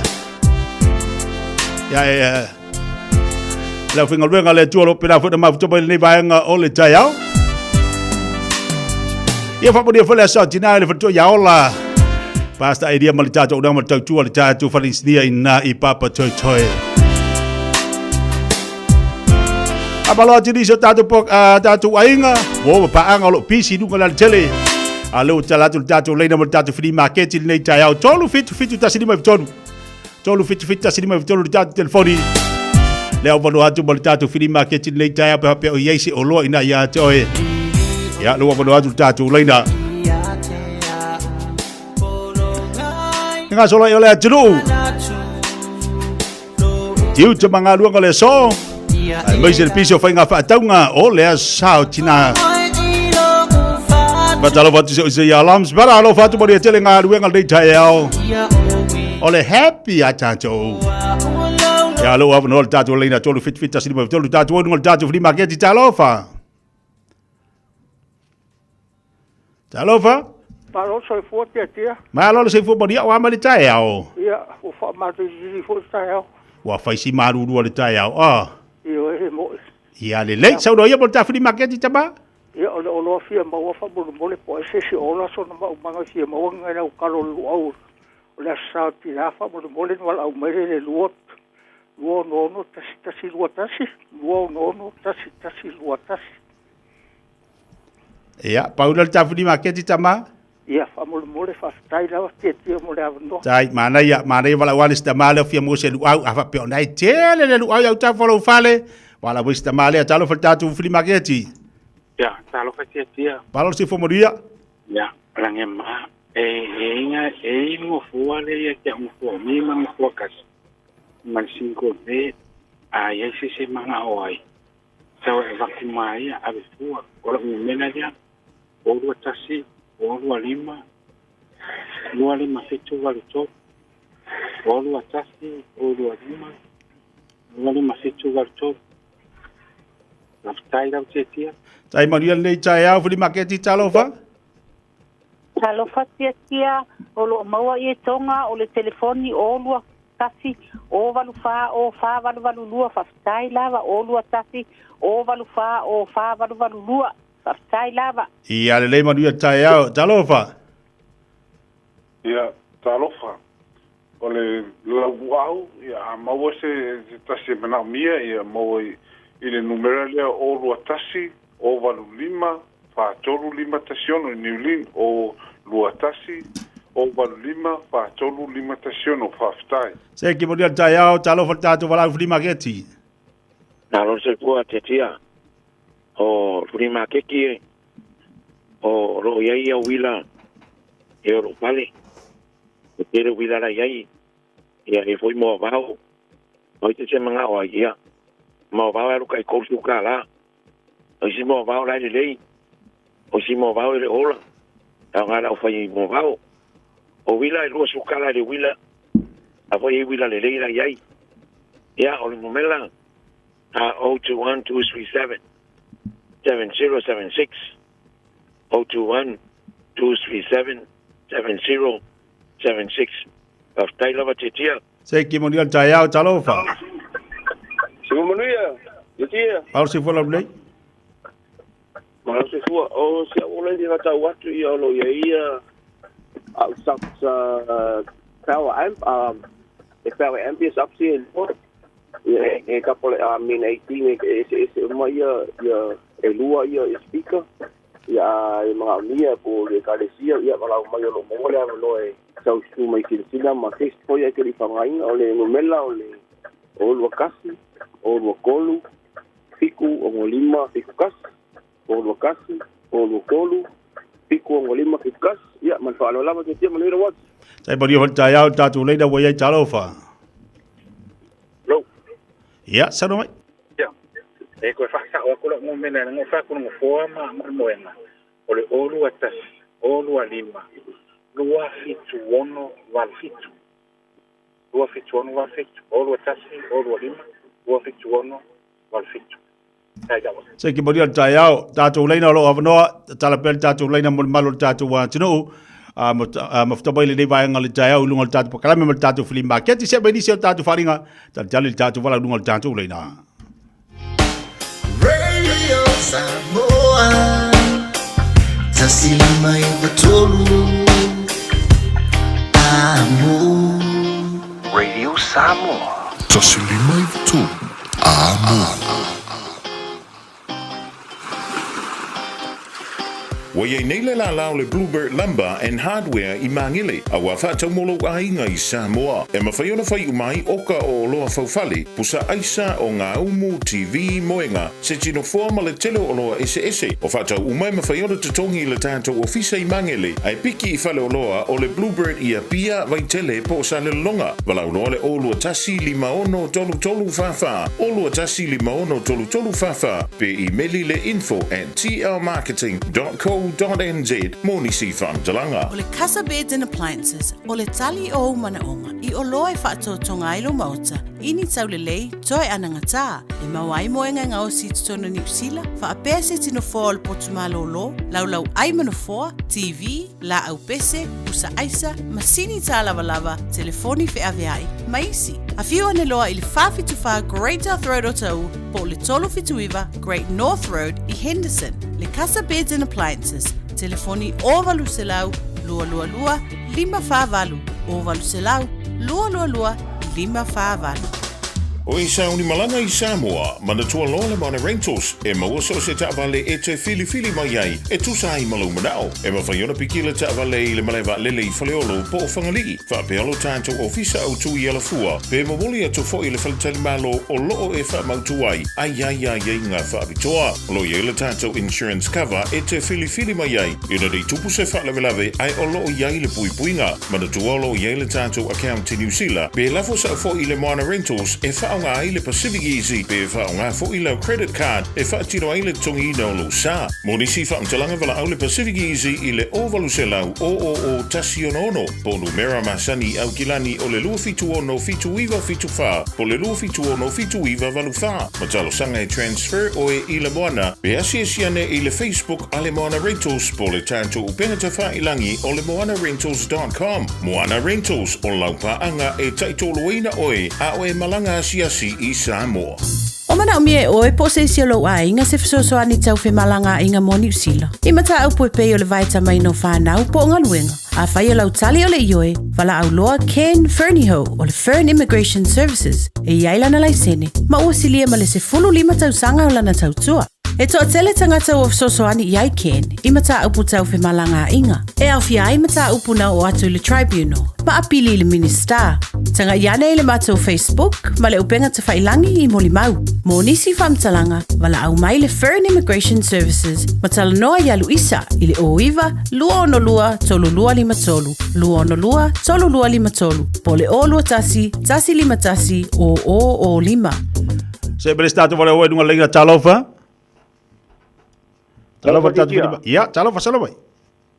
Ia, malosi fo o la u seki pa u i whakawako o le seki pa u mek o le Toyota Hilux. O lo le lei a koko pa u e lima pa u. O lo le lei a koko e whakawako i le o se lau lima sifuru. Ia po se kau e kau ukunga i e mwhaiang ukunga. Ia e wala au mai le orua kasi o walu lima i wakasi lua kasi wha. Orua kasi o walu lima i wakasi lua kasi wha i papatoi. Tai. Tai madian Taeao, saromari tātou laina. Ia, tau lima, o le wet fence, e fiku se laulau kupe ngāru o le tainga kau le ua mea ke mga o koe whakawa ku fiku se lau, ma au le kere wha manguianga mo le lau luau, mo le kalongi ue whungani, kere lau luau le ia kia, o ke ngofo la nui, o lau ke fongi o le olua o pa fiku kas pa valu lima valu. Olua o pa fiku kas pa valu lima valu. Ma kere aisi mea o ngare lo pare ti whakau. Ke fongi mai ia pa. Ia, taitama se foi a talofa. Talofa, songa ke tia. Malo le se fo moria li Taeao. Ia se fo manguia o la fili makeki o le va. O le va si fata watu. Ia mga bia, ia mumela, ia le o lua tasi toruiva, lua fitu torvalu. O lua tasi toruiva, lua fitu torvalu. O le so impua le ia fau, a mana o le ia vidi mai. Pātai e te tia mo le avnoa. O la lau telefoni wha mole? O le o lua tasi toruiva, lua fitu torvalu. E lei mau atu whaftai maria le Taeao. Ia, halo te whabirita le tale o leitu la se furumaritasi, pia na whawhangabari tātou wātiru, ununga le tātou pakalame, nei minuto lo tōle tātou telefoni, talofa. Ia, whamole lava. Ola ka nangai o whamau kumu mela ka māloanga, meanga lua au ngā New Zealand. O makabala o mela le whamole te whainga vini mai ai. O rua kasi, whawhitu o toru o. O lua tasi whawhitu o toru o, mole lava e ngā biselu au e leila kalaka mai i mamau ki le ranu, ngia tambe stu inga ngā. Mole lava tia e manuelo waso. Pena foi Manuel Taeao, ia vai le manga ia. Mauala kamale le saukinga, o la limele a koe pisi e tātou le kele o whasi pōwi, mara kele o whasi pua. Ia ale ngai mo le lu au se, apa o la le muru au, makama i uli foi la le au mai o le... Lea mai o le whale i le tewi, awa ka ke ngau de kalola po, maua mai la kama ulinga. Ia malelu au. Sa sa i mal e lengi de kakotai yo. kamatai o fo ilale kamangingi I kamalololo langa oka o fia le a koe a nga I ai ngā whasi povi ma ngā whalai mua ma ngā ale ngā ua makua maa ngai ali ka oko mai le lu au ma reuli se sawa kama ngai ko ali le moa a sau fo ile mea ai e miti la ko ile umbia a fe mai o fia ka fala au sai au ka fa inga te lua tatu le de toi talofa man mola pra no mela le fiu virito yo tai lax na pa u mo mole la telefoni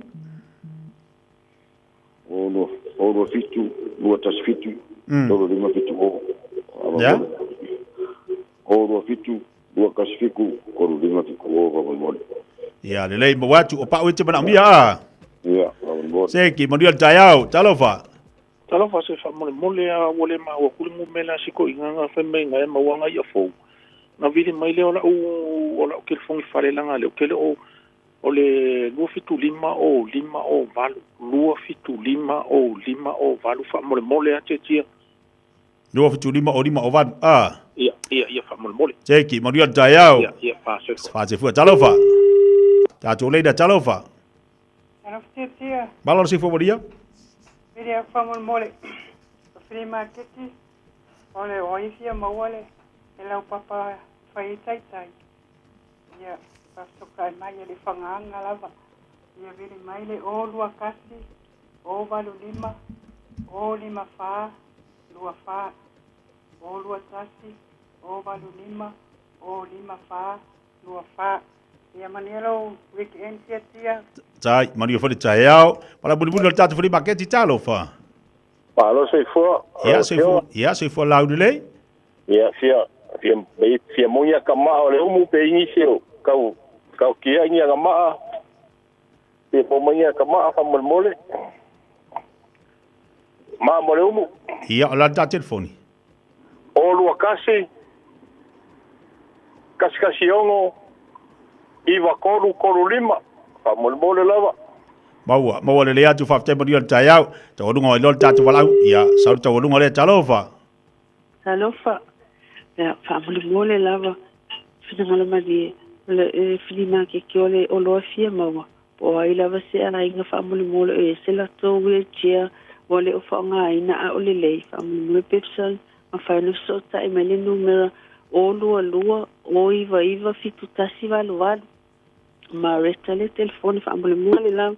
Se wheelchair o le uto fa nga ina o le le fa mole fia mana me se wheelchair.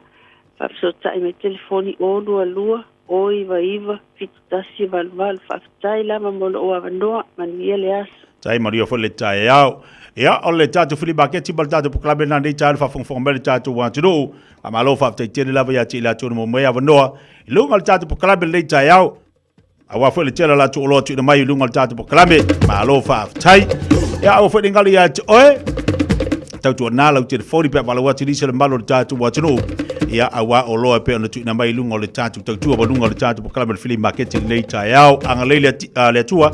Ma fa mori ati to u mala valo nga pati tu banga lu ko le so ya fa pe o fa si Malu lu o le Taeao awani ngalo na ya Fiafia numero 1 Proth Road ina Imanuewa le na wa vela mani le tatu papa Q le Taeao le nei ya Fiafia lo iai fa ma fa ilo fatu mo lo nganga le wa manga ile kau Malu a alo pi o nga mo singa papa Q ma fa ilo mo le Taeao tanga e pesi ale ia le nei aso atu ya finga fa tanga PC mai vevesi yangi na wa to alo mo tatu papa Q vevela na wa ani na ile numero 1 Proth Road ina Imanuewa lo ia le tatu tatu o nanga le ua tatu lava le tula se fulma tasi tali mai tatu telefone ngana Britania wa fo le fa fonga tatu wa tu ile nei fo Taeao 24 hours a day, 7 days a week. Radio Samoa streaming live on www.radiosamoa.co.nz.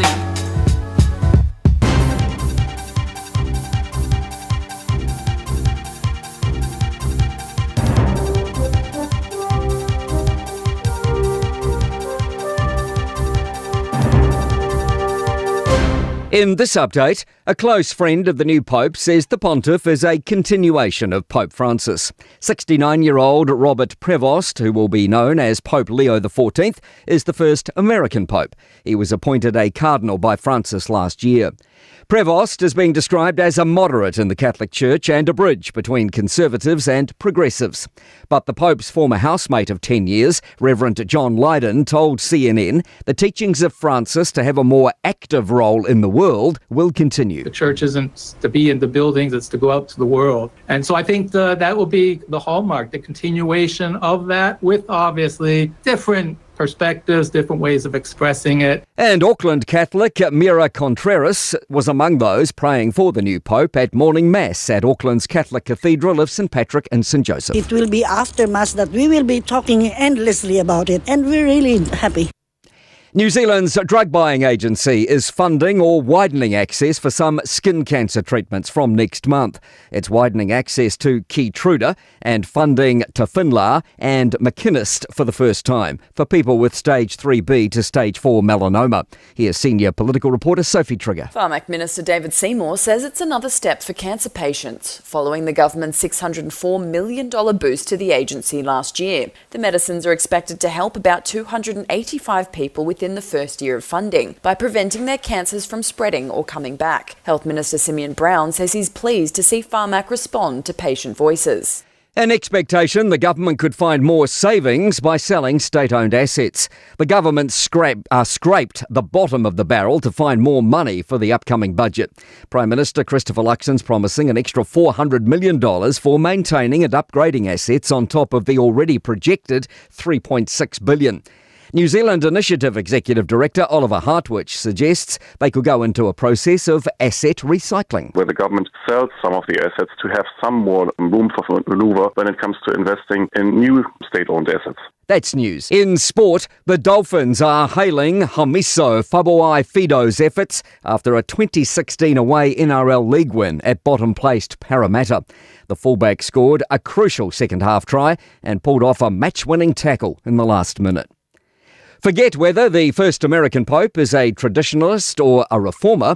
Sports fans have been contemplating whether Leo XIV, formerly known as Bob Prevost, is a Cubs or White Sox fan, given that he was born in Chicago, or possibly a St. Louis Cardinal supporter.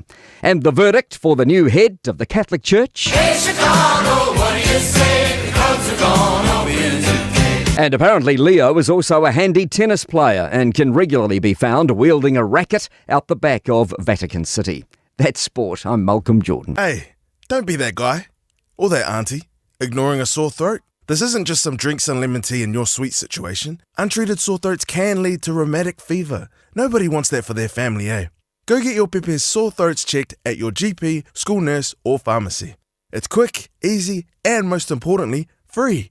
So come on, whānau. This summer, take care of your tamariki. Get it checked and get it treated. For more info, hit us up on socials at Stop Sore Throats or visit stopsorethroats.nz. O fia maua sau ta vale po sau piki apu. Ai tongi ta iwa yaso, lua va yaso, pe ta imasina. O le sleek cars o le a maua ai le fsoswani. Ua ta pena le au whainga ruenga a le sleek cars mo oi malo a inga. Aua e te popole i se mea e tasi. Te tala fitu aso, mai le sifulu i le Taeao, angai le afo le ono le a Fiafia. Tele la lai au kilani i saute, mili mai loa i le o lua tasi, tasi wha, fitu lua selau.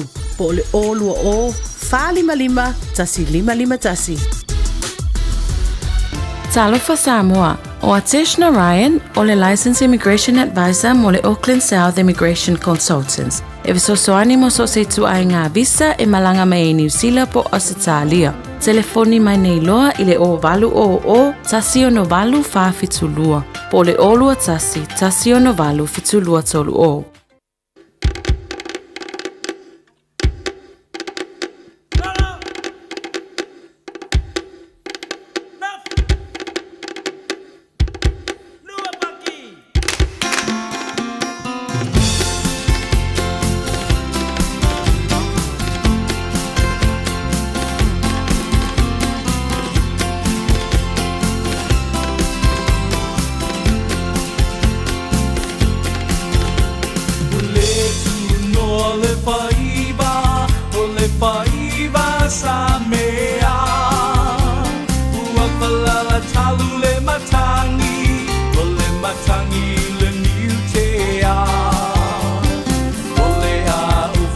Matala, ole mafua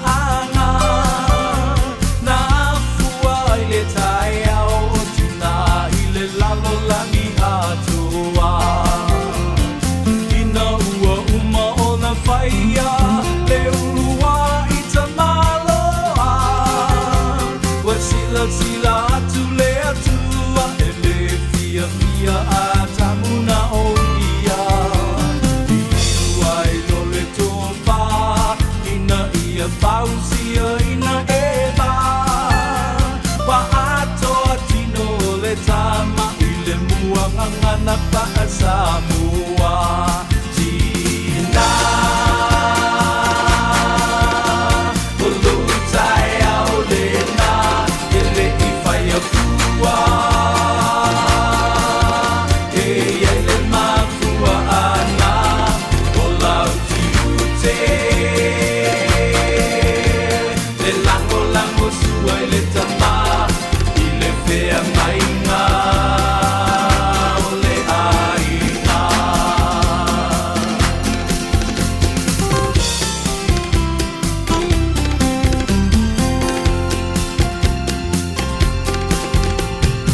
Ai tangi ai ma le whaanoa noa i le tele o a lalapana Le vai ma lalo ma le saua i na o tina i ainga O loo ta ua o ia o se ipu e sili o na vai O ia o se lango sua ai le o se polonga i le ainga Le ina i lau a tina ua ta uta ua i Samoa O loo tu sia se tina le e sili lona tau i penina Aua le i ngalo le tama o ia o le ulu o le ainga O si au lango sua e tau lau ai se mafutanga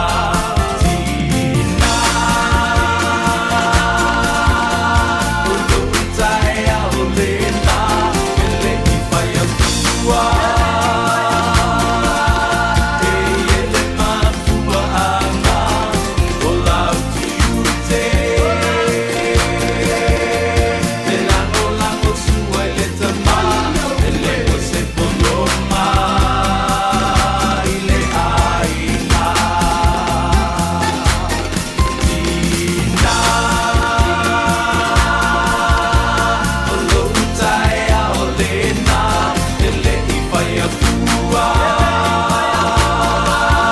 E ele mafua ana o lau tiute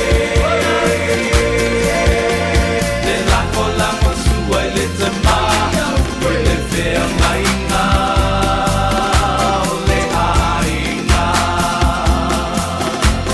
Ele o se polonga i le ainga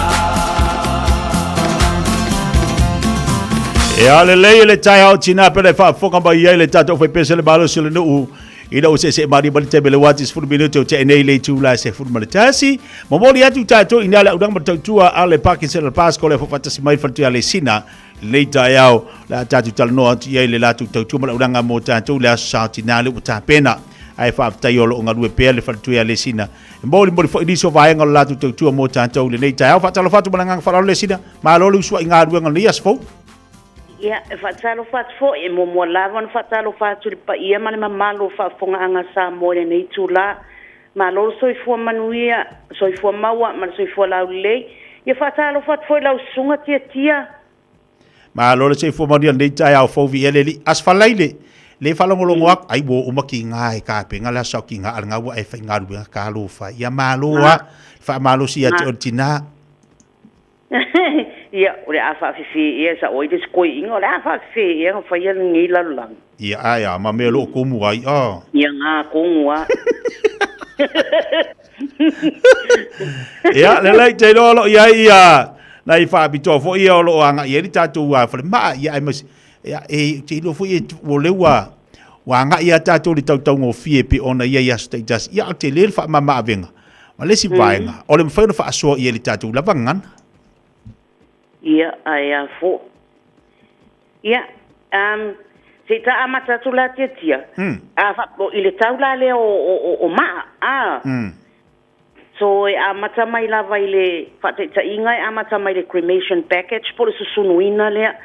so e amata mai le tau le fitu se lau e o atu le afe iwa se lau o le tau la lea wa include ai le GST o maa wha manatu e amata mai le lua afe lima se lau e o atu le fitu afe tolu se lau na wa include ai le GST mantua la o e fuafua lava le tau o maa ai le tu ainga different sizes e la po a pela aiti ia o le lanu ma le style mana o mia e tangata tau o maa o iei le package wha apitoa wa include umai titono le tau o le maa lea iai ia o le package la lea fa pela up to 200 letters of inscription po upu ye po matai tusi e fa o ngai lungo le maa ia o le ata o iei mea tu te ue lua standard artworks pe o fataita inga pe o ni angelu po nfungala au ni ata fo ie te winai le maa installation po fa pi no le maa ia ma le suafa la le o le o maliu e avatu e mātou le suafa i le aulo ia o le rest of the writings will be in white aia ana ia tele ia vaenga ia ai fa femo no tatu tangata fo ie le sina mo ila to ia wa ile ofitawi ia la tu pe mengi ia mo ila tu fo i wo fainga tauna tongi atoa ia se maa ola se ume fo no tongi se maa yeah e mana tua foi e le fa malosia a fa pela e mana umia se maa foi le e nai ainga e mafai ona su mai le ofisa o le amtanga la e a fa pe ti su mai em faianga fai le deposit ia o na deposit e le fa pe o vatu e la loi fo le lua e tu sa pe lua se la lava e fuafua lava i le mem fai nga fa tier e tangata ia na fa tu mulo le form fai le order form ia mana umia le ata mana umia le inscription ia na tu atu pela ia le fa mo ia inga tongtongi pele ma e ia tai mi fo ia a fa pe o unveiling o se a inga fa pe o fa te inga le masina fo a fa pe ia se fa le tonu o le lava o le mai le uman tongtongina ia pa wala le mem tau na fai o fa so tai mai em faina move le unveiling e fu lava le mfai tam fai si a inga la le tongtongi me le ma malo fa tai ia o ani si vai ngalo to joba danga le sina fa bol ia em fai fo ona mato la foina ia mai ia tunu i fafo e ia ila Samoa em fai ona mato sentinga le mai Samoa ia ole o Tonga o Fiti Niue ia American Samoa ia o tuso o Alo. Ia, sono le sina. Nai longa mai. Ia. So fai na mato la foina ma. O Samoa, American Samoa, Cook Island, Fiti, Niue, Norfolk Island, Tonga, Matuvalu. Ia, em fai foi na mato fai es for fa ta inga la. A fa pela wa yese ma a fa pe to o lua tanga ta pe wa maliuti na porta ma. Wa fai langile em fai na mato to fa popoa le si tu o le ma. Mato te mana o mia la le inscription po le ata em fai fo mato fuluina mfa maina to fa au la ina mta tu sio ma te tas mana ya tele vai ngale na ia e tau o tele ia unanga mai fso sani mo tatu wa tu nei vai te melo tatu ia tau tal sei fuanga tatu telefoni marisi fo yo nubela em fai so tele telo tatu la le sina fo mo ya tai e ono mato showroom se Aukilani tasi tauranga tasi onehanga papatoe West Auckland whaksanga i mare Waikumeke Cemetery tasi Albany tasi North Shore ia malalale o te au nai tono o le tolu wha Grade South Road whaksanga i mare Langi Malie Medical Center ia o le mato toll free number o le oval selau fitoltolu fatoltolu ia po le se ai fo ina mako website o le www.parkinsonbosco.co.gov.nz o lo ia uma telefoni matua tusi o mato la ia malo fa tele sina mo lo tau tu le ia sfalaile wa tau lona i mana va tialo ta pena la sautina le sina ia tu lona maina Yo le ata puni lo le aguadul fai. Yo, tapuni lo tu lo na mai mo tata fe oti ai wa tu pena Ya, Maria la Santina ya te fatu le sina. Ya va tai lava ya lo fatu tia. Ya lo fatu sei fo mai Maria. Ah, sei fo. Le les fun mal fitu minuto te le tula sumal tasi vala wala telefone over se lau fitu tolu fatu tolu. Over se lau fitu tolu fatu tolu e te mo ia le tau tolu danga le na fatu le sina patatu ma fa manatu. Ya, o si me alu fa manga ya le fa manga mai fatu ya le sina mo tatu. Mo tamai ma fa no le fa ilangi fo lang a fa pele I tau ye se ma fau. I se me alo fa pea ia mana I tau na o tu la sautina tau sanga fo. Pe fa pe o lu fa ilangi fo launga. Ia e o tu tau sanga fo o ma le linta pena se ma wa lu wa o I fanua. Alu rola ia le ia fa pe fu I ke lu o ka mama nga fa ngafa. I vai kai mo sui fuanga o tatu ia. Ia panga ia lolo ka ngo ka pinga fa pea. Po la si sia me alo fa la fa mo tina tau sanga fo. Ia la pikiri. Fa ko fo. Pe dalu ma fo. Pula lu ma fo nga ye pike ma fo ye pe ri ai ma fo wang ai e mi kiri ma fo si do ma ko ngi ko tanga. Ke do wa lu ma fo si de le bori irang fai mai. Ole a tonu ale ta wa lu to lu. Pe ta ya mam, pe ta ya tinape. Wa fo ye le fesidi. E pe ta tu ta di ye. E tati ta ua lo ta tina. No ta ola mai le lalu lang se tu lofa. E ta ua lo ta tina. A lo ta olua la. E ta ula lea. Ia wa a olo ia sofa pene. Ia e ta ua whana u tina. Ia au ka ikala e o kama. O la la ka o ka oi. Pe wa sauru fesidi ala wori. Ia ngamerika yao. Pe sori. E pe e se whaaleo ne whingon fesidi. E sa o loru pe makasina. Se vanga nga se furu fa kau se vanga fiku kau sanga makua kai ia ngo ka kangorola ia le ka kangorola ia le ka o yo dina wala makua kai e fa ko dai bela wati se football iva minuto la o te le tula se football tasi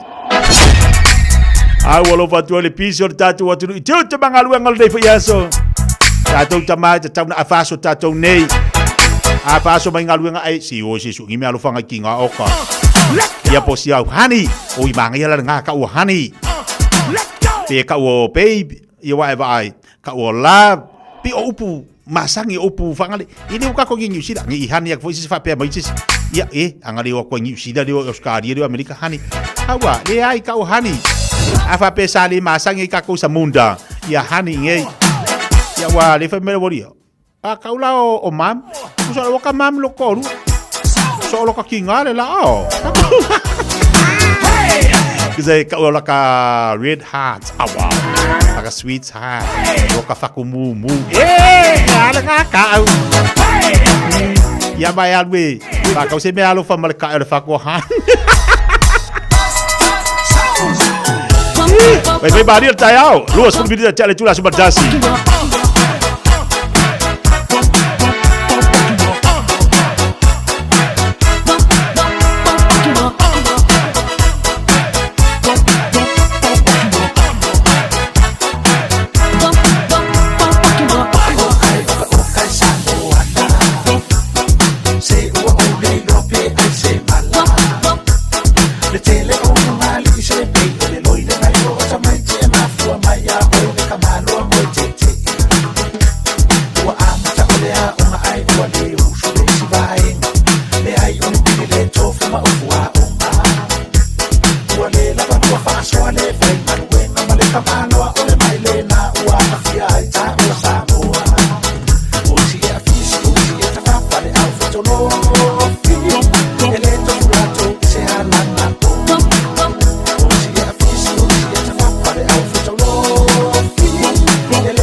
Tolo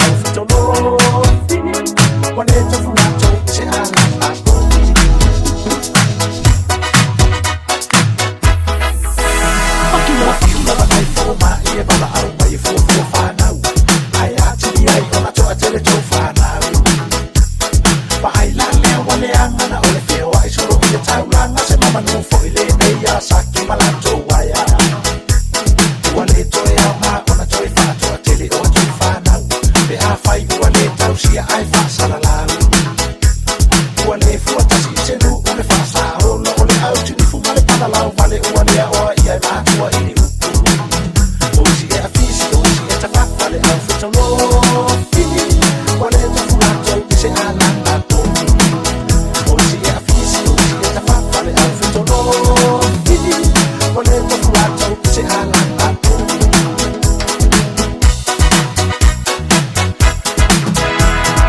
e so te tele ole ole tu e au ma ai na to tele be a fu e ta wai ai ole ola ole se la ta la me ya so ko be la ba ole tu ta la be a fu tu le ta ko lo a Samoa fa al mo na be ta ni na le ta wai ni sa o si ai e ma fu mai ko le la ba ole ta si na ta si e fa na we na ole tu ni ma na ole mai ba ai a fa o mai ni la wa lo la ma ni ma le u o si e a fi si o si e ta fa le au fu to lo fi wale ta fu na to se ala na po o si e a fi si o si e ta fa le au fu to lo fi wale ta fu na to se ala na po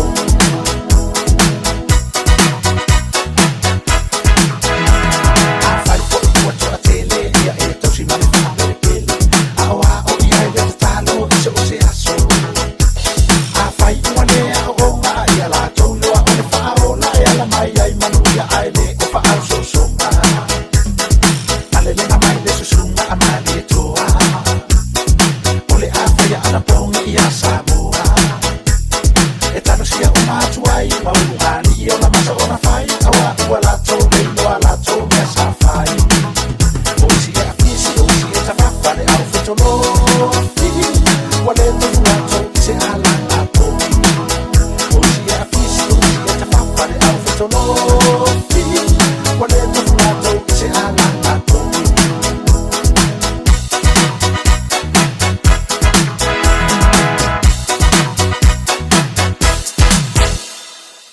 Ua na ole Radio Samoa se furulima iwa toru a mo e tautuaina oe i laungangana fitu aso le vai aso. Hei, au ona ia vea oe pei o isi tangata e manatu maa ili wha iti ngā. Ele na ole inu le vaiti polo na seki ai lea. A le vave tonga fitia le wha iti ngā. E ono o le tūlanga e maua i le fever rheumatica, ma e le ai lava se tasi. E mana o e o se e pele le nā tūlanga. Aia. Ave loa na o walo, e whaile siaki le fō mai whale ainga, o le tausi mai le aonga, po le whale talavai, e vave, whaingo o fie, ma le mea sili o na tāua, e le toto ngia, e ma whai foia na whaile tui o le baisilin, e ki lia atoa ai. Saula ia Samoa, i le nei vai tau o le tau mawhanawhana, ia tausia le leina i o tātou alo ma whanau, whaile siaki, ma whai loa le tongu fitinga. Mo nisi whamatalanga, sa iliana i lunga le social media, Stop Sore Throats, pe asiasi i lunga le upenga ta whailangi, stopsorethroats.nz.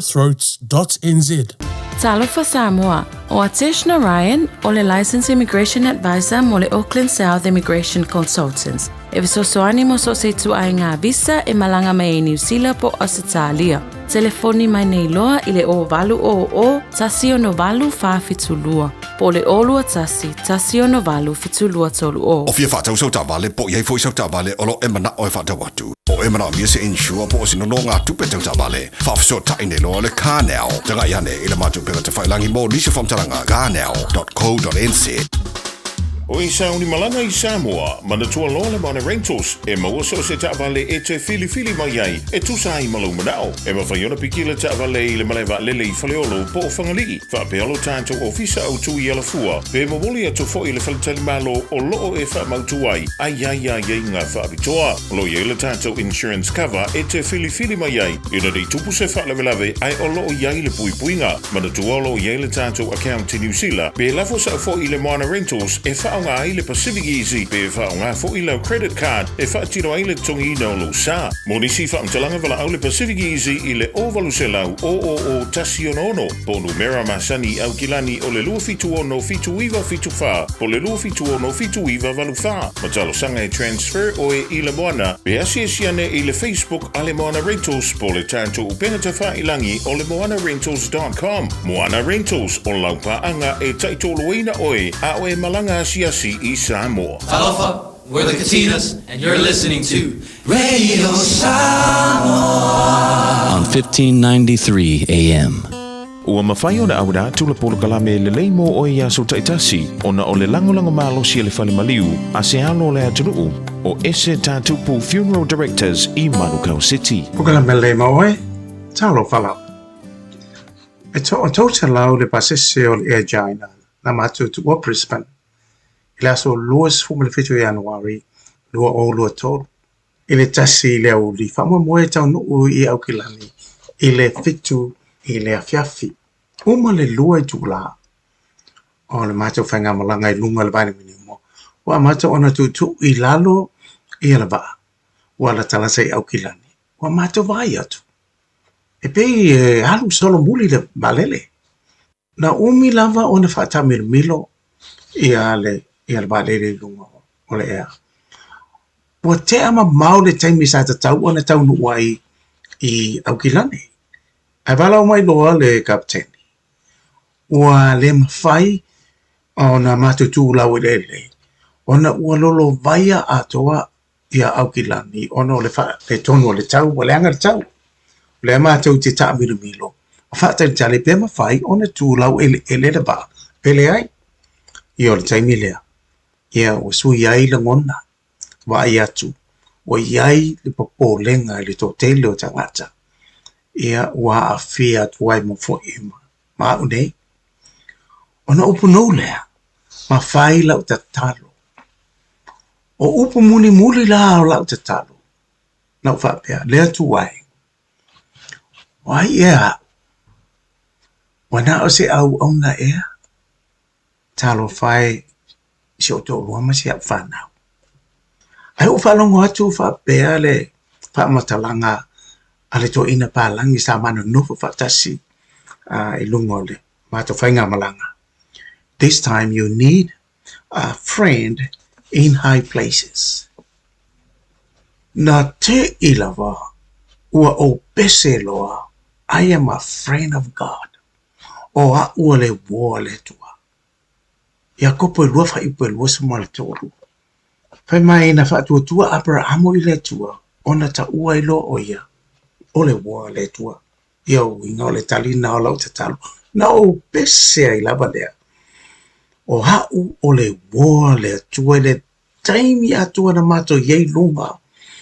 O le vani madimo na o pese I am a friend of God. Na le liu le mato vaanga I Christ tete. Na mato tula o ele manuia. O le lava la o te pese o hau o le woa le tua. Ia pese roa. O oio le woa le tua, a mani tua, ele lei mo oe. O le ese tatupu Funeral Directors o se fale maliu Samoa o le tali foilea o taimi whaingata ona o le malanga al maliu maleoti e mawhaifoi o na latu awina atu ma awina mai tino maliu o e pele mai so o se atu nuo lalolangi mala auno le ese tatupu Funeral Directors i le lua ono lua toru fitu o pea fiuane ele se fulu malebalu Norman Spencer Drive in Malu City.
E oe avelo wola ia o ngā tina mo le nei fo i tausanga i lau tautua malo o nanga i tono e kālesia ai mai se nisi o vala awina ai oe le tua tamai e wha mahauni fo i lo vala awina o fo atolo wola e tausia le tina a wa o lau tautonga lea na whairi taime lua fo i poiponga mai peti ngā ina i e lofa wha mahauni tausia ante ia Timu pe malulu e te usu pe e te whainga luenga aua se tupe mo lana anto.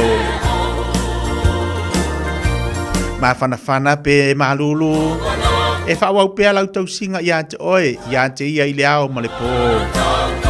Leo tatu taliwati o ia tongi sia se tasi o tamama tua o ia fo i olo tau sia le tinale nei taimi. Tala whatang sia? Ia, te mia, tangi matapi lau sunga. Yeah, malo le us malo foto malo que se matongo kia la paturi mal nei Taeao ya e biela le tu ale nei uto e vole nei la lawa te tia ai past time mole patalofa yo e se matongo kia yo e le yo le la titito msia e la titito msia le foi yo e foi cosima fa mauni to tonga le tausia o fa pe pole ale me wa so le nei Taeao pu se esa tatala ia ele ai to fa fo i mai fa pe ona te lai titi tong sia o se tamala titi ta te loa lava yo folinga o tau sanga ya lunga ai le se me o ia Paule mea ia o follow wala tau sia le tina o tamaiti mai fa maoni lau tau tonga ia le la fa maoni to sia lang tau tonga ia al pesili e ati tia ia fa maoni tia lang tau tonga lau sunga alfa whea inga o le alava. Ia, e whapea nei, pia mo le gal sila tia le tulu, e mo le tula nei. Ia, ma pia nei tia tia whakia la o matina le ainga, pai lo fa moni tia tia. Ia fa moni tia tia ia mami. De malo. Ayo e se matongo fia nei fa sol nei Taeao tia tia, e lava lolo wale tau.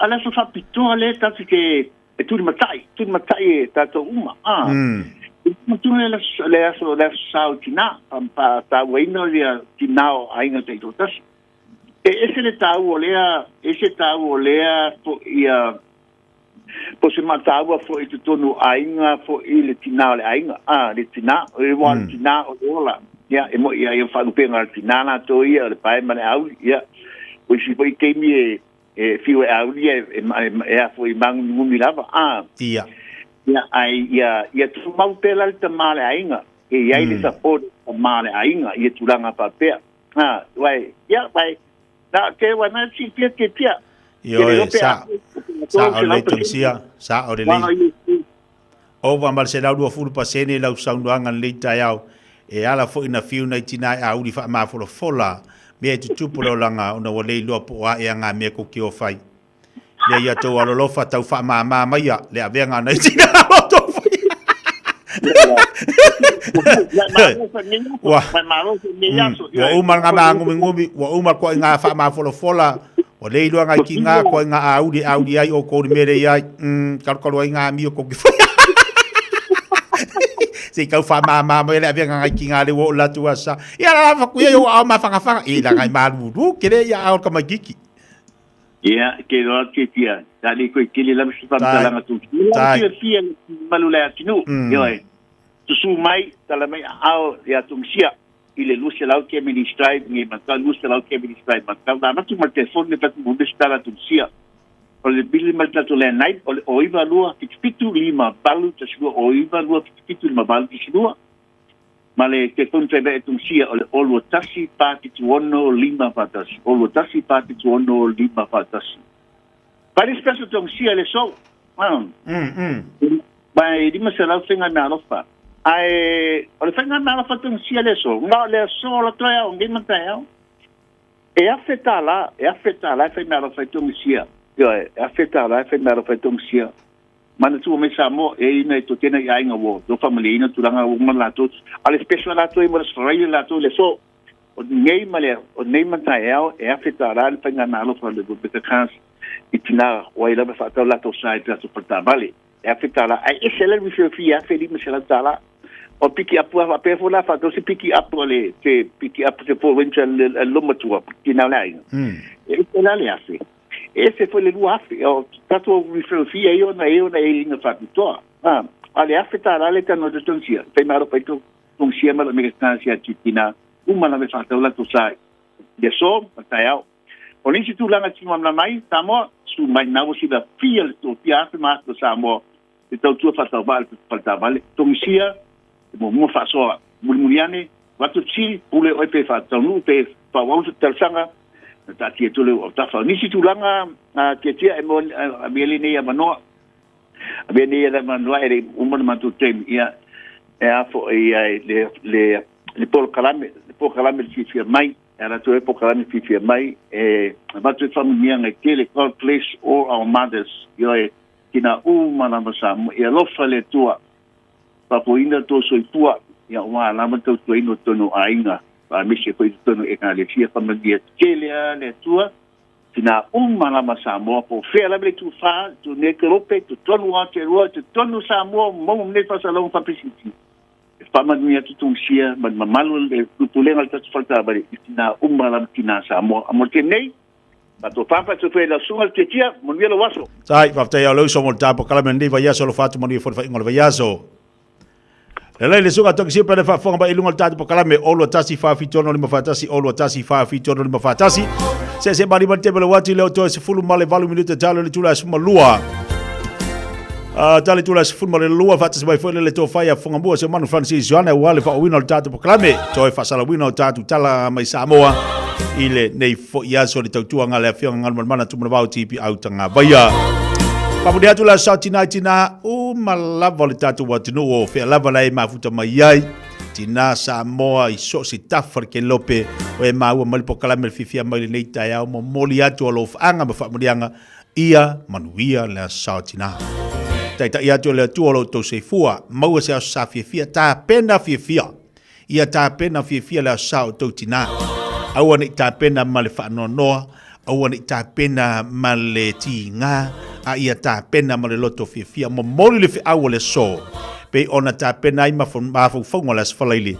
ta pena ma le Fiafia to wa sa tama o le be sili matawa po o ale kilo me alo fale ta tu ta pena ina ale mo le Fiafia tono le ainga ia o se tala e mai mauli tai a o le ale me o ta tu maua wa ta pena le tu mo le nei tau sanga mo le tina male ainga ai lo loto ia to tonu fusia me uma ile alofa ma le Fiafia e le tal tonu nga o le fai atunga na o isi me o le loto Fiafia to fa na uma ile isi me fo ta pena Fiafia la sa tina ia o le tupe wa ila atu tina ia fa mali e fu di tamala to ia afa pe fu o ta pena ngal tina fa fitai ma vi ia le tua o le me pito sili matawa o le maua manuia o le tua to tonu lo ainga mo le ola Fiafia mo le ola fe alfani ia sisi vai la o mea le o langa nei e sau mama vai alua ku le si mea fo alua e pa mama vai e oma o mea e le tu mau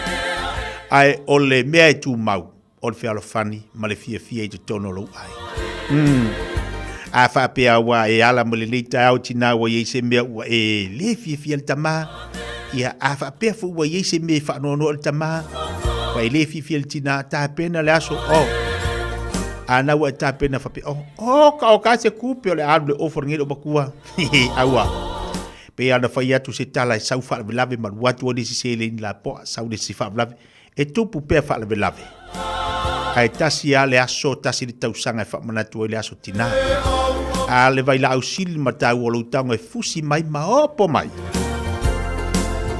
ma fusi mai fa ya o te alofa ia te oe o pe ana fa ilo atu tatu atu no de leva foi ese le mana ia fa longo le pokalame le mo oi ile to e fangu mai le fatu ya se ngango ti tango fa vi isi au totonga fa vi isi au pele hani o te alo fa ya oi o au nga ruenga le wa ina o fa ile ma vai la au moita vai vai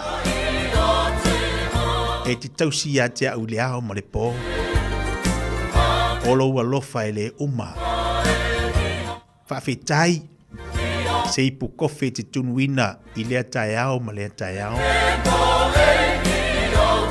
O lo walofa moa ue tu mau.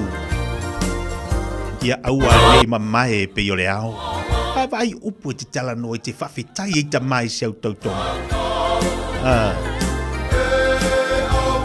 O oe o le peni na tautele. O lo walofa e le mawhai o no ua poina wae lautele. O ka e se sua malie. O upu. E pei o le whelele hai.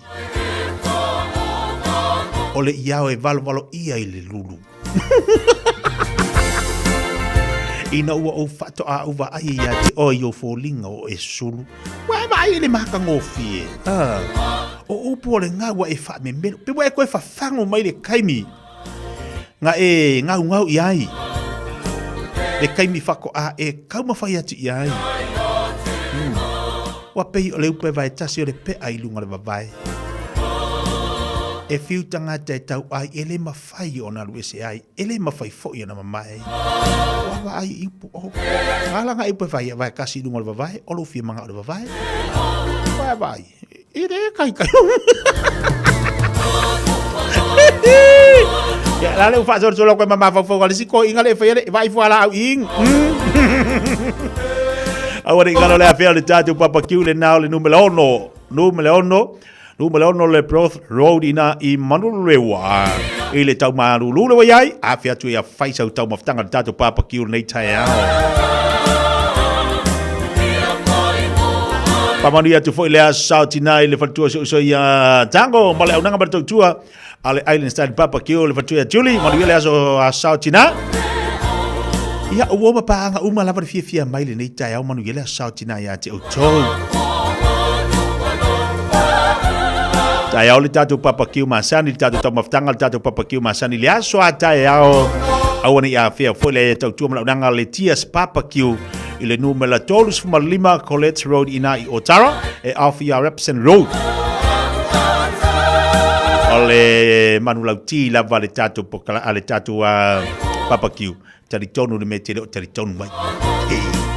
Nganga e kofo ale tau maftanga mal Papa Q a Otara le tias Papa Q. Ya.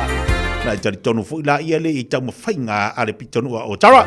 Ya tali ni so tatu pokala me leva ngale Taeao le se mai ia se tasi o tatu Fiafia e o lo fatu mo le tatu tunu manuia tele ia tiu te mangaluenga o lo fenga mo to le nei fo ia so lo fatela tu samola tu pele ina ua to se formale 2 minuto na tale o le tu la se formale 2 ao ono fono fo pea na wa o ilo ma ainga mo tina le tasi aso ono o faile se manatu fa pe ia te sa o tu si na no se tu si ma tu I lunga le lau ai o le se tu mal fale ma ina ua taunu mai lo tina I le fale sa ia no ina la tusi ma o upu ia sa tusi ai tina ea o te manao I e te tongi ina mai e te au tupe mo a ngā wenga ia o le sasa ina le vau e 5 tāla Lo taina mai o alala mo le tafi I aso uma e whātala o lo fuluina o ipu I le tele o taini e tolu tala o lo taina lo tota I Taeao uma e 2 tala o lo te wina moenga I Taeao uma e tala ma le au whai e se fulu ma le 5 tala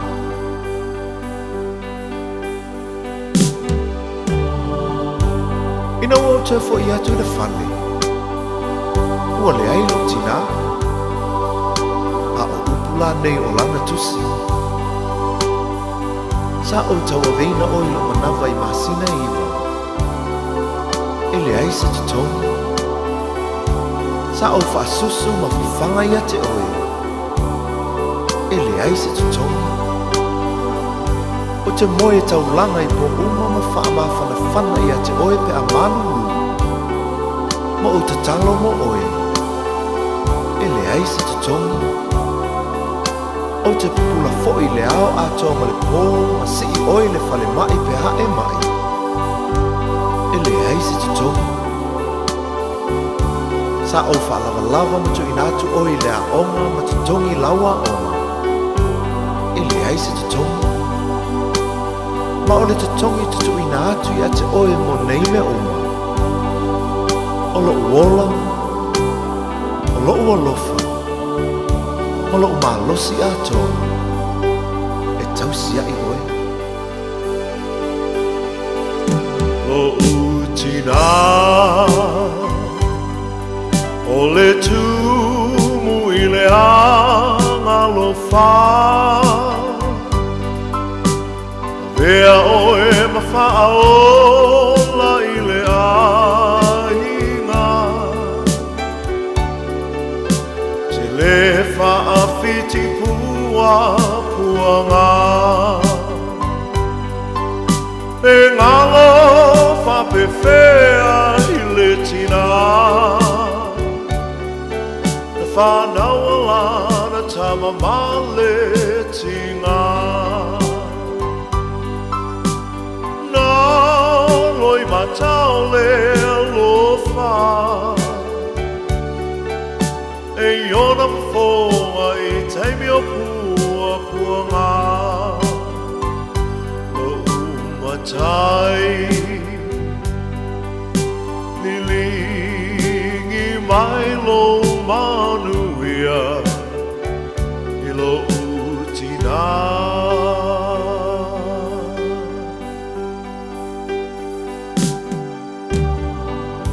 Tina ea Pangale tele o loa lofa Sa e tausi Whaalava lava Ma whawhanga I au ina I o wola O le nei o mawaile nei sa o le tonga Ai pa ngā lea lo wa lea ma lo vai vai Tina ea Ia ea lofa Wha amanga mai E lena tai lona lofa Ai tuina te foi lona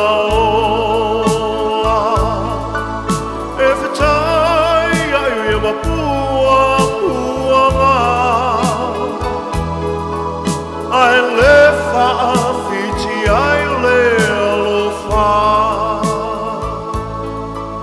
Ai mai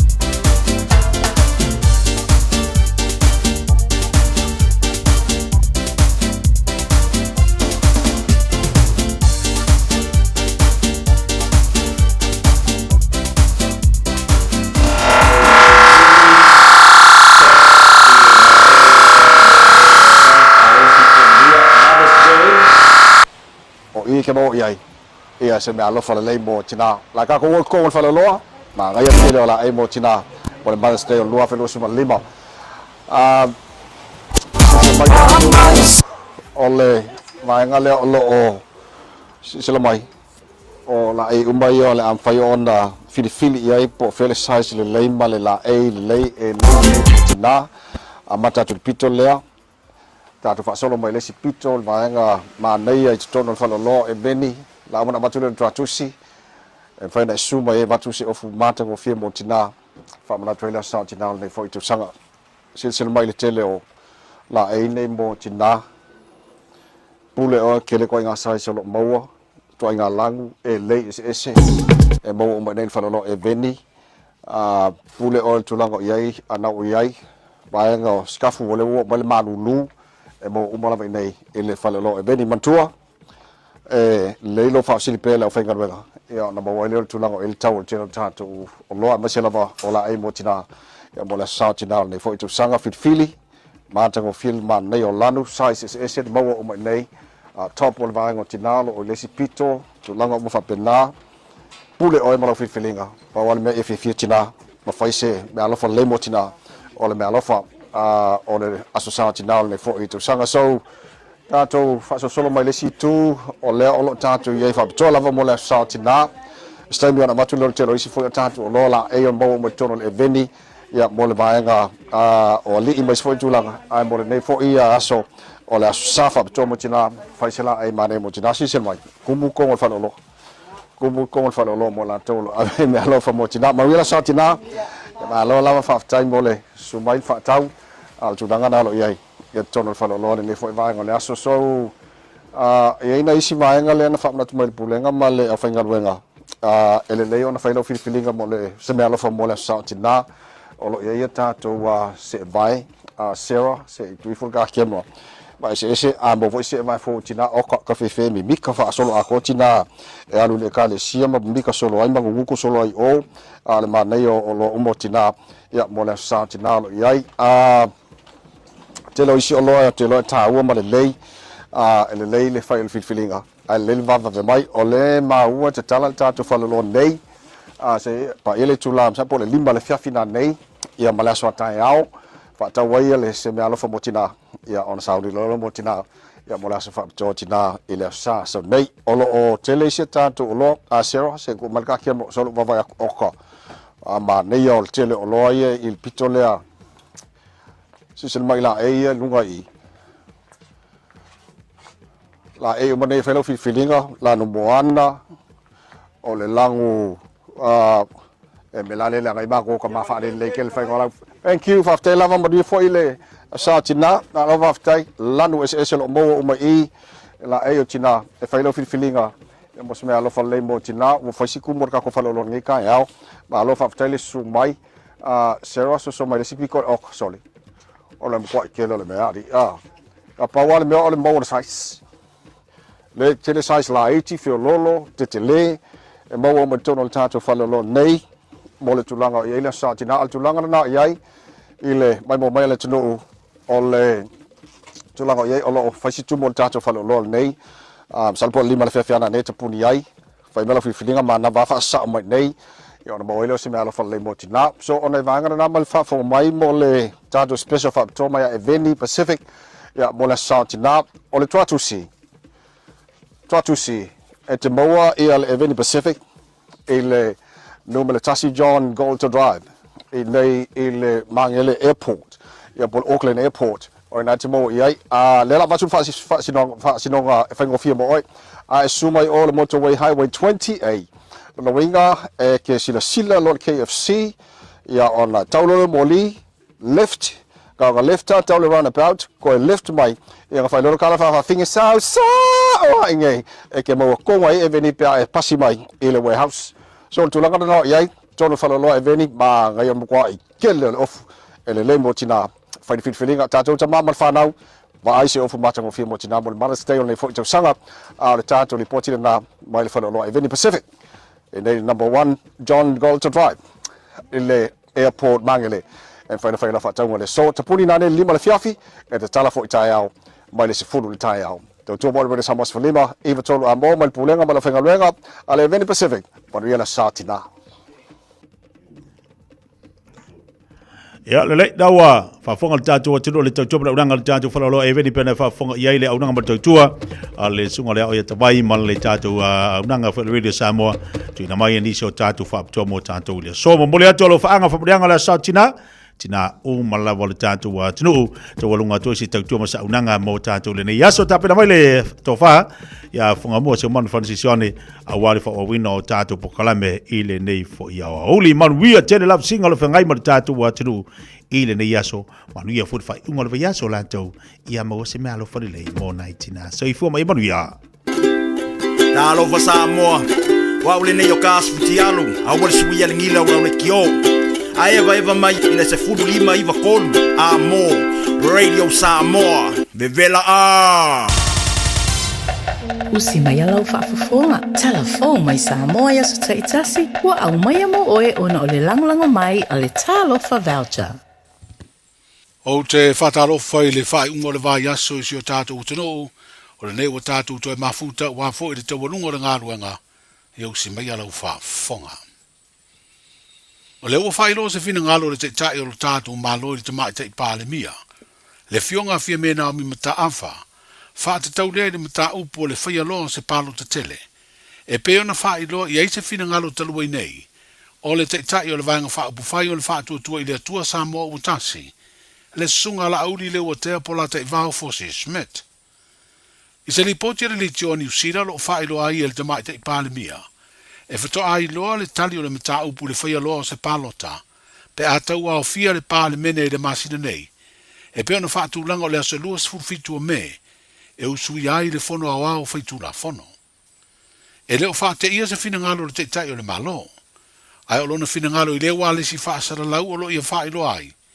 E leo i aini tūlanga le mautonu. I le pūlenga leo le malo. Ona o lo o so longa le lei mea uma. O le fono talua i nei atu sitala mala auli. Na whaelo ai le te tai o lea pāti wha upu whai ua te tauloa. Ona toi fo i le atunu e sa iri ni sui o su fono o le pāle mene. E ala i se pālo ta tele. O mori mauina i le sui o le finangalo la auli mai so na finangalo na whaelo a mua mua. Le ana ia tā uai. E le te tau ona whaia vave se pālo ta whaafua se i po se snap election. E pe ona nau nau i eire te tai o le tuangai. Ona e tele tupe le atunu o atwai. O le finangalo la auli i lea teimi. Ta tia lea fuafuanga se ia mai ale lei. Le paia inga, ona fito a whaatino leo se palo te tele. I le tausanga fōrua olu ono. E mai ai le 5 tausanga o le paia inga lona sfurufitu. O iei nei ale pale mene. E peona sina fia lua palo to le whaatuatuaina o le pale mia malana kāpeneta. Peitai, e le ima whaia ia tau mawhainga. O na maua se nu melo whai pule e langolongo ina le ave se o le fono whaatonu. Whaasino lea i le pale mia ma min star kāpeneta. O le amatanga o le masina le nei o me, na mamori ai le sui tau wā wha oli oli, mo le no fōli tu malo sātu pa i tea i le vāanga wha upu whain, o le wha tua i le atua Samoa utasi. O le asui wha oli oli o le tō wha asiata atua sivisetu, o se tamali o lo ngalue nei o se tasi o wha masino, o le wha masinonga o whanua maswafa, ma o ia o se tasi o pelestene langolango.